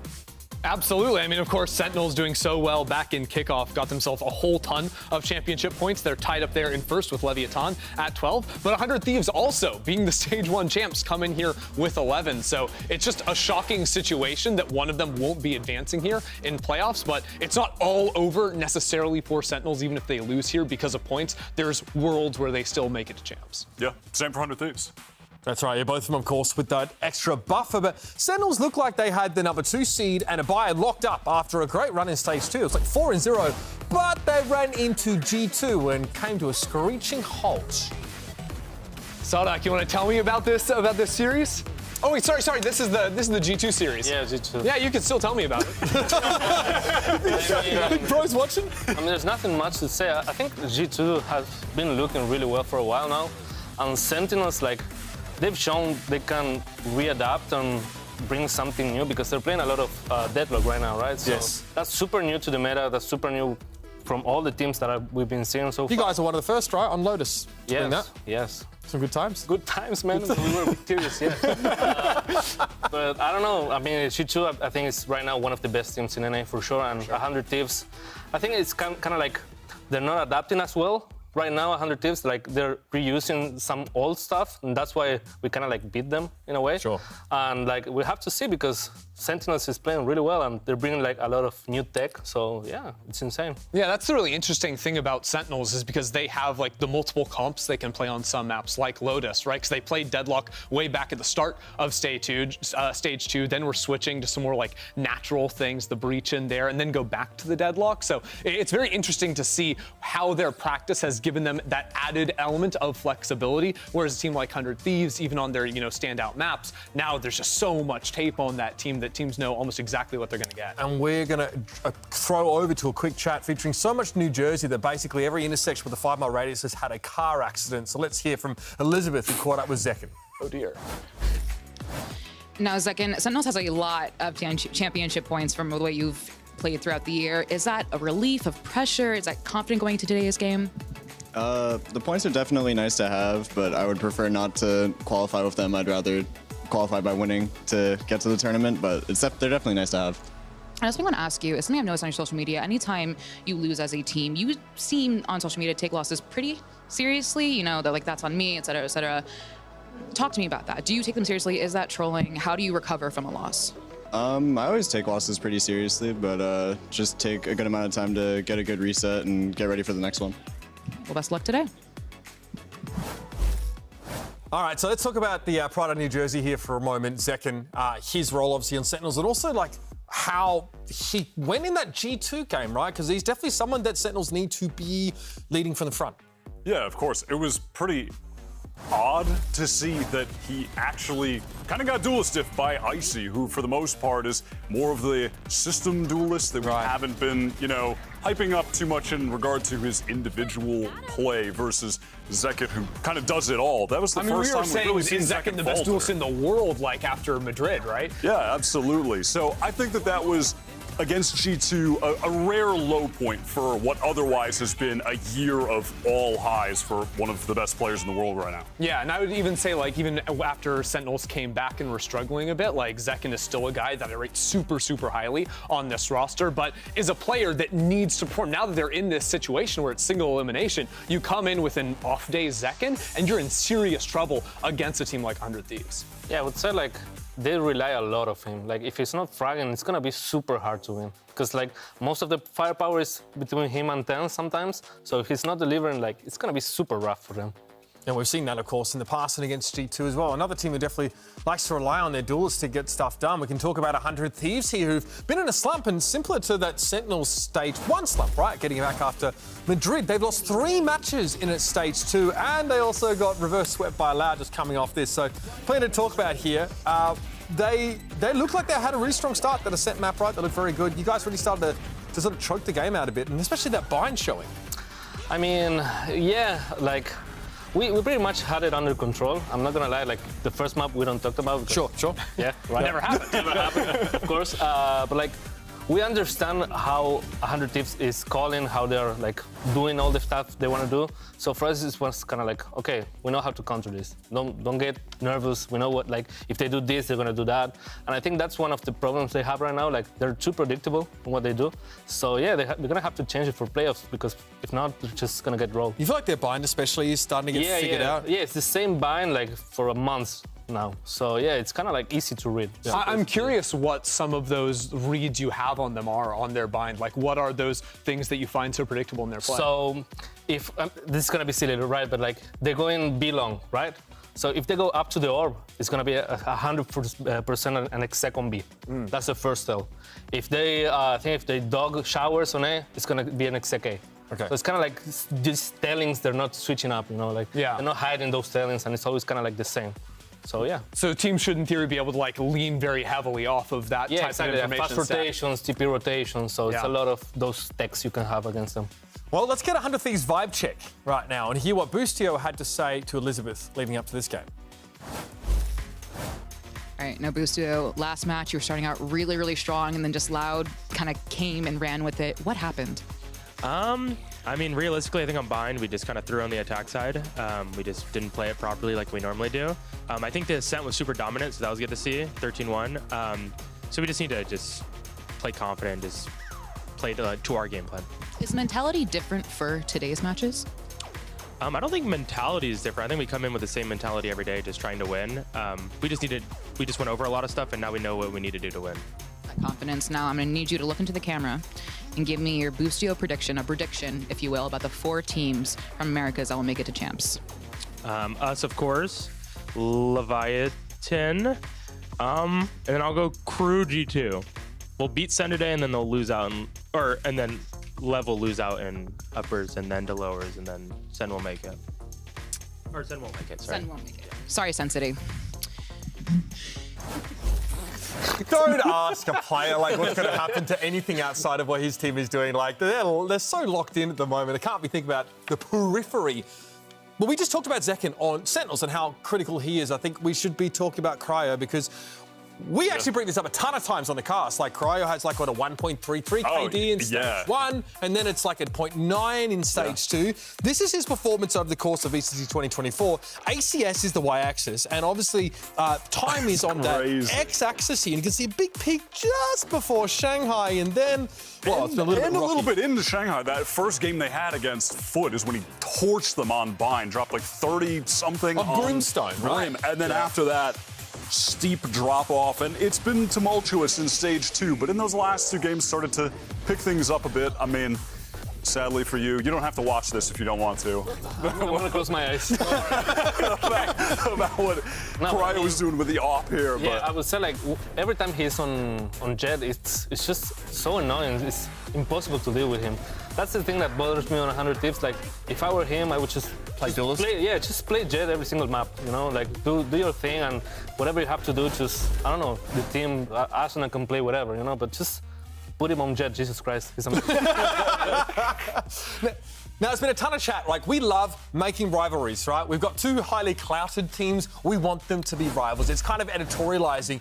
This is a classic NA matchup, and it does always fill the arena. Shout out to everybody down there in the stands, but it's actually not much of a rivalry at all when you look at the history between them. Yeah.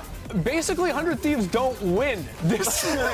They got a win in 2022 in LCQ, and they were popping off back with Hiko. I mean, like this team 2020, jiffing Sentinels with Hiko. That's crazy. 2 big wins. Wow, twice in the first strike, NA closed qualifier. It's like EU here as well doesn't want to hear about a rivalry here. I think that's the last thing the 100 Thieves are really thinking about. Honestly, if they lose to Sen again today, I think Steel is coming for Boostio's job. No. He's coming right back. No, Steel's coming back because he didn't get the frozen yogurt offer like Nate Shot made to Boostio. He said, if you guys are, you know. I mean, speaking of Nate Shot, he's in the comments of that tweet like, wait, is this real? Like, he doesn't even realize that they've been getting smoked for 2+ years. I think the last 100 Thieves win was, LCQ. That was when Shroud was on Sentinels. Yeah. That's how far back we're getting. Bro, I'm feeling so old. What's happening? And if it makes you feel old, then imagine how I feel. Yeah, it was a very long time ago. Listen, I think it's safe to say that odds are favouring Sentinels here. Definitely the historical data has favoured them. I'd say the form of that team as well 100%. Puts them in a better position, right? Yeah, Sentinels have been much hotter in stage 2, right? Sentinels had the big fall off after they won in Madrid, but then, stage 1 was a disaster. Stage 2, they pop off. 100 Thieves, the same thing happens when they come back from Masters, where they really struggle here in stage 2. They haven't beaten a team in playoffs in stage 2. They've only got 2 wins, and they're against teams that weren't able to advance. This team is in some dire straits right now. Have they had enough time to step up? Like, to work on this pool? I am concerned about 100 Thieves map pool. That is the biggest detractor for me right now. We have to see on Abyss, right? Because they might bring something new, and might have an edge, but like it's gonna be hard. It's gonna be super hard. Okay, yeah, there's a lot, of course, to be asking for from this team. The stage is set, though, folks. Now, neither of these teams are necessarily eliminated here. Champion points are important, but it's time to send it down to the stage and get this one underway, folks. Let's get it on. Riot Games Arena, it's time for the NA Classico, a battle between two of the region's best teams. Make some noise for your Sentinels!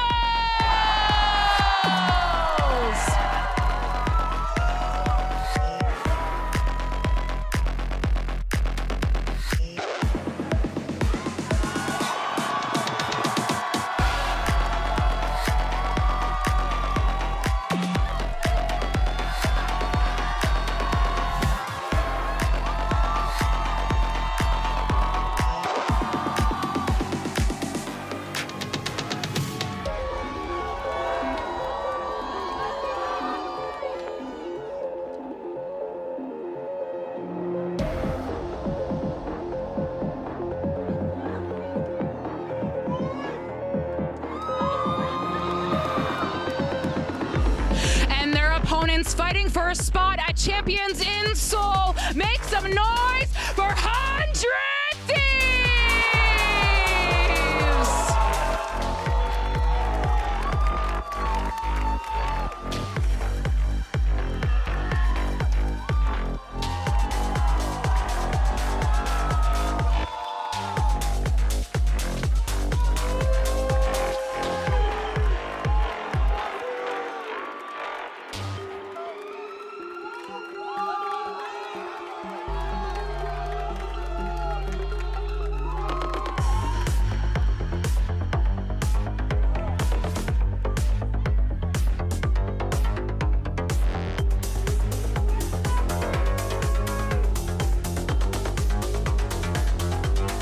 Now, folks, we've established that this isn't a rivalry, but by God, it could be. Both of these teams are still on the docket, at least in the postseason here, potentially for champions.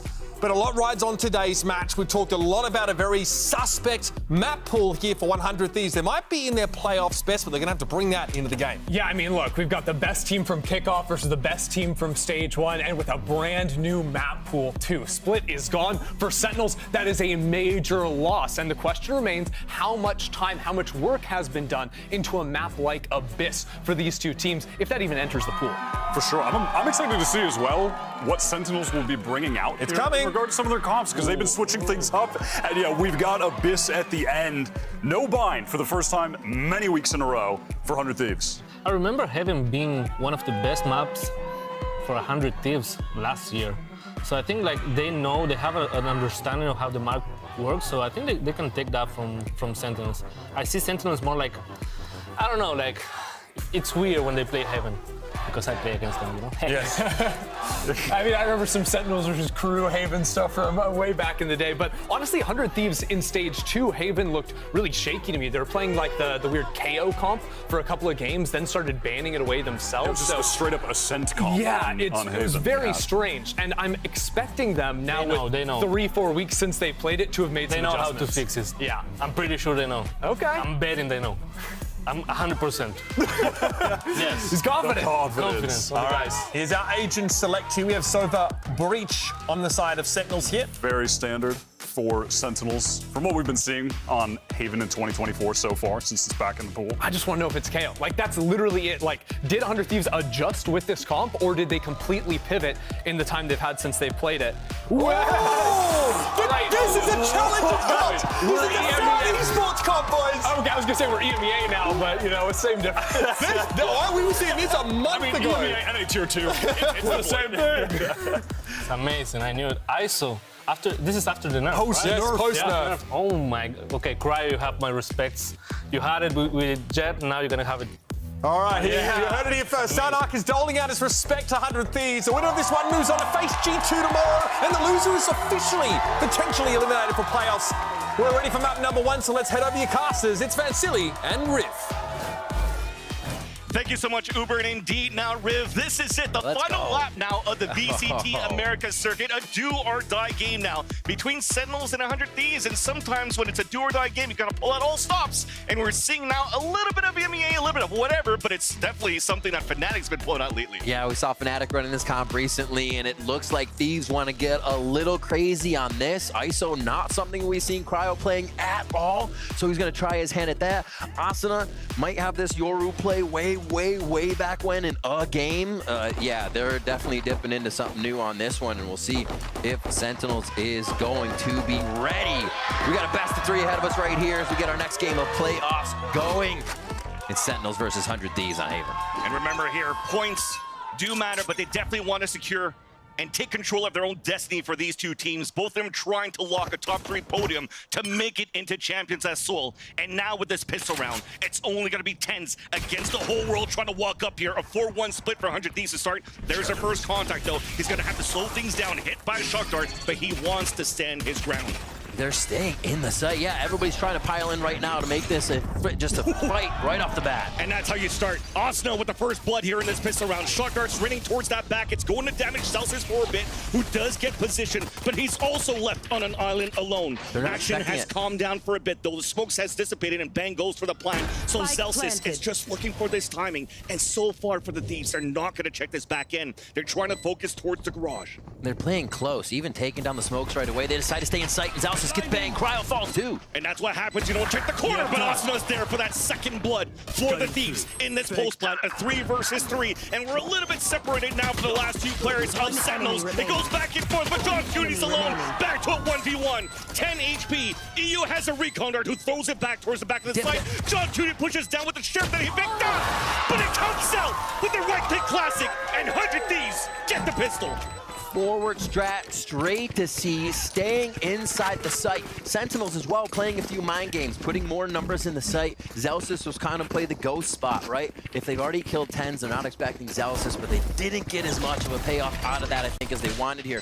Those first 2 kills were great, but it was 100 Thieves that was able to recoup their positioning and find this last kill from EU here. EU has had some stellar games lately, and especially when he starts off on those clutches, it gets him going right away. Definitely one of the most consistent players, 400 Thieves, going into Shanghai until now in EU, winning that 1v1 against a John Cuny, a Fragging IGL, who's also very good in the clutch. So a great start for 100 Thieves.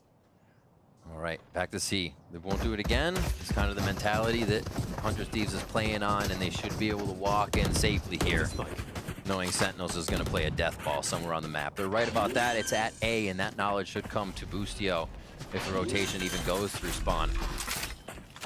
It's in a great spot right here, but remember that tweet that came out that was shown at the desk. 14 clashes between these two teams throughout the years. Of course, different iterations of rosters, but in the end, these wins from 100 Thieves have always been in elimination games against the Sentinels, knocking them out of first strike, knocking them out of the LCQ. Just at the right moment. Exactly, and this might be another right moment right here. But action back now towards the seaside, a flood retake. Paranoia to start things first, and Sentinels, though, somehow score the first 2 kills. This is gonna leave EU alone, gets a blind kill, and it swings out from Celsius. Chances raining back now for the Sentinels. A stick on to the spike, but stopped by bang. Long range with the classic. Boostio cannot get the lurk, but that clock is ticking down here with all the kills. In the end, it's still 100 Thieves win. Very bloody round coming out from Sentinels on to 100 Thieves. That's going to feel good heading into the bonus here. And I love the way Sentinels played it on the retake. Kind of a nothing to lose as they head in, all behind each other with confidence on those takes. And yeah, a lot of firefights happening right off the bat as it seems like 100 Thieves, we'll see in the gun rounds here, but they're playing inside the site fully with this composition that they're bringing to the table. We have not seen a long C fight yet on those C plants. Towards A here for the bonus round. Already, Asuna has this ultimate. So plants, orbs, kills, only 3 there. So you know he's picking them up somewhere else. A little feint towards A here as they start to make some noise outside B. And it does look like they'll happily send a clone garage to try and make some plays happen. But it's sewers where it starts off. Both star duelists not afraid to walk down and get their individual duels. But now you see the shield coming up and also the dimensional drift. They're going to spot that onto Saucy, who's able to run away and get 2 kills on top of that. Couldn't have happened. At least Asuna has taken control of this A site, given a chance for a plant to come down and for Bang with the utility he has to try to support, but you see how separated they are. They're afraid of a flank. So it's Asuna that has to at least get 1 or 2 to give a chance here for 100 Thieves to win this gun round. And it starts off well. A first kill there onto John Cutie. Both flashes depleted. Hunter's Fury coming out now, wasted out by the defensive side, but it's good enough for these 2 kills. Pushing out the last 2 players, 100 Thieves, and Sentinels will get their gun round converted. What an answer from Saucy. To have the round where they snuff out Asuna's ultimate too on the Dimensional Drift, it seemed like the way 100 Thieves brings this comp to the table, they're going forward all the time. They're playing with the aggression of both the Yoru and the ISO on different portions of the map, and here it didn't even matter. The shield as well being broken as he came through the box. Such a boon there to Saucy's play. And the retake from Sentinel, super confident. That was a big one for Sen to win there. Like we said, they did a lot of damage over there towards 100 Thieves on the previous round. So it helped to chip away and start that round in their favor as they were retaking. Resets the economy right away from 100 Thieves and understanding the economy against their opponents. This should be easy pickings. That's 2 for 1. But you'll take it for the Sentinels. There's still John Cutie there for the support. Zekin has fallen by the hands of the attack side of 100 Thieves, and all 3 players remaining kind of separated. Busio is trying to force a rotate somewhere. So the last 2 here could work the site together. Just toying with the garage. Last round it was the Yoru clone that went through. Now they play it slow. Busio seems like he's actually trying to figure out the map right now. Take all of this time to see where that util might be and where he might be able to make Sentinels think about these future rounds. Exactly. Breaking now and wasting the util towards the garage, breaking the alarm bot. You see this peeling away the 2 players from Sentinels, but unfortunately, exactly, he walks through 2 players waiting towards the window. He gets picked off, and the rest of Sentinels could really kind of stay towards this A site, even wait for their teammates to come back to secure the round. But at least the silver lining for the 100 Thieves is that they get the plant down. And it's smart from Sentinels. Their retake has always been amazing. Although out of the map pool, just think of how they play split. A site's given up, and then they can just swarm it from different positions and seemingly take down their opponent. At least we've avoided all the util. I just saw Bang, though. Guy hit a bit by that paranoia thrown by Tens, trying to get a Marshall shot, pushing through the smoke. There you go. Wilson falling down. Yeah. Isolate on different fights. Util not good on the attack side on the post plan, and Sentinels already tie up the game here on their map. Pick up Haven. Pushing back very, very strong. And I think we now need to see when guns come back up what this 100 Thieves composition is supposed to do if we're really thinking about it. It can't be played default. You're not just going to get into sites by hitting a few flashes here and there. Let's see how they're going to use Cryo. Let's see how they're going to use Asuna on these 2. And yeah, in 2024, you can see that stat. So different direction that 100 Thieves is looking for as well in that sense. Yeah, first time double duelist rather in 2024, first time ISO on Cryo. Yeah. They're actually trying to leverage him towards the garage to start, but for Sentinels, they're looking for this control in the choke of the A site. And they've done this with only 2 players instead of a breach utility. They're reading the push potentially towards the C site, and there's a bit of utility being thrown by 100 Thieves to try to push them back, and that will be a stalemate for a bit. Time now for both of these teams to try to find the information in the mid-round. Sentinel's playing reactive too. Kind of moving Zelsis around the map, keeping those fault lines from preventing 100 Thieves to play fast with this composition. You can do that because you have the push up from Zekin on A this time. You don't have to fault line sewers. So really moving off the ball on the map to get themselves into good positions. And Zekin may find something here with Saucy backing him up. And they activated the shield towards the garage, so you're trying to keep those players isolated on C, and they instantly fall towards the A side. Beautiful picks coming out from 100 Thieves as soon as the cage came down, and that's an open site for grabs for the Thieves. In 100 Thieves, you just mentioned it, the ISO at garage. What was Busio doing last round? Into garage, front of B, into garage. Keeping members of Sentinels over towards that side of the map with different players at different times. Is it enough this time, though? The retakes from Sentinels have been so strong, and 100 Thieves continues to fall in this post-plant situation. It'll be very difficult, too. You already see EU posted up towards the sewers with the Hunter's Fury as a last resort, and especially after John Cutie falls, IGL versus IGL from a one-way smoke thrown by Bang. You can see the last 2 players trying to fall back. Flash being thrown, but Tens was always ready for that. diffing now Asuna, and giving a chance here for the last few players of the Sentinels to attempt to save their weapons here in the pulse plan. But you see somebody's on the hunt so far. It's EU here. They don't have too much economy to work with, so this is a high risk here for 100 Thieves. Gonna drop these weapons, and it works out for the first pick. But the rest, the last player 10s, is going to be okay. And look at that. It's like, you look at the scoreboard there for who went down on 100 Thieves at the end, and it was the duelist. It's kind of the way this thing needs to happen, right? Those two up front making plays, causing distractions, while the initiators and the Sentinels, the rest of the team is following up on that chaos, on that action over the shoulder of their duelists. See Boostio still hyping up the team, getting them ready as 100 Thieves take that 1-point lead. Blade Storm for Zek in here as they can get a little bit of money econ saved on that. They're going to try to fault line here and potentially push down. Blade Storm activated by Zekin. Just looking for that timing. Zekin, there's that contact. Down to 8 HP, the swing out from TenZ, who drops 2. So big. Bang, though, answers back. Spike still available to get picked up. But that's a great first contact now for the Sentinels on their defensive side. Map coverage is there. And again, they move Zelsis around with the breach. It's not used immediately on that sewer. So very reactive play from Sentinels here in some situations, and set protocols like that 100 Thieves have to be ready for. And now 3v4. They have to make their way and see. Trying to wall contact up, but there's a slight step that was made here by 100 Thieves walking up, so this should be heard. Zekin only with the classic left, but you definitely do see he has probably a blade or 2 left. Nonetheless, Plant comes down. Bang TPing away and keeping the last 2 players inside the site. Hunter's Fury also not positioned to play long range, so it's a fake cancel to fight towards the spawn. All right, lockdown's there. It does kind of pin Boostio in out. He's gonna make it out. Up to Bang to take one down instantly. Here's the Hunter's Fury. He's gonna drop one in seconds, just in line with it, catching a pie to the face. And Bang's inside the smoke. Boostio's towards the back of the platform, connects with another kill. And now Zelsis is left alone. 1 versus 3, wall bang by EU. And the Hunter's Fury was everything there for the 100 Thieves conversion of the pulse plant. Oh, what a play. A little bit of a mishap, an error picked up by the side of 100 Thieves.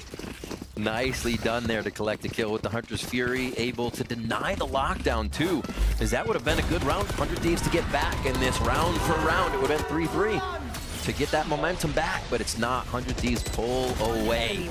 And these C hits have been so aggressive. We haven't seen them fully push in to spawn or into garage and stay there, but they are just staying in C and making it very hard for any util that the Sentinels is using to work. And how was that heads-up play there from EU? You saw from that post plan, he was already holding towards the spawn, and once that lockdown went through, he's like, okay, what should I do here at this point? Should I fight towards the spawn? Ran all the way back, and he was still inside the radius of that lockdown to just pull out the Hunter's Fury and do whatever he can here to hopefully or break the lockdown and get kills, and he's done both. So Sentinels call a timeout here. What are we seeing, right? They are trying strategies. They are trying to push themselves forward, but you have to consider that against 100 Thieves composition, if that fault line and that detection doesn't work, 100 Thieves is going to strike back 10 times harder with these duelists, with the speed that they can hit a site and then continue to follow up on each other. So anything that Sentinels does do, they almost have to hit a few players or do some chip damage, or 100 Thieves is going to feel so confident to go forward. And it's also crazy now with this 100 Thieves from you've seen from the past few rounds where they're using and setting a lot of their paranoia with Asuna, with the decoys coming out, Gate Crash to go away, but also Cryo selling fakes with the shield coming up too. So there are doing some great defaults to try to keep just Sentinels pinned up in these locations so they can fight in the weak side with more numbers.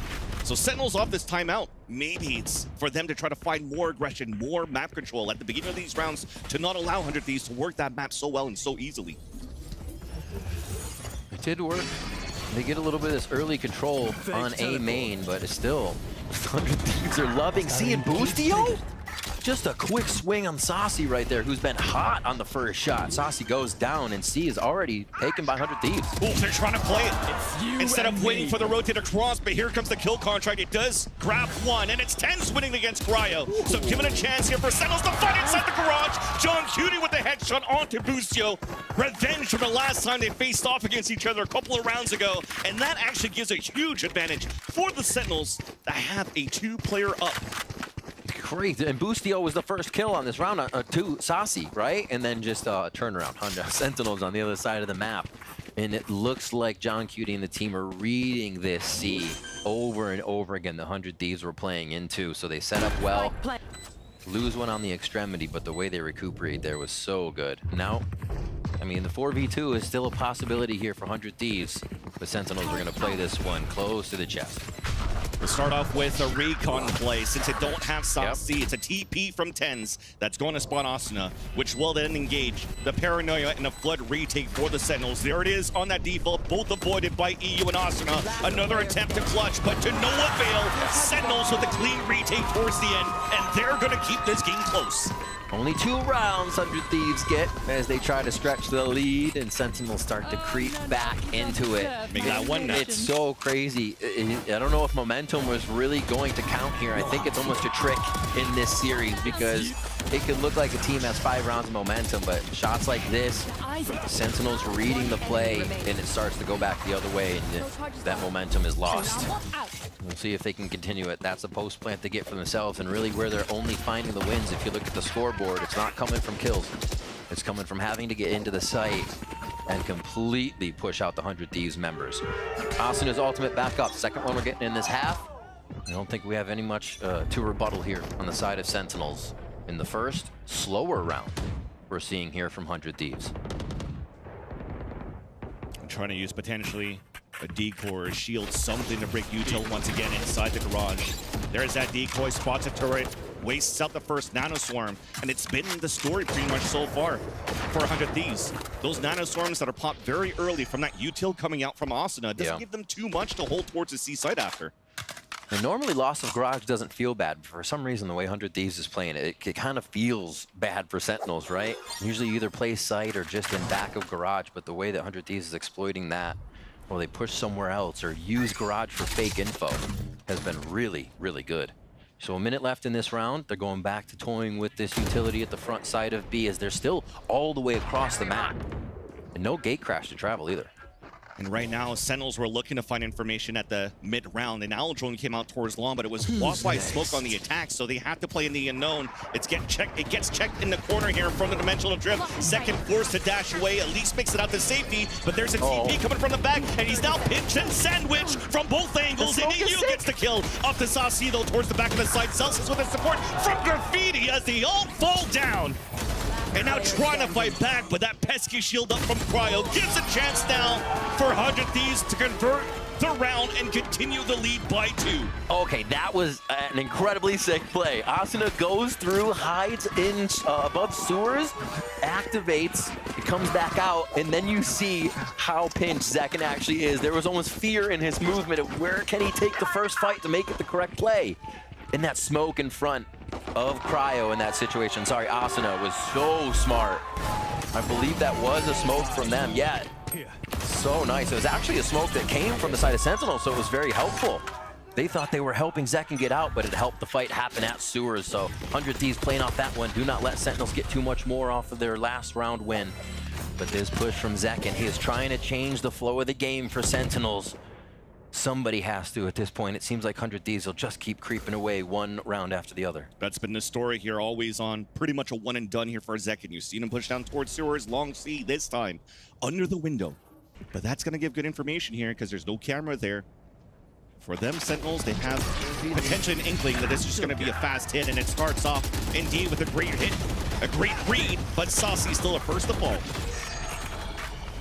And Boostio's ready for this flank too. 2 of them coming through. The buddy system. John Cutie now meeting up with Zekin. And he's just playing the off angle. There's a ping there, at least onto the trip. There's a swing out. Zekin wins that fight quite easily. Alan Jones trying to clear, trying to find some info. A 4 versus 4. And the first one to start things off, it's at long. Big paranoia. Meanwhile, though, we've lost a player on the defensive side in the sewers as Celsius is now blocked off by a dark cover of the Omen. Asuna with the spray onto Zekin, and that's not going to give any chance for Celsius to move in to help. Cryo and Asuna just hiding under and held together, waiting for somebody to peek. That would be terrifying to see. And 100 Thieves take another one. And they're consistent in the confidence that they're taking these sites with. When they hit C, they're always on C. They have one lurk, it might be Boostio, but they're They're behind default, they're into the site, and Sentinels can't do much to get back in if they have not found one of the first kills in the round. An A play consists of just somebody continuously watching sewers. Boostio goes down and they still have it covered. They have an answer for everything they're doing. With the speed they're getting to the site, they have so much time to think about how Sentinels can get back in, and they're thinking about it right all the way home. Hunter's Fury here for Saucy. Up against Boostio's ult if they do find a body somewhere on the map. And back to just this default C, not default C, but this regular C strat they've been playing, a 4-1.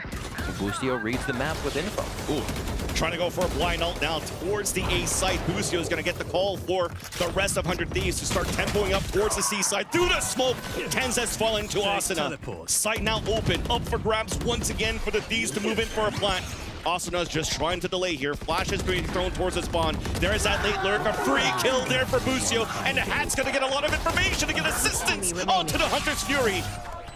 Then just floods way too much against Sentinels. Saucy now alone and forced to do nothing but save and attempt to save his Bulldog. It's gonna be difficult though.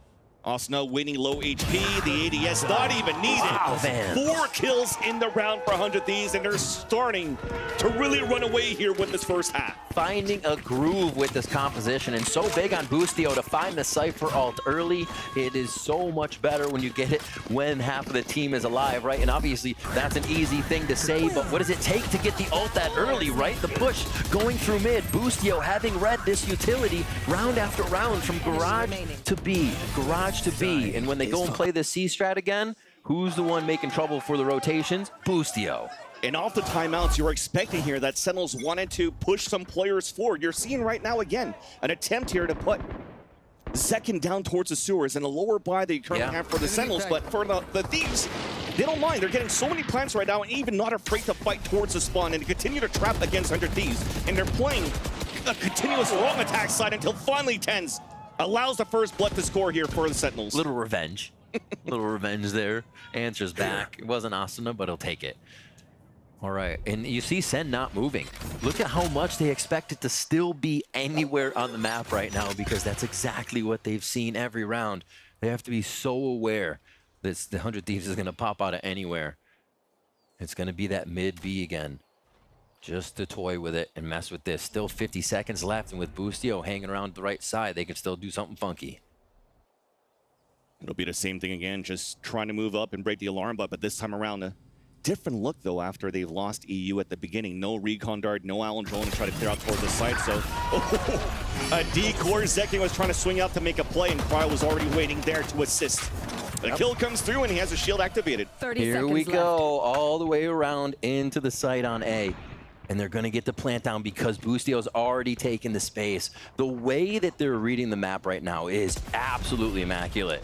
Sentinels cannot find themselves a cheeky kill. Oh, they do on a Marshall, and then it seems like everything is held in place.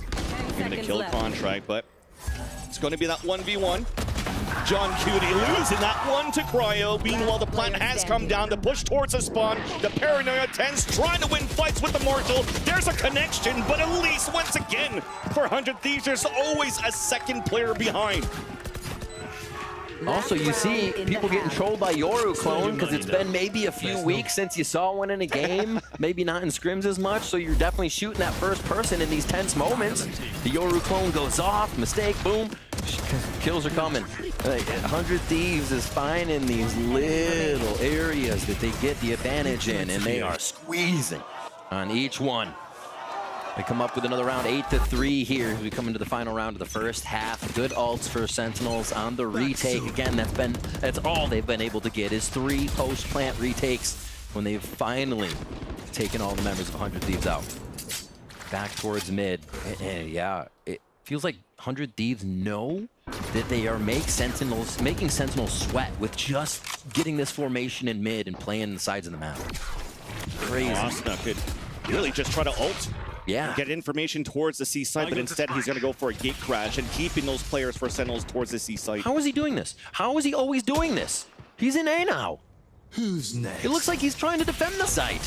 And that's how you're gonna find information once again. Just trying to Oh stay my up here on the gosh. second. Spots the second one too, and Saucy is the one that's gonna get sprayed.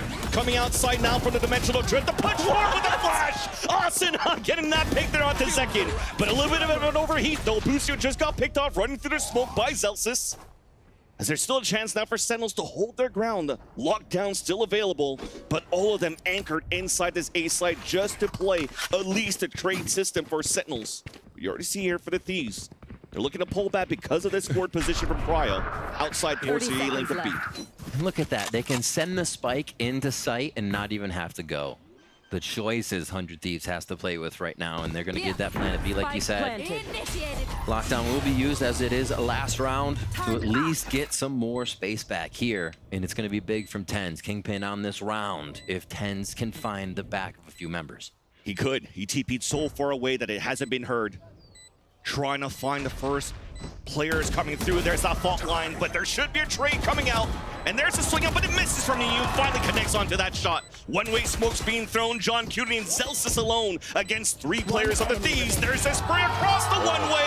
Asuna capping on the last 2 kills. And 100 Thieves will close at the half with the lead 9-3. Coming to work with a job to do, and they keep that win condition alive. The double duelist composition is not one, especially the ISO and the Yoru, that you can sit back, that you can play a waiting game. They took it to 100. They took it to Sentinels every single round, and Boostio was a god around the map to make sure the information was right and the plays worked. Great call so far from the Thieves, and now Sen will get a chance to attack after the break.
Hey everyone, it is Elizabeth here in the crowd for a nice sideline halftime report. And I've been in the crowd, I've been going back and forth looking at the teams. The teams are taking the single elim very seriously. The vibes are not necessarily serious, but they are focused and trying to win the game. In terms of the crowd itself, pretty dead even in terms of 100 Thieves versus Sentinels fans. 100 Thieves? Sen City, are you here?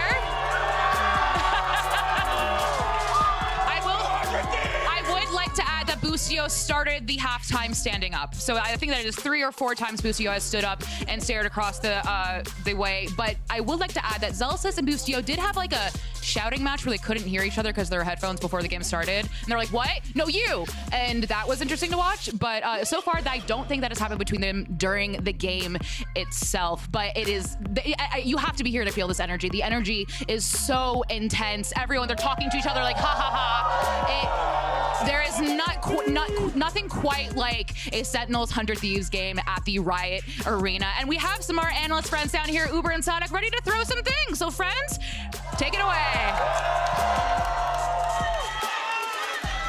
Thank you so much, Liz, here for the halftime report. Yes, the vibes are definitely good. And you know what? It makes sense for Busio to stand up and look down here over the Sentinels roster when he's been calling so well here on the attack side. And now a chance for John Cutie to do the same thing.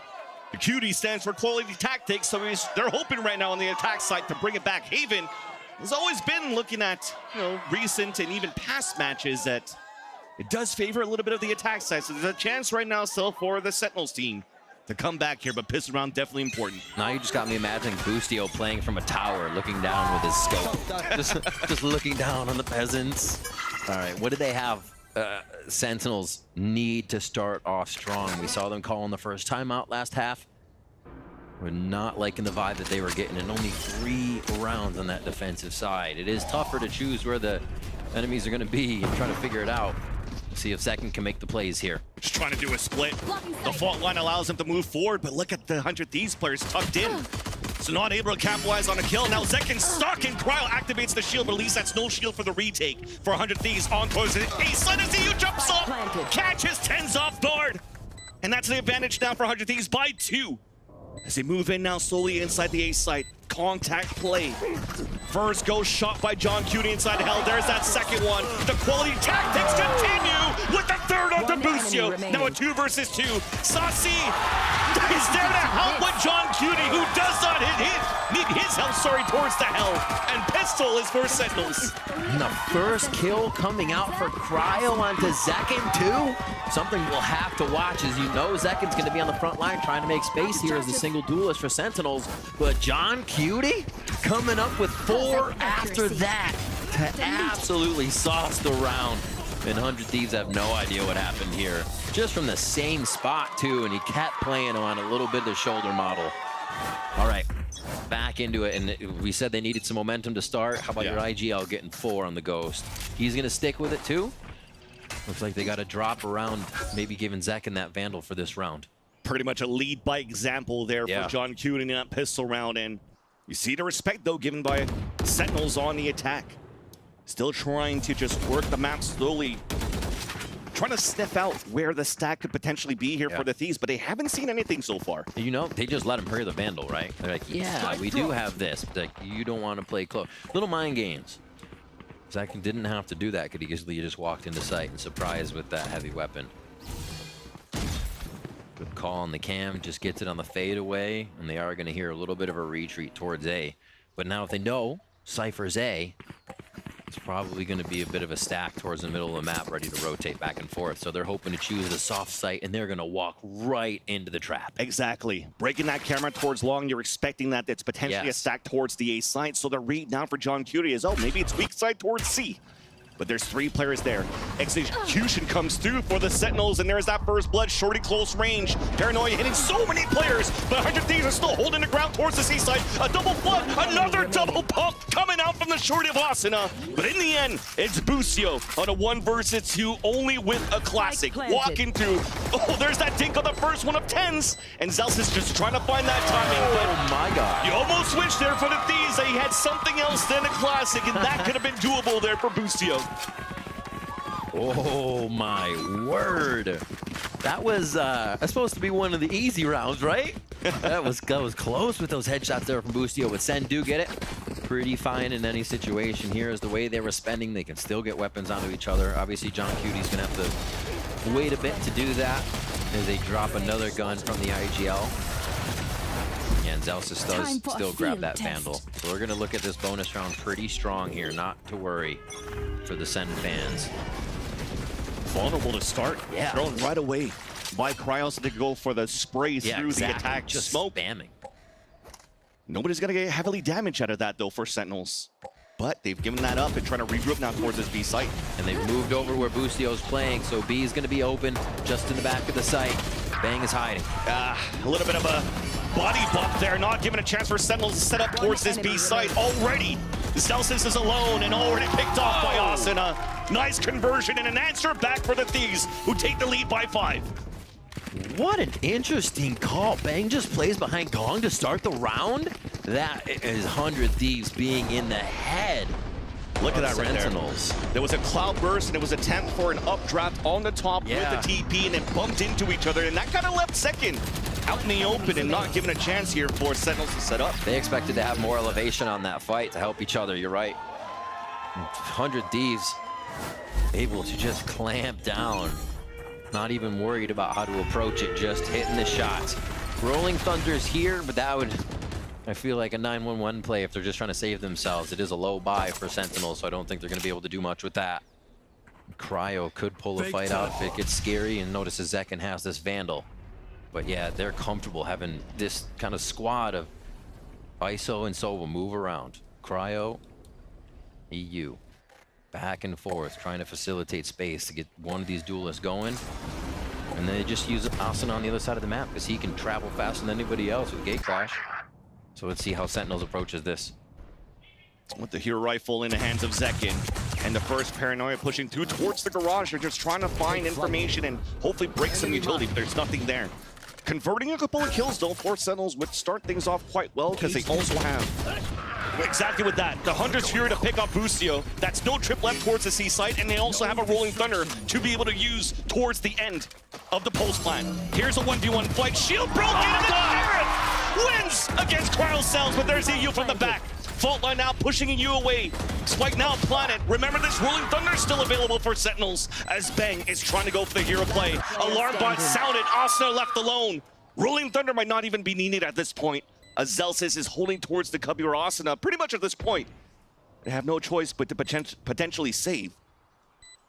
But John Cuty's going on the hunt. My ult's ready. That gives his information away.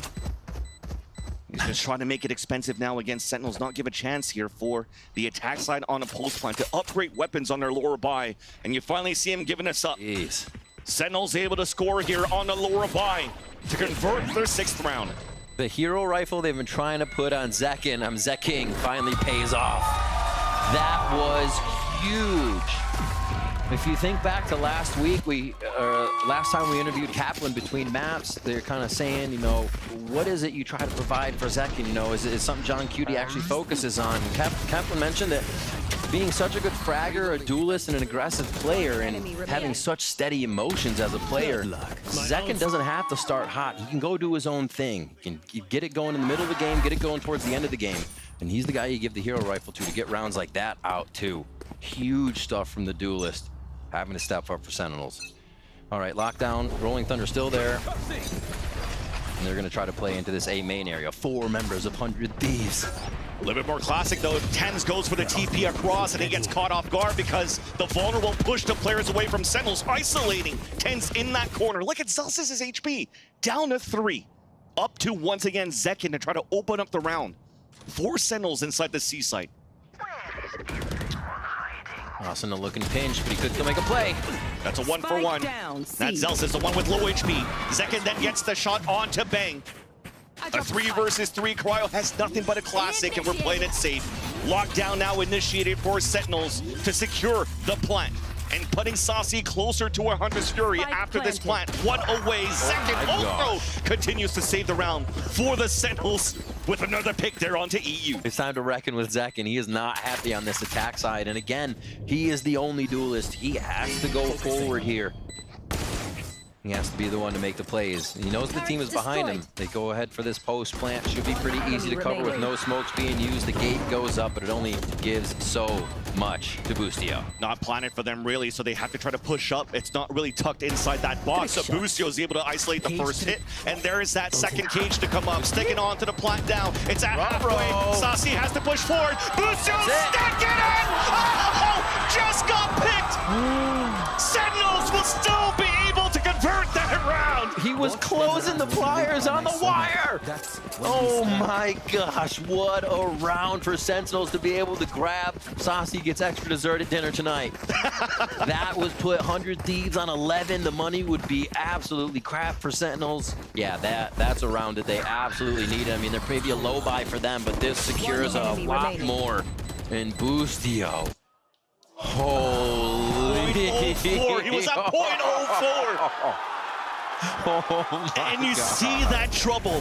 What it looks like, but we'll hold that thought. There's already action going inside this A site for control. 4 players for the Thieves, all with weapons this time around. 4-1 setup, focusing on controlling the A side. And once again, Sentinels want to give it up, and they go straight for the second gear. Move in towards the C site, try to get that pick. How many rounds have they had these ultimates they've been able to win without using them? Still, they kind of have that get out of jail free card if anything goes crazy. Rolling Thunder still here, but they're just letting Zekin go in, like we said.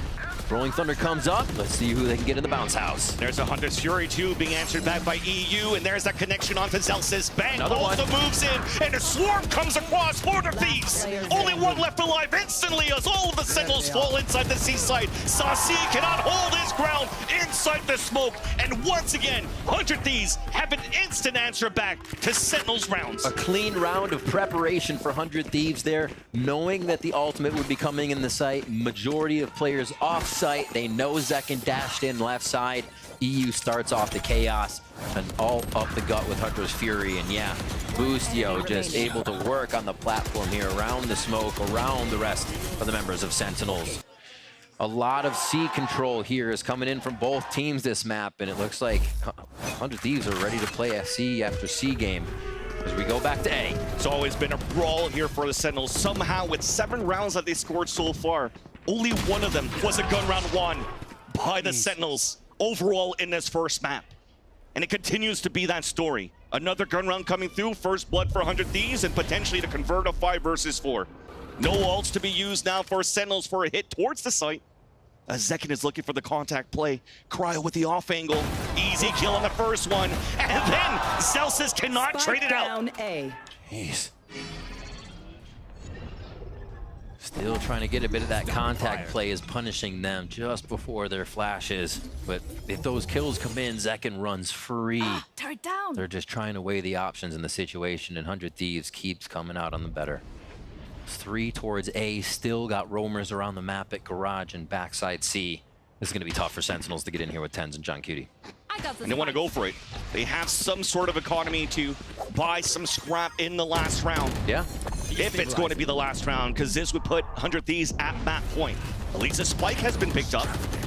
Smokes are being thrown. We looked almost there. That Tens could have picked up that one through the smoke. You're seeing here with 23 seconds left. They can't really re-enter towards this A side, and there's already a flame from Asuna. Cutting the rotations. Jump spotting, giving his position away. Tens is able to get that kill towards that A site. But you're seeing that these numbers are dwindling down. There's a second flash being thrown, and this is going to be very difficult for Tens to hold his weapon. Around no matter what is going to go to the Thief, especially now that Tens has fallen 12-7 as we see it now. That is the, okay, so just overall, taking stock of this map, 100 Thieves has played incredibly impressive, pulling out a brand new composition for themselves. Yeah, we saw it across in other regions, but to play it yourself means different things in the timings and how these duelists are going to work and work together with the rest of the initiators and Sentinel on the team. And I feel like at this point, the way that Boostio's calling, they're moving and adjusting to Sentinels. They could be almost playing anything, but the power they're getting with this composition is making 100 Thieves look so fresh. Both of these teams coming out of losses last week. Yeah. Sentinels losing to G2, 100 Thieves losing to Loud, and playing once again this single elimination do or die. And a map here of Haven that probably hasn't been seen by both of these teams since, like, what, week 2 of stage 1. Yeah. But the thing is, for 100 Thieves, I don't know here Sentinels were expecting this to come out. 400 Thieves for this map. And they've been scrambling here for a victory so far, or for at least a read here in this first map so far. So that's the thing you're dealing with, especially that they're combining these paranoias with another flash, one that Asuna could bounce off a wall and then be somewhere else where Cryo's already taken advantage of the situation. The way they're playing around the utility, honestly, it would be so annoying to be Sentinels right now and find these angles to take down 100 Thieves, because it's usually a flash or a smoke you're staring into and they pop out of it. Okay, 3 ults to 3 ults here. You can see them on the screen. Big for Sentinels here. I'd say they have the priority. But we've seen Asuna do some tricky stuff with this dimensional drift. Popping over to C to start off after this timeout. Potentially it's just going to be a quick hit too. Bang just got spotted on top of the C box. And there's that flash coming out to support. There's already 3 players here, 400 Thieves inside the C site. Decoy now shut off. The second picked off by Cryo. Once again, another first blood scored by 100 Thieves and already TPing away. So all the marbles now, all the eggs in this basket, stun the fake towards the C site, sacrificial lamb, and trying to go for a plant towards A. I mean, they'd have to use Zekken like that every time, right? So sell it as much as you can, and now they're going to get the 3 plant in. Getting the ultimate out of Boostio. Let him know. over towards A. Almost there. That was close. Asna's with the dimensional drift, clearing out the A site, getting information on top of that. There's the kill contract. Once again, but Cryo against John Cutie. They're falling like dominoes, and the hat has spotted Celsius rotating up from the C site. An impossible task as he gets picked off by EU, and 100 Thieves a dominating first map. Running circles around Sentinels as we get back onto Haven with the double duelist composition of ISO and the Yoru. 100 Thieves playing incredible around the board. I think the momentum in the first portion of the first half of Haven goes to Boostio, being able to call around the map, play that mid, then offer up that mid to Asuna or Cryo at times to be the one on the lurk, since Boostio had already been a nuisance there, and they worked so well off the precedents they were setting, and also just a mind game Sentinels could not wrap their head around. And that's a map pick picked by Sentinels, won by the Thieves. And it'll be a chance now for 100 Thieves to potentially close this on their map pick. Ascent coming up next. One enemy remaining. No chance.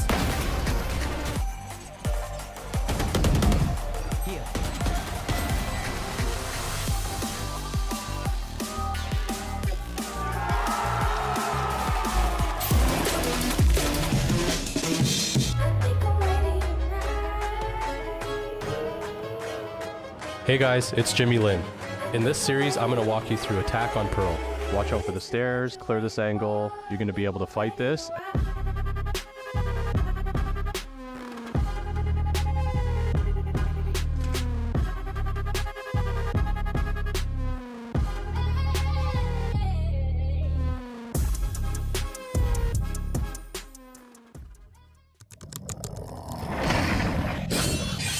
Red Bull gives you wings.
Bang tucked in the corner, not able to duck the shots. Here's the defuse attempt for Cryo in the rush. What was that?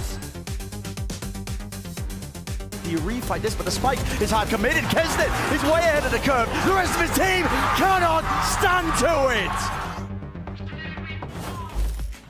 Here with Coach Zix of 100 Thieves running away with the Sentinels map pick of Haven. With that comp, I gotta ask you about the ISO and the Yoru. Cryo on the ISO, Asuna on the Yoru. Why those agents? Why those two players? Well, we knew when Haven came out that our identity doesn't really fit the map that well. So we tried the KO comp, didn't really work out for us. It was okay in scrims, but didn't really work out overall on stage. So we felt like, one, playing a bit more puggy is good, but also Fnatic played the comp, and they're definitely our big inspiration for playing this comp. And it fits our players' identities very, very well. So there's a perfect fit, one would say. Well, it looked great, so best of luck on map 2.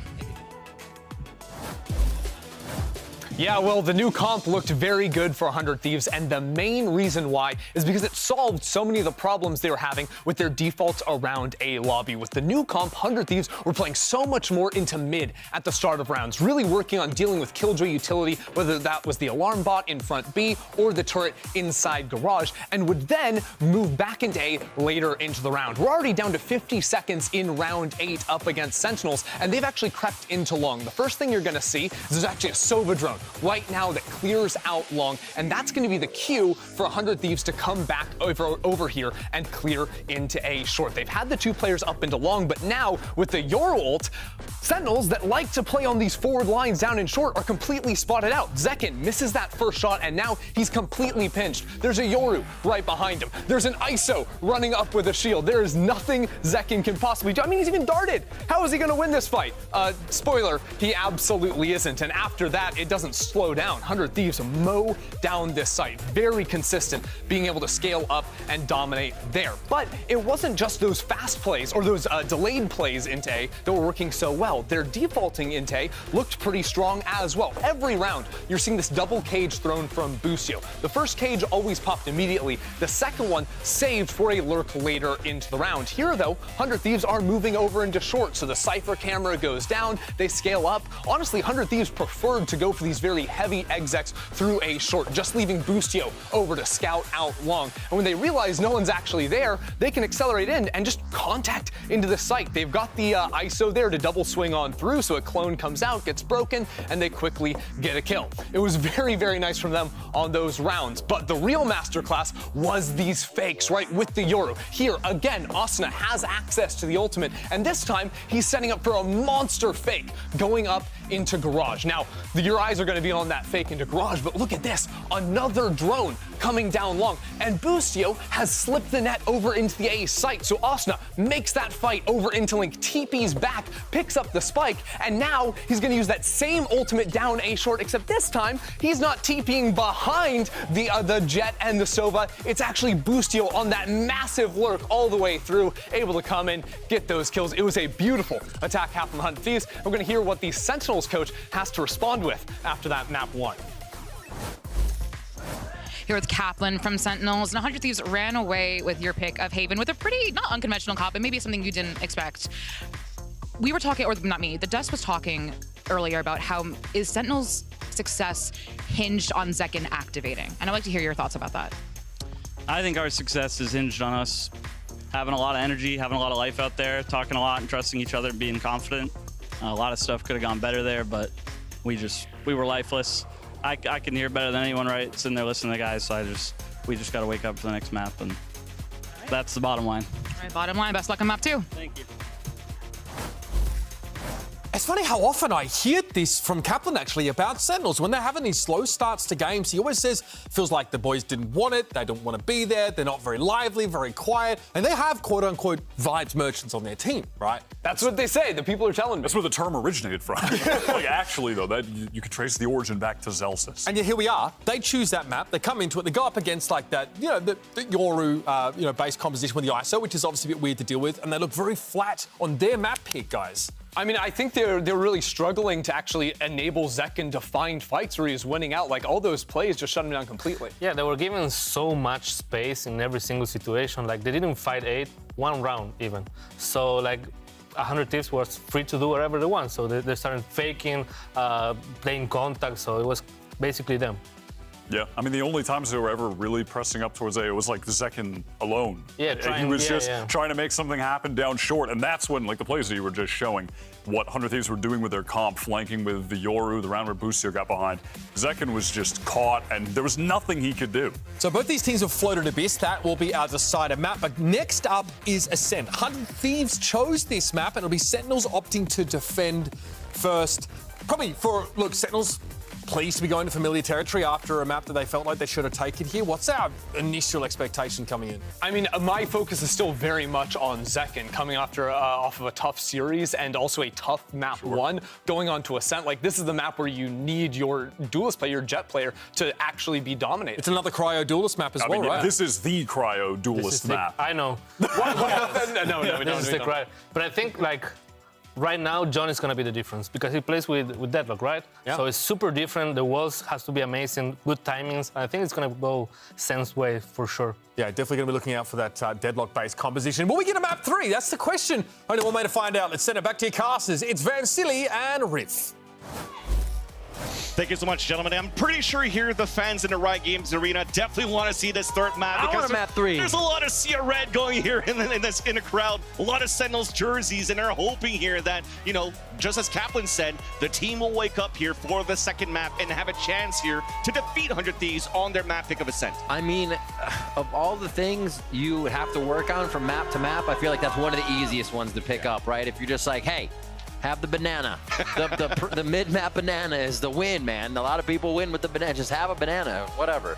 But yeah, that's one of the ones that they can fix. And Sentinels, with the firepower they have, it's easy to see, as they were saying on the desk, that Zekken wasn't able to get off the ground even with utility. They have some easy things to clean up there, and we know Sentinels can come back strong on this second map. And as we think about the first map here of Haven, where, again, it was 100 Thieves coming out with, you know, something borrowed and inspired by Fnatic with the composition over on Haven and EMEA. But for the second map, this should be something more standard that we usually see from the Thieves, right? Like, back to comfort for a lot of the compositions, for a lot of these teams where Sentinels might be able to have a better read on how to play against that, which is why most recently they're coming out with this double Sentinel setup here that they have in their composition. So an opportunity for sure for Sentinels to bounce back, and I agree with Sandak. This is because of that we should be able to see this third map here between these two teams. Titans so far. Yeah, starting on defense too. Hopefully they can pick up a few rounds. Sentinels going to be looking at the Deadlock composition. That comes back in. It's not something that they've been playing recently, or at least didn't. And if Ascent was them, what, March 24th versus Gen G for Sentinels? So yeah, it's been a minute, you could say, a few minutes. So the Deadlock comes in. We know John Cutie loves that.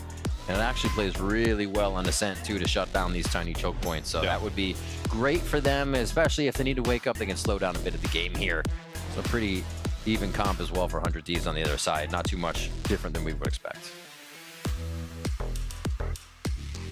At least now with this double composition, this double Sentinels that they currently play too on that map of Lotus is something that they've done so in the past too. And there's also some reps I've seen teams playing double Sentinel on this map of Ascent. So we'll have to see what will come through here for Sentinels if they could bounce back. The advantage as well is that this is 100 Thieves' map pick. Therefore, we have sight, or right of sight, and side that they want to choose here for Sentinels. So they're going to choose the defensive side first. And that's where that double Sentinel composition could be very good on setting up these traps, these sprays here through connections, through trap kills, and overtake 100 Thieves. But I'll start with this pistol round with all of the Thieves, 4 of them, setting up here towards this A side. 1 late lurk from Boostio. Pretty much a default thing to start things off, rather, for the Thieves on the attack. These can play anything like they did versus Loud back a few weeks ago or a week or so ago. It's going to be tough for Sentinels. A one and done hide spot for Zekken if you can't get the dash off just right. Not too much protection for sight, but he's going to try to get this fight going. There's only a Cameron to help them out. He was playing on the top of the boxes where he could escape actually freely, and it'll work. Lots of ghosts in the hands of Sentinels. Shares in the hands of Boostio, and goes for a couple of others as 100 Thieves are set up now for a plant towards the A site behind Jenny. Already a fight though towards the tree. Not looking for late lures, just trying to push once again. The same game plan for 100 Thieves to continue to fight where Sentinels are trying to come from. Bang with the second one. John Cutie flies and falls. But Zekken there comes in for the answer, leaving now Celsius alone with all of these trades. And he's playing his Cypher so far. He gets the headshot onto Boostio. But with the door closing, that's going to waste a lot of time. Allowing now EU and Cryo to just set up this crossfire. And really the first contact is going to be EU as the spikes planted for him, and Cryo doesn't even care. Just swings out with full confidence. And 100 Thieves, once again, are able to score the first pistol of the map. Pistol for 100 Thieves again. Oh my gosh, a very fast Vandal for Cryo. Not even a second thought there. Sentinels playing pretty close to the chest in sight, trying to get the early kills. That can, like you said, did get out, so they were able to rebuttal a little bit, but the swarm from 100 Thieves was there, and I think one thing 100 Thieves continues to do each round is they are trading so quickly off each other. It's like you see a member of Sentinels get a kill, and even if a 100 Thieves member isn't on screen, they're swinging, and they're right in position to help out their teammate that just went down. Almost a simple way of explaining the Puggy style that Six was talking about during the between map interview, where it just comes down to, yeah, well, sometimes it's not really our identity to play on a map like Haven, but what works out well is to play with confidence no matter what. Exactly. We've seen that here for 100 Thieves on their post-plant situation too. And yeah, we're just trying to push a couple of players on this A side and then force to rotate towards B, but great read by Boostio. All of them now grouping up for the Thieves and looking for an A side plant where it will be free for them to take. Yep. Sentinels back there building a boat in B. It's hanging out. This will be orb grab 2 for, yeah, so they get an all command online a little bit quicker. 3 more for Asuna. This will be a plant. 2 more to get to that. It's the things they are setting up for themselves for the rounds to come are so good. Oh, a family photo! Hell yeah. Look at that. Made sure that in that camera, everybody's holding their Sentinels classics. Spike planted. Just an ad. A promotional shot. Little Boostio lurk here. He's like, give me kills or give me alt points into death. And that's the thing, that's going to be something that's dangerous now for Sentinels as you're seeing the ult orbit spiral, as you mentioned, Asuna being the one picking up kills, getting plants, already 2 away from an ult command, which would be fairly good here for 100 Thieves if they're able to win a flawless round, although losing Boostio is only a Sheriff. One enemy remaining. And a Stinger. But they still have the strong rifles moving into the next round. So if Asuna gets ult next round, both maps he will have his ult on 3rd round. He had Dimensional Drift on the 3rd round on Haven, and he could get Null Command on this one. Yeah. Just really providing so much. But we talk about providing here, an Operator and an Odin coming out on the bonus round here for Sentinels that we just saw in the buy menu. So they are reaching deep in the pockets here. They saved up for this round. You saw that they stayed at B with their classics. They have a Polaroid to prove it. That's it. Gun round for Sentinels, bonus round for 100 Thieves. And yes, a heavy investment because this is a glass cannon. A second just got hit by the Paranoia. And he won't be afraid here potentially to just re-swing. Dash activated, but the shot missed. He's the one that's down to 20 HP. And the volley is just going to land. And that heavy investment is gone. There's the null command too, so he gets it out of the fragmentation grenade. Easy peasy, pushed into sight already. How is Boostio, what is this, Haven still? He's on A and they're just roaming around the left side of the map, but TenZ in the spot. They could stop it all. There's that first one. Spike is down. Paranoia being pushed towards the Gelato and TP on the top of the boxes, but he's spotted by the Aldrone. Cage now just to block the vision, trying to keep those players back. Ben trying to make a play. There's a headshot on the Celsius as TenZ is still trying to push for it, to fight for it. But they forfeited the Spike for now. Trying to wrap around because they have the hit. Oh, it missed! Tried to TP for the Spike and it missed. Not a common thing to see. It's usually picked right up and taken away, so they're going to have to fight for it again. Boostio doesn't have his lurk timing anymore. They're already looking at Cat, so they are watching every angle necessary here on the side of Sentinels. So TenZ is the one that potentially here on the 2 versus 1 will be difficult for him to hold. But the long range with the Odin misses against Boostio. TenZ just trying to make a play. There's that first. Well, that's close for the lineup. That is spread out. No chance now for TenZ to clutch around for Sentinels, and 100 Thieves will win their bonus. The indecision of EU and Bang splitting left and right and pulling just a little bit too far away for the transfer. And 100 Thieves pull up the bonus. And what a spicy round coming in. Beautiful play by Boostio to get into sight, but the reactive play already, or I should say the proactive play from TenZ, stunted that push, that early kill from Boostio. So already Sentinels is showing us a different move than they did on Haven, because a round on Haven for them on this would have been A taken and over. So this push already is good to see, but they're back on Sheriff for Sen. And they're gonna have to play together. This ball of 3 still trying to hold down B together as 100 Thieves try to read the map on round 4. What a good round for Boostio to just walk contact towards that A side, especially thinking that It's going to pull the rotate after they lost the op over towards the B side for the Sentinels. Now, pulling respect still against a team like Sentinels. They're just staying back towards the spawn, anticipating maybe some sort of trap play. They'll be off the Al Jonas start. Recon Dart to go up towards the top. Zekin activating that dash. No connection there. On to the wide swing of Asuna. And that will be B site or B main forfeited, and or potentially up for grabs.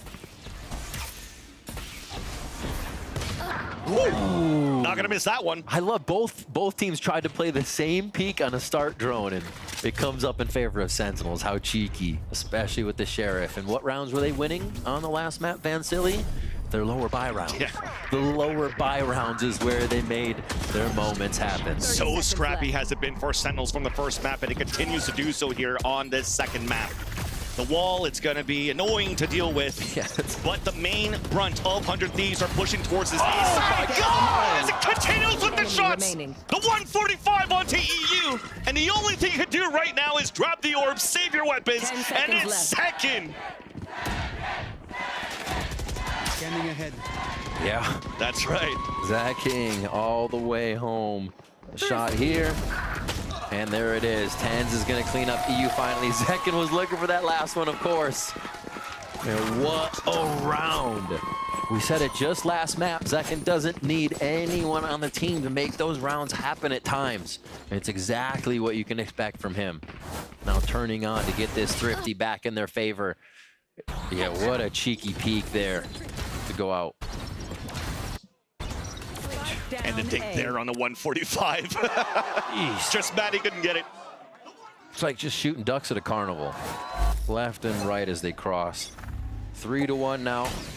A little bit of momentum, but not really any breathing room just yet here for Sentinels.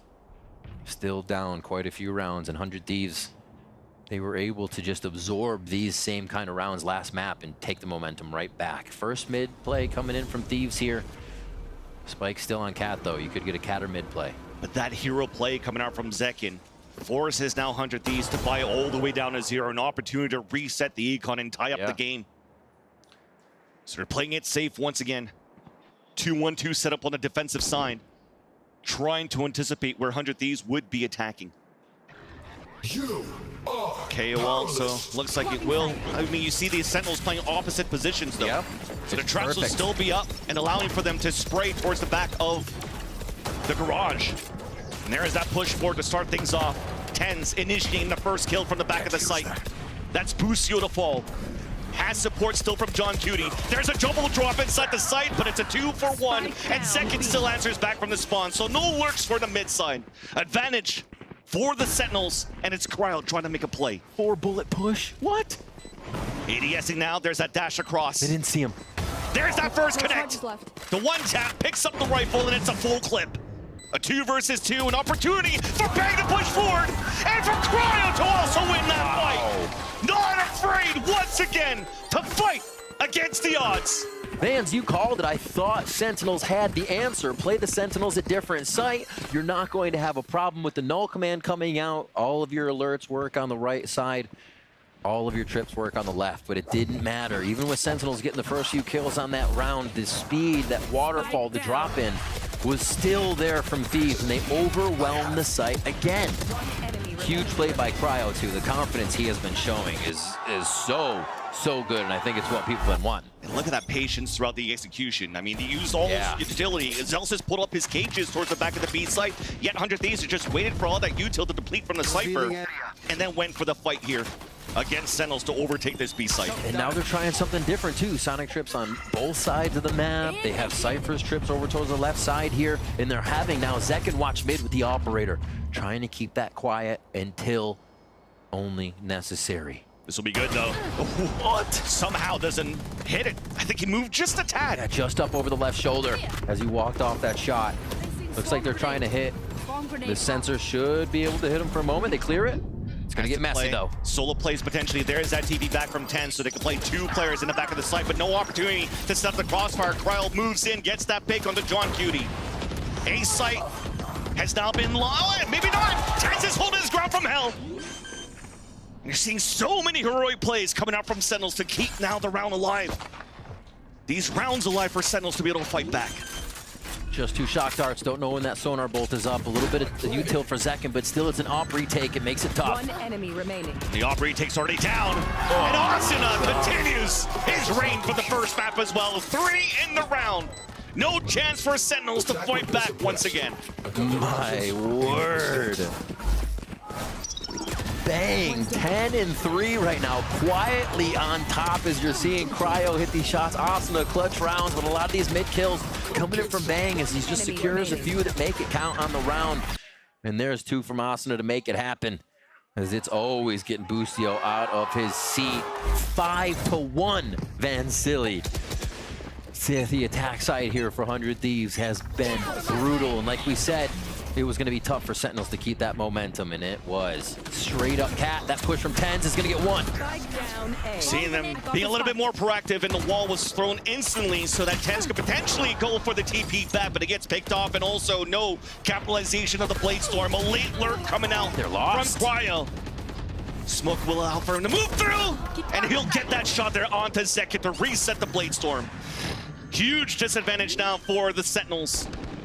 No opportunity to go for it, to play a trade. You're just looking for spams to start.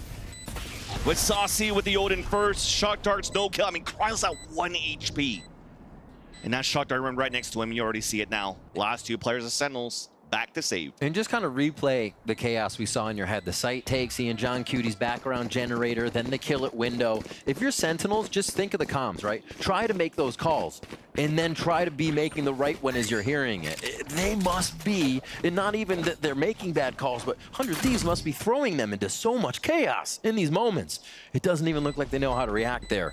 And 100 Thieves is just walking up on the members of Sentinels in some of these situations. The save here, they're going to get themselves all these weapons. No operator, though, for this, as Sentinels may just go away from that with the speed the game has to be played at this point. Wild. 6-1 on the scoreline for the Thieves. You're almost seeing here at this point, Riv, when you're looking at this playstyle. Yes, Tens is able to score first blood. There's potentially trying to find utility behind it so that Tens could potentially get a second kill. But the difference that you're seeing so far is that it's always a one player trying to move forward, activated by utility. What did we see from the Thieves on their attack set of Haven? It was a 3-body trade every single time. Every time. And they're always getting a numbers advantage now against these trap plays. Weak trap plays as we see it coming out from Sentinels, always punished. All right. So looks like Sentinels might still be hitting the snooze button. Wake up time hasn't happened yet. You gotta wake up soon, man. You gotta wake up soon. Yeah, the momentum's not there. The bus is about to leave, and you're gonna be home alone. Oh man, 6-1 here. 100 Thieves coming out in such dominating fashion, and yeah, Haven was a different comp, but they go back to tried and true, right? The basic comp of Ascent, and they're still showing the same momentum, the 100 Thieves we saw before. Definitely a great shout there. Not letting go here of the gas pedal. 400 Thieves once again in this race. Almost looking at the kind of overlap Sentinels, but how they've been so good on the calling on the attack side from Boostio so far. Crazy. Yeah, Boostio's calling it can't be understated in this one, especially the movement around Haven. Honestly, I think it's still on the mind of Sentinels right now. They're having to overthink everything. All right, we start this one off. First 2 tiles play with 3 towards A. Last few rounds have had 100 Thieves with a little bit more of attack towards mid as they start to pressure just about every portion of the map. Knife was thrown early by Austin, and it does catch John Cutie in the radius towards tree. So you're seeing for 100 Thieves, they're trying to activate a little bit more towards the middle. Good info for Sen, right? They haven't even had extremity control, it seems like, in some of these rounds, so even to have Zekin here is big. Owl Drone too to try to push him out. He's gonna get pinged out by the Owl Drone, but he's able to fall back to safety. Yeah. And that will kind of just keep the 2 players from Sentinels really stuck towards his B main, so 100 Thieves could still work the map. And I think he's verified on calming too as well, because you heard the drone and someone stepping, right? In kind of the same motion, which means that wasn't the Sova jumping into place 2 drone.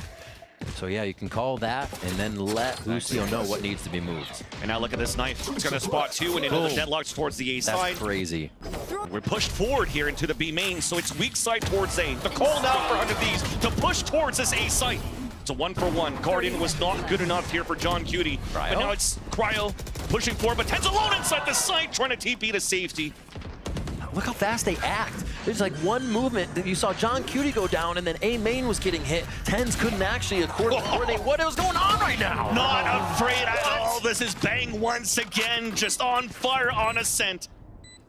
Remember this dominant play for the Thieves against Loud before. And second, though, is able to try to make at least some sort of play until Bang plays the off angle on the top of Jenny to win that fight. And Bang generating even more momentum right now for the side of 100 Thieves. Absolutely incredible stuff. How much they just toyed with Sentinels at B main. I think Sentinels, it feels like they're investing their defense into the play that's not happening every time. Where are you left at that point? You're left in the wrong side of the map. You're left with the initiator utility you want to retake the right side of the map, and nothing's going your way because 100 Thieves is hitting their opening shots while taking site too. Like, just add the icing on the cake already. Boostio starts them off with one. Desperate time comes desperate measure, but once again punished. Okay, trade back. This is okay, morons. And we quiet down. A little calm down here. Just Boostio Zekin down. We still have Cryo to pierce into a site here if they need to support him with the initiator utility. So I'd say 100 Thieves will be in the upper hand here. John Cutie, though, does have the Annihilation. Potentially off the Ellen drone, might just pop one away. Okay, good timing at least on the wall to come up. Especially the timing with the smoke dissipating. What a swing out there. ADS spike down, that's awesome to fall. But initiating now. 100 Thieves breaking that wall, moving inside the site and going for a plant. All right, all of Sentinels are just holding back towards the spawn. They don't know if there's going to be any type of lurks coming out for 100 Thieves. Now it's for them to just start walking, pushing forward. Attempted wall bang. And what? Speaking of wall bangs, it's Bang himself through the smoke against Tens. TPing now, trying to get behind enemy lines. That's going to get hurt, though, by Saucy, and it's canceled. That's going to keep him towards the back, though, to allow him to come back to get that pick. Saucy now left alone. Another spray. Bang again. Up against Bang. Can he do it again for Bang? Yes, he will. 7 kills in the last 2 rounds from who? Bang, the controller. The one anchoring the sights from the attack side because he's the one that needs to. Absolutely crazy as well to try and play the from the shadows and throw a little bit more sauce on that round that Celsius got thrown for a loop on as they came back into the fight thinking it was just going to be him standing there. Not ready. Saucy trying his damnedest here, but Bang on a triple kill for this one. Able to close it out. 18-3. Bang right now on the scoreboard. Incredible second game from him here in this series. Playoff Bang is here to stay. Let's see what they have for round 10. 0 points are already out as we're just a few seconds already into this round, but it's very, very quiet. Remember, if 100 Thieves are able to win this series, this will only be the 4th time that the org will be able to defeat Sentinels. And always in the pivotal ones. In the do or dies. In the do or die matches, the knockouts, the LCQs. They always find a way to pull the rug out from under Sentinels. It's crazy. And this time potentially in the playoffs, leading into champs. Aljo now spawning 1 second, forced to be pushed out. Once again, a big read coming out from the Thieves. That was a KO molly that was thrown that forced Zekin to push out. And you see already, the economy coming out from the Sentinels in this round is broken. And they're just trying to do hero plays, trying to get some map control as they're falling behind always in these rounds for the Sentinels. And yeah, you're able to get one, but who's there to follow? Just another player for 100 Thieves. Celsius though close with the judge. He's able to tally up and tie up the situation. Now John Cutie alone inside the site. And he's actually towards Hell. He'll have to anchor it up. That's a first Guardian shot. Right through the smoke onto Boostio and does get the wall bang onto Cryo down to 28 HP. And he's wasted enough time now for plays to rotate across. There's 13 seconds left. We have to push forward now for 100 Thieves. Recon Dart does spot at least a planter, allowing Celsius to get the free kill. EU now alone on a 1 versus 2, heavily damaged. Now just holding back towards the dice, but there's no time to plant. It was canceled the whole time. They just waited it out for the Sentinels, and they'll score the second round. Wow. Sentinels, stop the bleeding. Took a while. 5 straight rounds. Going over to the side, 100 Thieves, and they finally get it. And it came out of proactiveness. Also seeing John Cutie constantly with the Guardians, playing behind these boxes, trying to get the pen shots, trying to get more chip damage before he fully initiates or fully accepts into these fights, unless the team is there. So interesting to see those buys coming out of him. Obviously, with the money, they're going to upgrade everything to Vandals on that side of Sentinels. Same here with 100 Thieves, as they have a little bit to work with for the round wins. And that's been the saving grace now for Sentinels. Just one player being able to activate, and do something here to add a little bit of breath now to the suffocation that Sentinels is currently receiving here from 100 Thieves of how they're currently playing. And with this round again, when they've mentioned it, when Zix was saying, hey, or not, well, I mean, Saucy, sorry, or Sadak was mentioning, sorry, was like, hey, they're giving a lot of map control and a lot of map opportunity for 100 Thieves to take. They'll take it anytime. Especially if they're playing aggressive like this. Yeah. Especially if they're playing aggressive. Towards the other side of the map, they didn't really make too much noise at A, enough to make Sentinels consider a re-hit, but they didn't really sell it. This B hit's going to, however, be on the radar now of Sentinels. 40 seconds left in the round, you can almost guarantee it. Al Jones saw enough, and there's that swing out from second. Denies now the lockdown to be planted as soon as Busio picked up that orb. Great play once again, a heroic play coming out from second to get those 2 picks and give a chance once again for Sentinels to win a round. A swing out solo throughout the cage, denied now. Asasi has been picked off, and there's the other players of Sentinels. There it is. Pushing out here on this crossfire setup, it's looking pretty good. Finally, Sentinels are awake. A breath of life in an 8-4 wouldn't feel too bad after what we've been seeing throughout this first half of Ascent.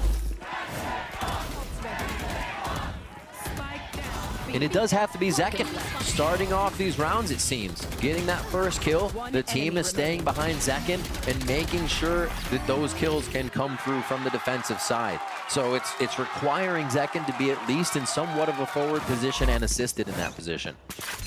It's worked out a few times. He's now in mid by himself. Just about all that lockdown from Deadlock is over at the B site this time with Zelsis' utility at A. And finally here at the 12th round, 100 Thieves' economy is finally broken. But they have this lockdown available on their side to potentially use it here into the late rounds. Or controlled by Cryo, picked up, and now Bladestorm activated. And you see now 100 Thieves rather trying to just group up together and go for this split. Dueling Bladestorms in mid maybe here. The drone's out, so Zekin knows he can make that call. He might try to get an early peek here. You can feel that he wants it. Just put a Cloudburst down and gives a chance there for Zekin to move out and just catch Cryo off guard. There's a cross forward, and Celsius does get that spray through that trip that he plays towards the main. Walt walks up the catwalk, giving a chance here for really Sentinels to hold their ground. Big paranoia out from Bang, though. Smoke up 2. He's going to start delay on that retake. Ooh. Holy moly. Dagger right in the face of Bang. Austin now stands alone. Reloaded on time, but John Cutie is able to salvage the last round for Sentinels, closing that gap. 4-8 is the scoreline for the Thieves after the half. Still shaking off that sleep out of their eyes right now. Sentinels is starting to wake up, though, and it's Zekin that's starting to wake up. Exactly who they need to have it happen on here. 100 Thieves have been firing just about everywhere, so yeah. Sentinels are going to need Zekin to start that star power now. And it started off well, a nice little backstab there, but this dagger right there on to Bang to get that pick. And a great way here to get those last kills to try to move this over into the next half if they can now for Sentinels. Looking away now at least and hoping to bring it back here after the break.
Always dangerous when we see 100 Thieves start like this on the attacking side. And frankly, we pitched this as a game between Jets, right? The duelists, Cryo v Zekin.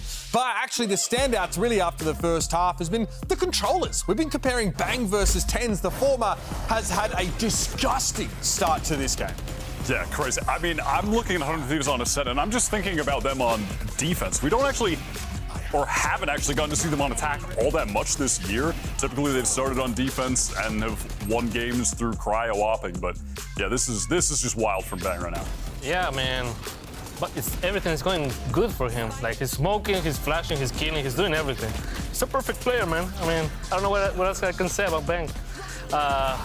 Luckily, I think Sentinels is starting to wake up, right? Like, they've been struggling a little bit, but now, like, I think it's starting to go well, you know? Feels like sometimes that deadlock util that John's trying to deploy, he needs to like preempt a side hit to throw the wall down. Sometimes it works, sometimes he can get caught trying to throw those up over towards tree or towards B main.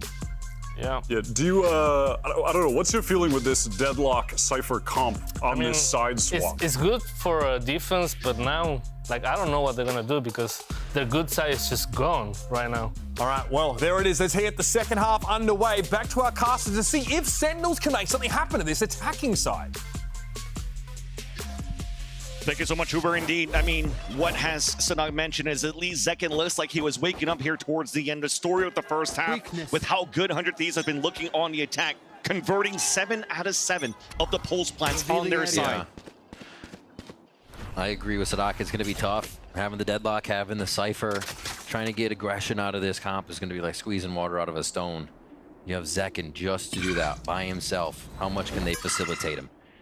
Sova on the left side, you see Saucy trying to make a mid work. Looks like he was able to dodge out on that 0 point as they start making their way towards Cat. Look at this setup, just waiting towards the hell, the Nanoswarm, just to not allow Zekin to dash towards the generator, and they hold the back lines. Now we have another one. Cryo moving up the support. It's a triangular formation for the trades to go back and forth. Cryo? 3 versus 3. Yeah, Cryo's still trying to find bodies here, and Bang! We'll be able to find one, at least. Trade off once more. Bang with another one onto Zelsis, and Saucy couldn't get the late lurk. Looks like another pistol here on Ascent too for the side of 100 Thieves to keep it clean. At least has a recon, but it's a high-low right in the front. Very strong in the beginning of these rounds, in the beginning of the maps. And they start off with that momentum. Bang keeps it going. Exactly. 4 and 6. Continues to build the ACS that we saw that was diffing Tens pretty much in the head-to-head, but not really to Tens' fault, just on how good 100 Thieves has been looking so far in this series. It's crazy to think about. 100 Thieves, they have, when Bang has these moments, he frags harder than some people you've ever seen. You can get these moments out of EU where he frags with fade like this, and even on a Sova sometimes too. A 1.85 KPR so far, kills per round on average by Bang.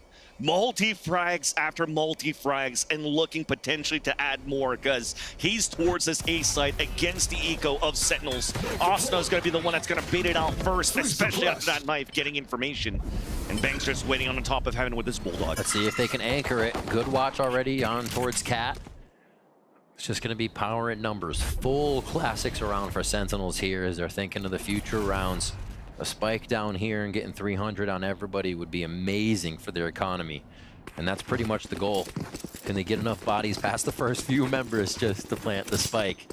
Maybe you can pick up a gun on the way there. Look at the setup for 100 Thieves. Yeah, I mean, it's still against an eco, but it doesn't matter, right? Like for Bang, they could leave him alone towards the A site when he's fragging the way that he is, and they could just stack towards B, where the hit is now coming here for the Sentinels. And the way they do this, they have the detection mid, they have 3 towards A. If Bang does hear anything, you get an instant 0 point against the wall to see if that's true, see if A and tree are being hit.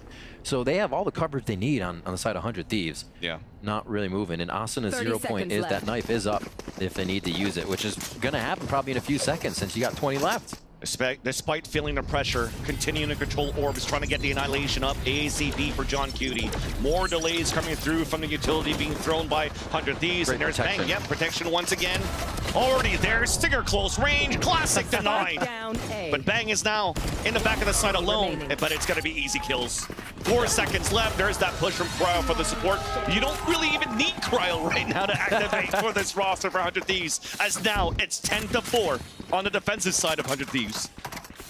stellar anti-eco there. Not really getting thrown off by them waiting any of the classics, doing too much chip damage at all. If you look at just a few low armors on the side of 100 Thieves, and that's because they're upgrading. Operator for Cryo on the bonus. We've seen this quite a bit from Cryo, especially when Thieves are on the run in the first 3 rounds. And his Icebox on whatever maps, not afraid to pull this out and get it going. Tiles will be the first look, and he's detected, so they are going to see that there's an op on the map just for now. We'll see if this tempers Sentinel's push up, as again, it's up to Zekken. As some silver lining there for Sentinels, where they potentially will not get caught by an early op out on catwalk. You already see the rotate coming through from Cryo, now holding towards B, and Zekken just got picked. Not too sure where he's trying to go there from the looks of that mini-map. Yeah, with Spike down, util down, then a quick peek. Like we said, it's punishing what Sentinels have to do to get themselves into position, it seems. Already up mid, though, so they do have ground gained on this. That's the thing, though. It looks desperate because, yes, you're pushing up towards M3, towards the spawn. But where's that Spike alone now on the back of Saucy? Great call. His B main. So this strat is discombobulated right now, and they're trying to get back to a position where they like their positioning and how they're getting there. It's not too bad now. So at least an opportunity. Paranoia just got thrown towards the spawn, and there's that smoke. And you see the rest of 100 Thieves that were anchoring towards this. Another one.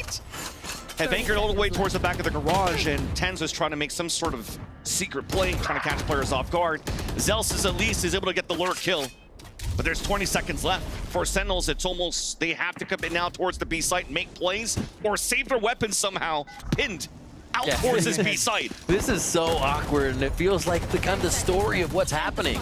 They're going for it, though. 6 seconds left on that clock. There's that first swing. John Cutie with the pick. 3. Saucy trying to get the plant. He'll be able to get it. John Cutie also gets the pick. Annihilation out, it misses. And a knife, though, pings one. And that's Saucy able to answer back, and Cryo somehow Sentinels was able to turn it back with 6 seconds left before they went for the plant. But Cryo goes for the backstab. Only one more needed for the ace and the clutch. 76 HP. John Cutie heavily wounded towards the back of the site. Shorting moving forward. Oh, he's my God! Forced to reload. There's that first buckshot. And tries to connect the other one. Gets it for the ace. The Red Bull clutch now out for Cryo. And 100 Thieves can do no wrong this game. Lanes of ice. Cryo jumps into the reload on the shorty to come through and still gets what I would call a medium to long range shot for the shorty in. He can do no wrong this game. Every off shot hits that he takes going into the team of Sentinels. Big return on investment from the bonus round operator, and the shorty pickup for the ace kill. Absolutely incredible. 100 Thieves is in some hell of a playoff form right now. Couldn't ask for anything better, right? A banger of a matchup between these two teams, Enter Do or Die, and now a free PC available for iBuyPower. So make sure you follow them on the socials at iBuyPower, where they're giving away a free PC. Hashtag unlock a race. Yeah. And now towards A. 2 suppressed already. I find out where John Cutie and Tenz is.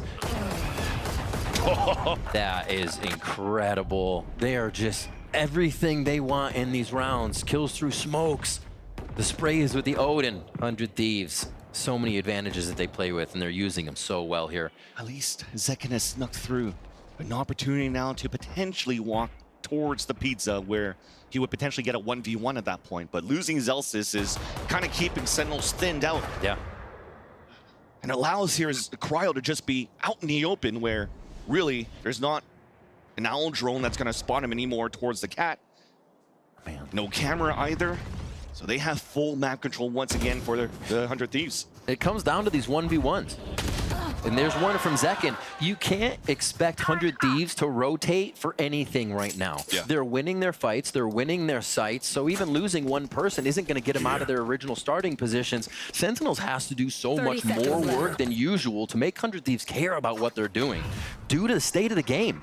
And that sucks for Sentinels. They're trying to get 100 Thieves to move here. Silver lining, EU is alone towards this B site. An opportunity for Sentinels to overtake it. Even a smoke push towards the spawn. EU not afraid. Somehow, straight bullets. Hits Tenz towards the back, but it gets traded out.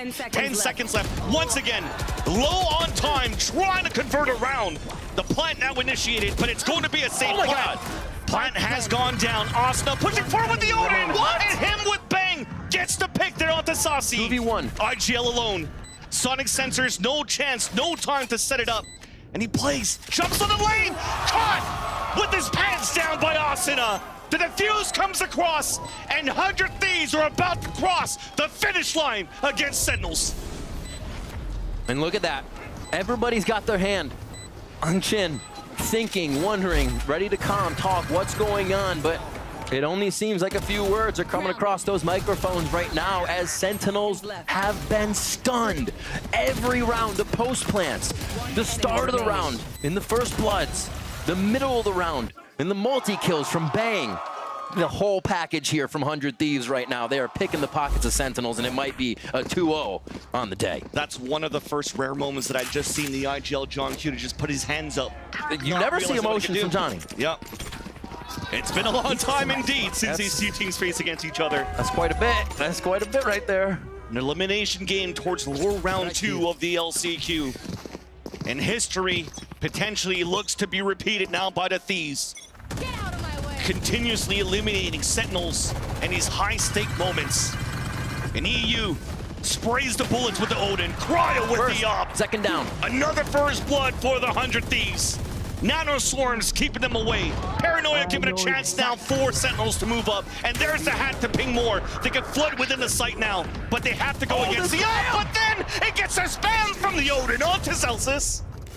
And look at how damaged they are for Sentinels. The op still there. Rotate out, spotted by Asuna, and a TP across. An opportunity now to fight towards the A site. But there's Asuna even closing the gap towards Tree. Here's a run across, first free kill. And Tens, you have to make the play here. There's that first one, and keeps the dream alive for the Sentinels. After getting that pick though, there goes a chance for Saucy to go for the free plant towards this A site. The two Sovas of Sentinels and 100 Thieves. Saucy versus EU. Saucy's been quite on fire in a few of these engagements, but EU has felt it for this series. And will they be able to make it happen here? It's going to have to be a peek from A main here, as it will be EU having Saucy's back to start on the defuse. It's so he's now in the pocket. He's in the pocket though, you're right. Not too sure that EU is going to clear this. Which dart? Where's it go? Left or right? Can't. You don't want to give your position away. He has to try to clear it out first. Why now open? And there's the steps. An opportunity now for Saucy to win this 1v1. There is that tap. But there's still time left. The Recon now gives his position away. Now you have to play the mind games! And Saucy will allow Sentinels to fight another round! The biggest pressure on his shoulders of this season so far here, as they move into this playoff race. And he just sloughs it off. Not a problem for that one. It gets tense, but Sentinels stay alive in this. And what a read from both teams to get these trades in the middle. Tens with a Guardian. With a Guardian. That's a huge point there, is that he was faced with two and still held that trigger discipline down to make sure he popped the headshots accordingly. All right, we get into another one, round 18 still. It's going to be a long road ahead for Sentinels to bring this comeback into play. 12-5 game point for 100 Thieves here. Some hope right now for the Sentinels camp, as this is a lower buy for 100 Thieves. KO ult available, but only with the classic for Austin on the defense, and they're gambling for more players set up now towards the A side. First real push up by Boostio here as well towards mid, but still keeping that bot active on the side of B. So the first initial, actually both are up front. So you can see how much they're focusing A on this low buy. The turret will detect if someone's peeking. The alarm bot gets if they're actually committing towards B. So they don't have to move off A unless they get this information. Yeah, well. Looks like they're gonna get it too. In spades here in just a second, but you gotta watch this lurk from Zekin in both tens. Boostio actually skirts the offense. He's going to run right into a trip, so I wonder how long he holds this position to see if he might still find somebody. He should definitely be fine, especially with the TP towards the back of the site. Yeah. And nobody holding towards main. So Zekin's down to 1 HP. Ooh. That could potentially give a weapon for the players of 100 Thieves towards A main. But you definitely see it now. A plant coming through from Sentinels and Boostio, realizing that there's probably a trip here towards that B main. Wants to stay behind to potentially just make it expensive on the exits. Check, yeah, exactly. If 100 Thieves can basically set up a steel wall of defense towards market, and towards that A, or towards their side, then they all get pushed into this B main area. They all get pushed right into the side of 100 Thieves. And look at the money on the side of Sentinels. Put 1,900 credits on that. You're having some low buys, and it's going to be tough if you don't have the members. And thankfully here, they should get the round win, so that'll give them 33 they'll get the 3,000 3,000 plant money, so it won't be a problem. A round into 300, and you see the economy coming out, but it still brings a great point to what you were saying here with the more that 100 Thieves are able to make this expensive against Sentinels round after round, the more it'll still look like a broken buy for Sentinels towards the end when you have these 7 opportunities to close out the series for the Thieves. They still get it. All right. Setup is Killjoy towards mid and B, and Sentinels have actually slowing down the map more and showing Zekin almost twice or 3 times has started to promote way better fights for them. 100 Thieves is expecting the first fight they see to be that kill on Zekin, or kind of the priority push, what Sentinels are initially going for. But now it's been very touch and go. Sentinels is trying to push, and then they back up and they push somewhere else. And really making Boostio think of how to defend these rounds now. Because like I said before, the state of the game, 100 Thieves didn't have to care. All their shots were hitting. Everything was working no matter what. Now they're second guessing what Sentinels are doing. Hunter's Fury out on the attack. Austin was playing towards the spawn, so he could rotate quick and get this all command up. So there's no util to move inside the site. Bang couldn't hold his ground in the back of Generator, holding the A side alone. An opportunity now for Sentinels to move in once again for another plant, but they're just trying to make sure that Sentinels aren't trying to flood in behind an ult command. But Saucy, door's been closed, forced to fight, and he gets stinked. Still, as he gets stinked, gets the kill onto Asuna. So a one and done, you'll take whatever you can. Post-plant situation for Sentinels again. Backs against the wall, and 100 Thieves have to retake with an op in hand. With a Vandal right under his feet too for the possibility after this shot, you can expect that to get picked up, if not right now. One held to Jenny. Sentinels looking to stay alive. And with this op allows Boostio to set up. There's that walk in though.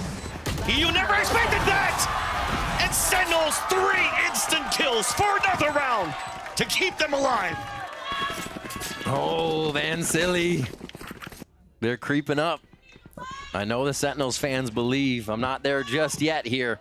It could just be a few shots from the side of 100 Thieves to make this happen. We'll see the site take once again. I thought Bang had that. We're seeing a switch in the win of these solo fights now. The ones that Bang was winning and getting those kills. That was Zekin to come in, and then 2 more to finish the round as they're starting to feel the momentum. Remember we talked about Bang's good KPR leading into the second half. Yeah. Zekin is now at 21 and 16. It took a couple of rounds. You saw him starting to activate in round 10, 11, 12. But now definitely helping here, being the spearhead for Sentinels to salvage these rounds. But again, every single round has to be pristine from Sentinels moving forward. And now with the timeout being called, there has to be something here that's been figured out by Zix that they could call here to potentially shut it down now against Sentinels. Yeah, hopefully. We talked a little bit about Zekin earlier. I was saying with Kaplan in his interview that you don't see Zekin get mad or even overly happy. He'll definitely be smiling at times, but that really solid emotion in a player means that he can turn on any time. If he doesn't have 3 or 4 kills in the first few rounds, he can pull up an ace in the next round. It doesn't matter to Zekin, and that's what you're getting. Turning on at any time, and right now Sentinels definitely need it, and like you said, need it consistently every round here on out. 5 chances, put down up there just so you can see it on the board. Yeah, exclamation point there in Sliggy's chat. Sliggy mentioned in a broadcast. It's up to like what, 81 now? Yep. Spike down for this, so Sentinels are playing again. Slow on the round, so they can touch and go on certain places and start to figure out more about the map. It seems to be favoring John Cutie right now in the way he wants to play against this 100 Thieves defense. And both of these teams switching this, making Ascent look like an attack-sided map as they get their rounds in. And this is where it gets difficult when you're playing this composition for Sentinels. There's no opportunity to pop flash into the catwalk for a player like Zekin to open things up, so he has to be on point as well when he goes for these jiggle peeks and his tools that he wants to take for Sentinels. 2 towards mid. Obvious B play coming up here. Here. This push off cat could be the timing for 100 Thieves if they don't decide to go back through tree for the rotation. This market hit comes in. There's a first contact. Hunter's Fury out, though, coming out from the defensive side. EU's the one that's ringing out. That's 2 kills coming out for the 100 Thieves. Could be over right now for Sentinels, but John Cutie has something else to say. Keeps, once again, the dream alive to even up the tally to 3 versus 3. Also has time to set up all of this util and the annihilation. A Sentinels place the plant on B. Going to the site. Sonic sensors on both sides for that drop in. If it's going to be an early drop, they get hit by the close one on the spam box. Important right now, though. 3 flashes available for 100 Thieves on the retake with the recon dart for EU. Yes, that recon dart huge up towards the tree. They're going to look for some of these spams. GrabNet goes down. No ping. Annihilation coming out, and that's going to run that clock down. Shoots it out. Got one. He catches one. Now they're going for the sprays. The recon dart did get some pings, and that's going to be it. EU cocooned up, but could stay alive here. Yep. Didn't reach the end. But he's going to be able to save his weapon. He saw it. He's like, all right, I'll be like a butterfly and fly away from this round. Came out of the cocoon. This is another one. Another round for them on the attack in these moments, on these hits. Oh converting my those word. plans. Van Silly, what are we witnessing right now? This is a closing moment for 100 Thieves for numerous rounds here, but Sentinels able to get the shots they have not found for an entire map and a half coming in to the second half of Ascent here. And Annihilation not reaching its end destination means EU gets the pop out of the cocoon. They're typing and laughing, and you don't know here, chat. If it doesn't go back, the Annihilation to the initial point where it got contact, the cocoon will break. That's what you saw. Sentinels pushing up here just to convert that round. Confirming the kills.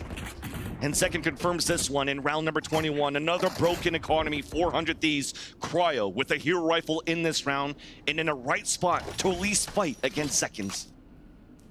Just remember Abyss on the other side of this too for these teams to have to fight on that after these 2 maps. After really just bringing each other to the brink. Watching Cryo. Take flight. Owl drone now, 5 players pushed together, and you see here Cryo falling back, so it's really only EU alone in the back of the site of the Sheriff, and he will not be the law in this round. Easy execution comes in for the Sentinels, allowing to even juggle the spike around and giving Saucy the plant to get close to the Hunter's Fury. Pick towards market. A lot of early fights Sentinels has set up here before 100 Thieves could even get to the site. So another nice round, flawless too. Exactly what they need to do here to start building their economy towards the end of it. A little curse there as they get on the stinger. At least Saucy is able to trade it back onto Asuna. Ten's trying to find that last kill onto Bang. And they find him. It's towards this B link and he's hiding around the corner. I think they're just trying to keep him alive. So that could be Saucy moving forward to get the pick. Trying to stay calm in the moment, always backs against the wall. They still run protocols for the Sentinels, yet second will still get the kill, excuse me. 4 alive still for Sentinels. The money is mounting. The smiles are back on their faces. Man, from head in hands to now fist bumping a lot more here.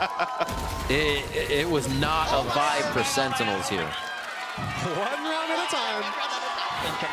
Now they're feeling it. Now they are feeling it. 100 Thieves calling another timeout as they are not finding any solutions here from their previous one and what's happening in these rounds. 3 chances coming in now for the side of Sentinels. They have completely closed this down. And if we see this round buy-in, 3,000 on there. I'm looking at the money right now as I say this. It's going to be a low buy again coming in, or maybe even a force buy for 100 Thieves, but it's going to get sketchy between rounds 10 and 11 and how they want to buy that if it's not going to be pushed for an OT. Zix gets some final words in here. In their last timeout, you can see Sen has one, but I don't know if they're going to need it at this point. I'm sure Capman is happy with the flow. If they can't use it now, they can't ever, because it's still map at serious point for 100 Thieves. And thankfully, remember, we talked about John Cootie putting his hands towards the air, and thankfully at that point, 100 Thieves are calling their 2 timeouts with the remaining 5 rounds that we just saw, or the last 5 rounds that we just witnessed. It gives a chance as well for Kaplan to talk with John Cutie and see here Sentinels coming back, at least for now. It was looking very one-sided to start things off for 100 Thieves once again, just like Haven. But Sentinels finally find some fight. 3 rounds away from being able to bring this into overtime. But also, only 1 round will eliminate them. Pretty default setup for 100 Thieves. Seeing those 3 over at B, as well as Asuna and Bang anchoring towards A and Tree right now. But what can Sentinels do? I feel like they've almost worked everything in the strat book right now with what you get out of this composition. And again, it becomes up to Zekin on a pressure play. And if he outdrills this, there could be a wall bang coming out from the B site. It's going back and forth on both ends. Thankfully, everybody stays alive for now. So a stalemate. They saw Bang. Time for the mid round, and yeah, they saw Bang towards the generator once again, holding it alone. You saw it, a net and a fragment. But he's able to TP away to safety and waste utility out on the side of Sentinels. Less to be used towards the site executes. John Cutie can take the space on Cat. He just saw the knife go out, so he wants to see if he can get positioning on where Asuna was.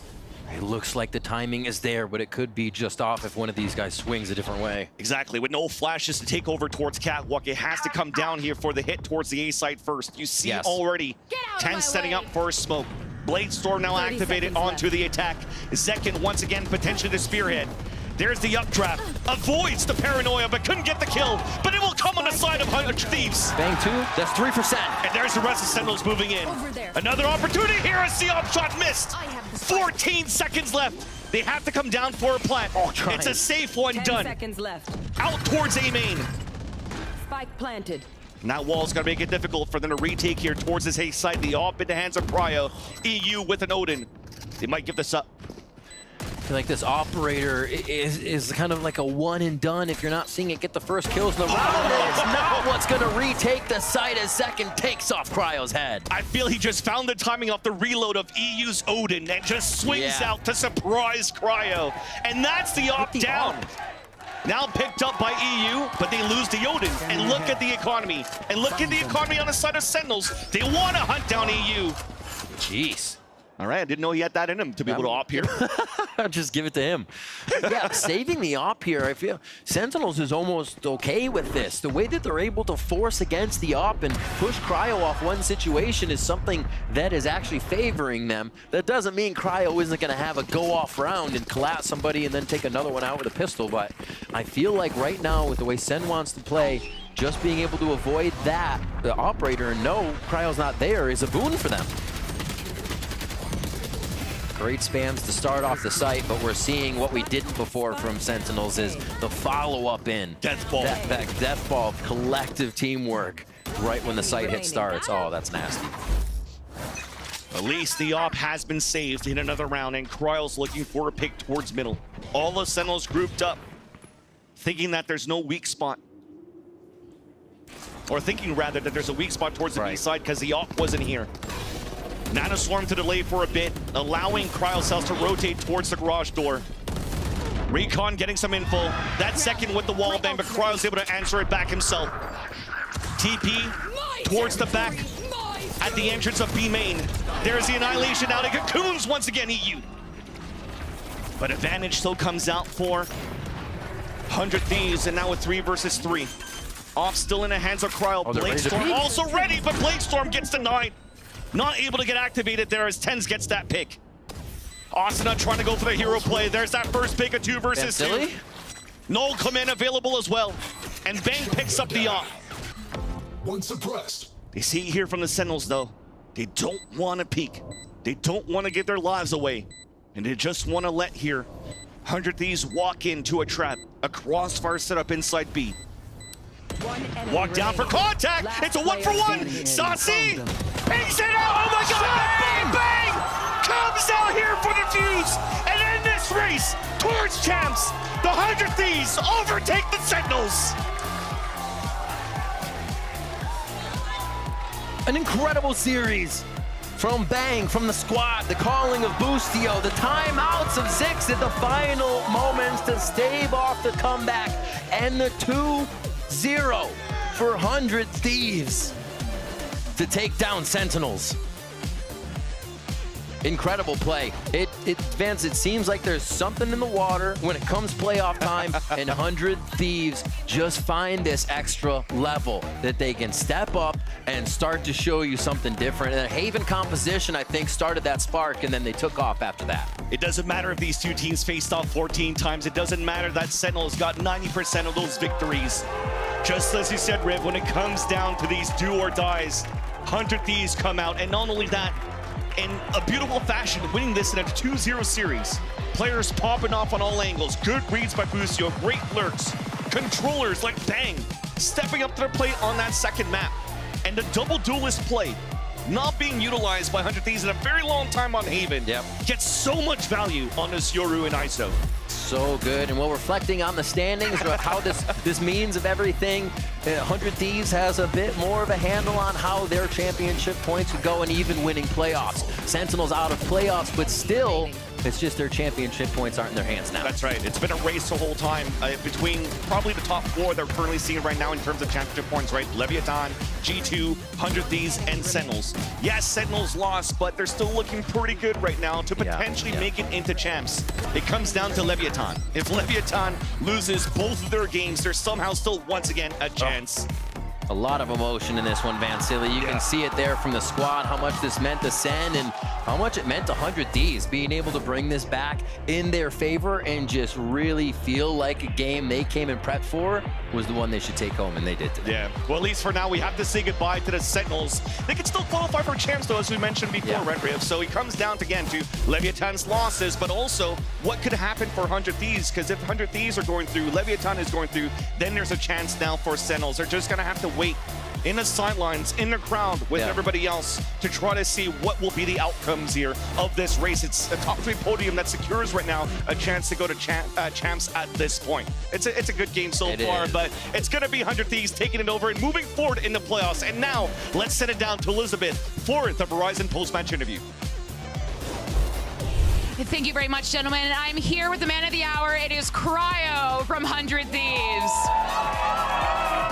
Man, you give you an op, anything is possible. You are absolutely insane. I need to ask you about that last map, because I just said to you when you came up here, you had us in the first half, and it just kept going, and Sentinels kept climbing. What was the conversation with Zix when he called those 2 timeouts to help stop Sentinels from gaining that momentum and bringing it to a map 3? We basically just identified how they were playing the map, and we just kind of had to adjust how we were playing and how we were playing the late rounds. So just a lot of strategy, to be honest. What did you identify with how they were playing the map? We just had to stack sites late round because they weren't really going mid that much, and we just kind of like stuffed them at the choke.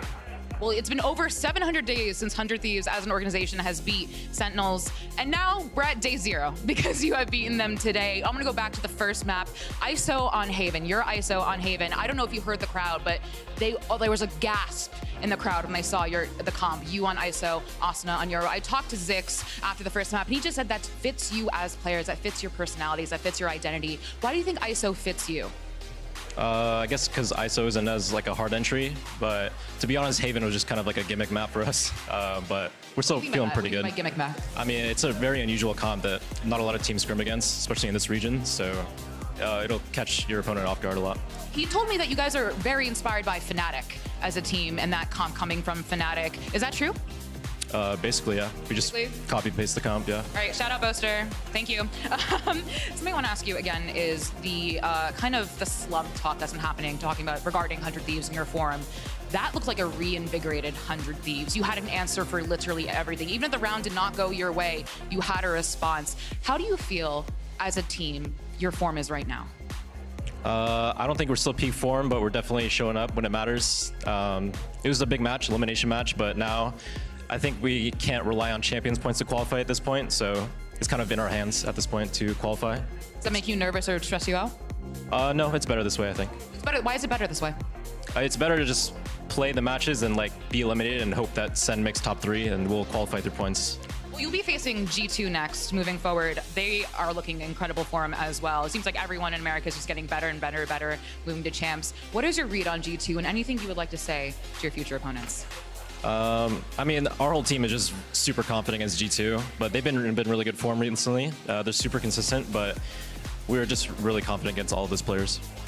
Something the desk brought up was talking about your individual form and how it's varied from, you know, the start till now. How do you think you are as a player right now in your form? Are you in your peak form right now? Definitely not, but I mean, at the end of the day, it's a team game. So as long as we get the win. Well, it's a team game, but you looked absolutely fantastic today, Cryo. Get it for Cryo one more time. An incredible player, 100 Thieves favorites. But we have another 100 Thieves player at the post show. It is EU. So friends, please take it away.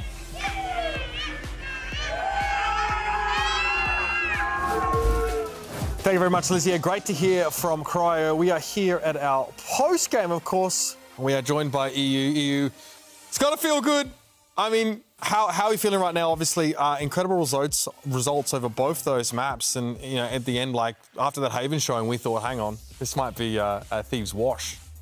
Yeah, I mean, it feels good, for sure, beating Sentinels. I mean, I tweeted it before the game. There was like, I think it was like 9, maybe even more. We like lost to Sentinels like 9 times as an organization and beat them once. So, you know, beating Sentinels is good, especially considering we don't really want like the champs point qualification either, like the 4th seed going into it. We're trying to win playoffs and everything. So hopefully it's the start of a run.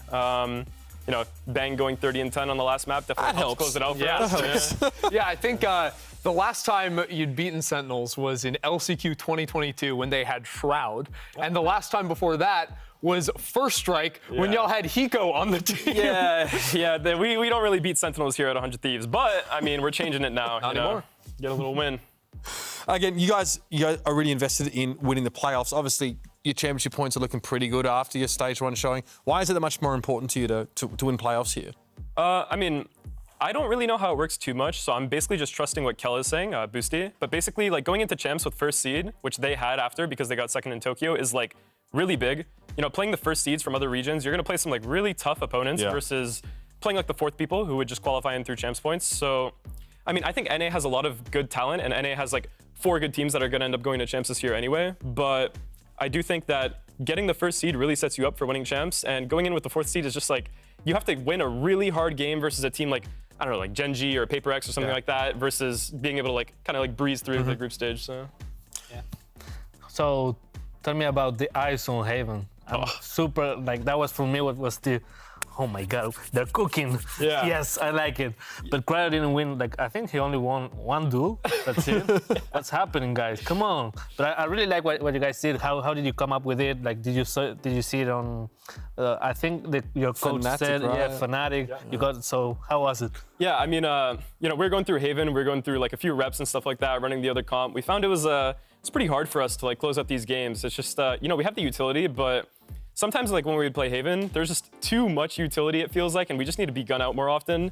We kind of had like a Hail Mary play in scrims where we decided, you know, we're gonna swap to this ISO Yoru comp. You know, Fnatic's winning well on it. I remember I hit up Boaster on Twitter, like asked him like, what's up, you know, what's going on with the comp? He'd give me some tips and stuff like that. So yeah, you know, we ran the ISO, we ran the Yoru. I mean, Asuna had a crazy map on Yoru especially. He had like Yoru ult every 3 rounds or something like that. So yeah, the ISO Yoru comp worked out well for us. I just think it's like generally like a lot of up-tempo, and they don't really like to fight, you know, like Garage. They don't really like to give their lives, Sentinels as a team. So running Yoru ISO into them, you know, you'll find like a lot of defaults where you can just walk into space. Yeah, that's what I feel also, like you could just walk up mid or short, like they will give every single space and you guys just capitalize every single time on that. The defense on Sentinels, at least on Haven, for example, is a lot more like, you know, A's retake, C was retake. You know, we pretty much walked in every single site. That's kind of the way that they like to play as a team in general. You know, they don't want to give up free picks. They're like a very structured system. So going into the game, we pretty much had the game plan on both maps. You saw on Attack Ascent as well, similarly. We just kind of walk, take space. The people that fight you don't really want to fight you unless it's like Zekken or Tens. So. Yeah, and it worked. It worked really well. So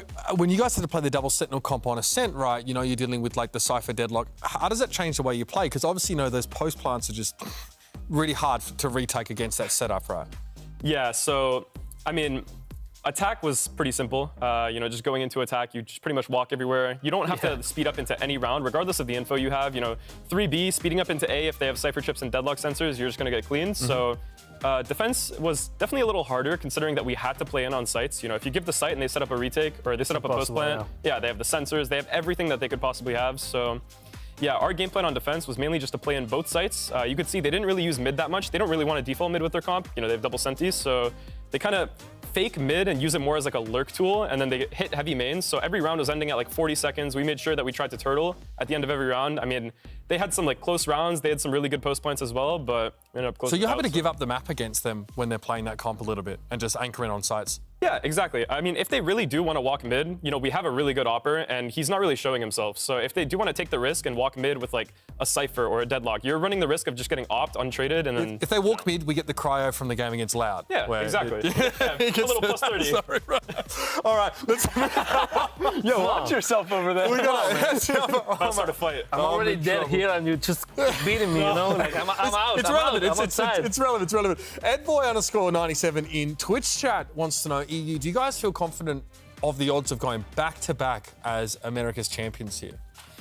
I mean, you're never going to ask me the question if I feel confident about my team and me answer no. So, yeah, I feel very, very confident we're going to get the first seed. I feel confident we're going to be back-to-back America's champions. I'm fully confident in my team, fully confident in my IGL. I mean, Boosty was calling a master class today. It feels the same as stage 1 to where, you know, we played Loud the first game, and we kind of like, I mean, we didn't stomp Sentinels in the second map, but, you know, the halves were very good for us, and it felt like not too hard of a game. So I'm getting kind of like deja vu of the stage 1 playoffs. So. Yeah, you guys are getting all the toppings at the frozen yogurt store, right? Yeah.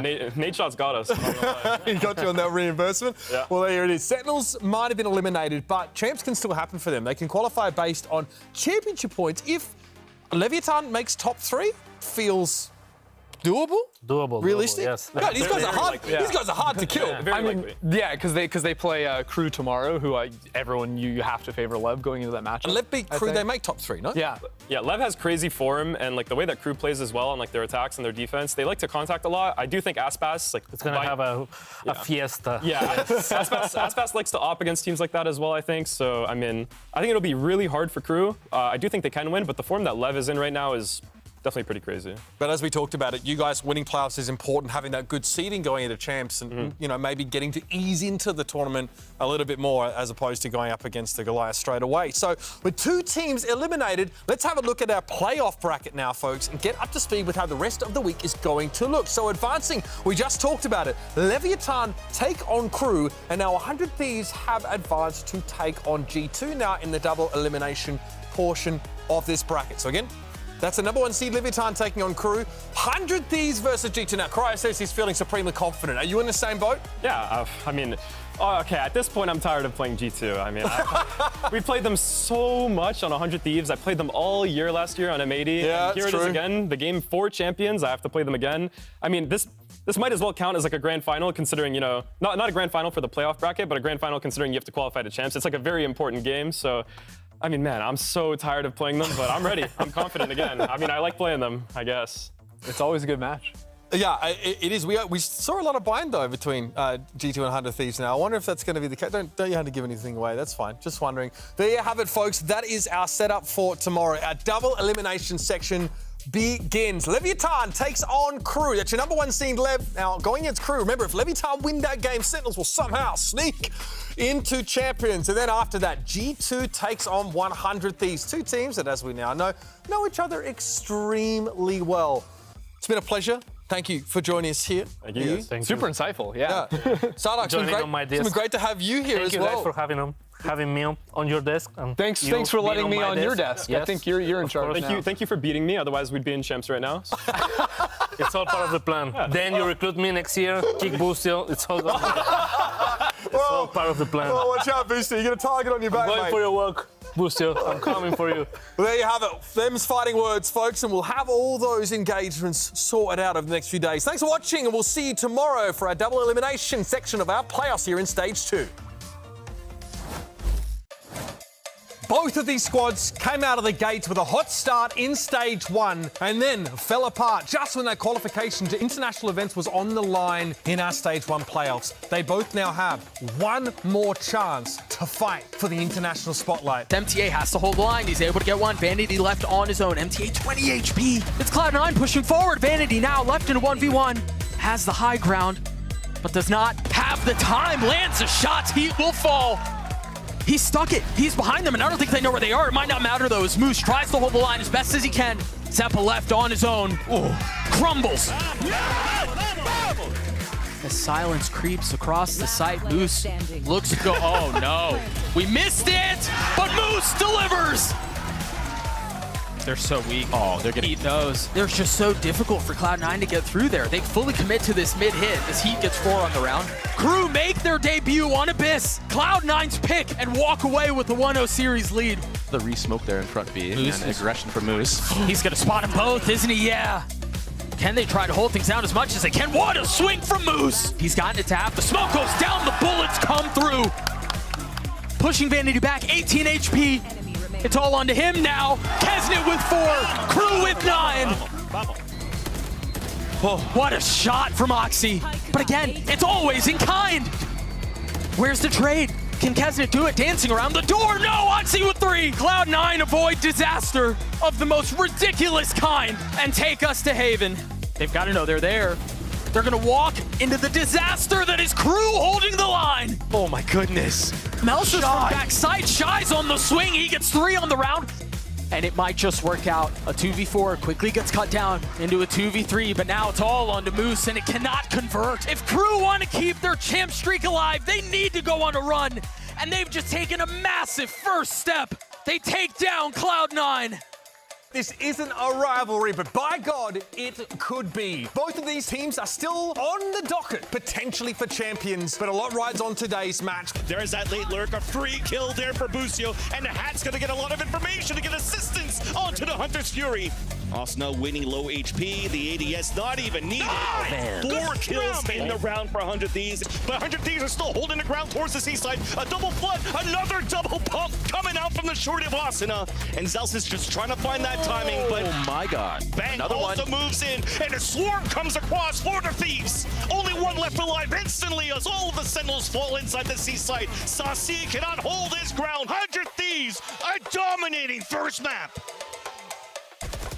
There's a double drop inside the site, but it's a 2-for-1, a 2 versus 2, an opportunity for Bang to push forward, and for Cryo to also win that fight. A-site has now been lost, maybe not. Tens is holding his ground from hell. Still, it's an op retake. It makes it tough. And the op retake's already down, and Asuna continues. Smoke up 2. He's going to start to lay on that retake. Oh, holy moly. Dagger right in the face of Bang. Asuna now stands alone. Reloaded on time, but John Cutie. They're going for it though. 6 seconds left on that clock. And that's Saucy able to answer back in Cryo. Somehow Sentinels was able to turn it back. Forced to reload. There's that first butt shot. And tries to connect the other one. Gets it for the ace. And in this race towards champs, the 100 Thieves overtake the Sentinels.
I have a wonderful electronic invention I want you to see.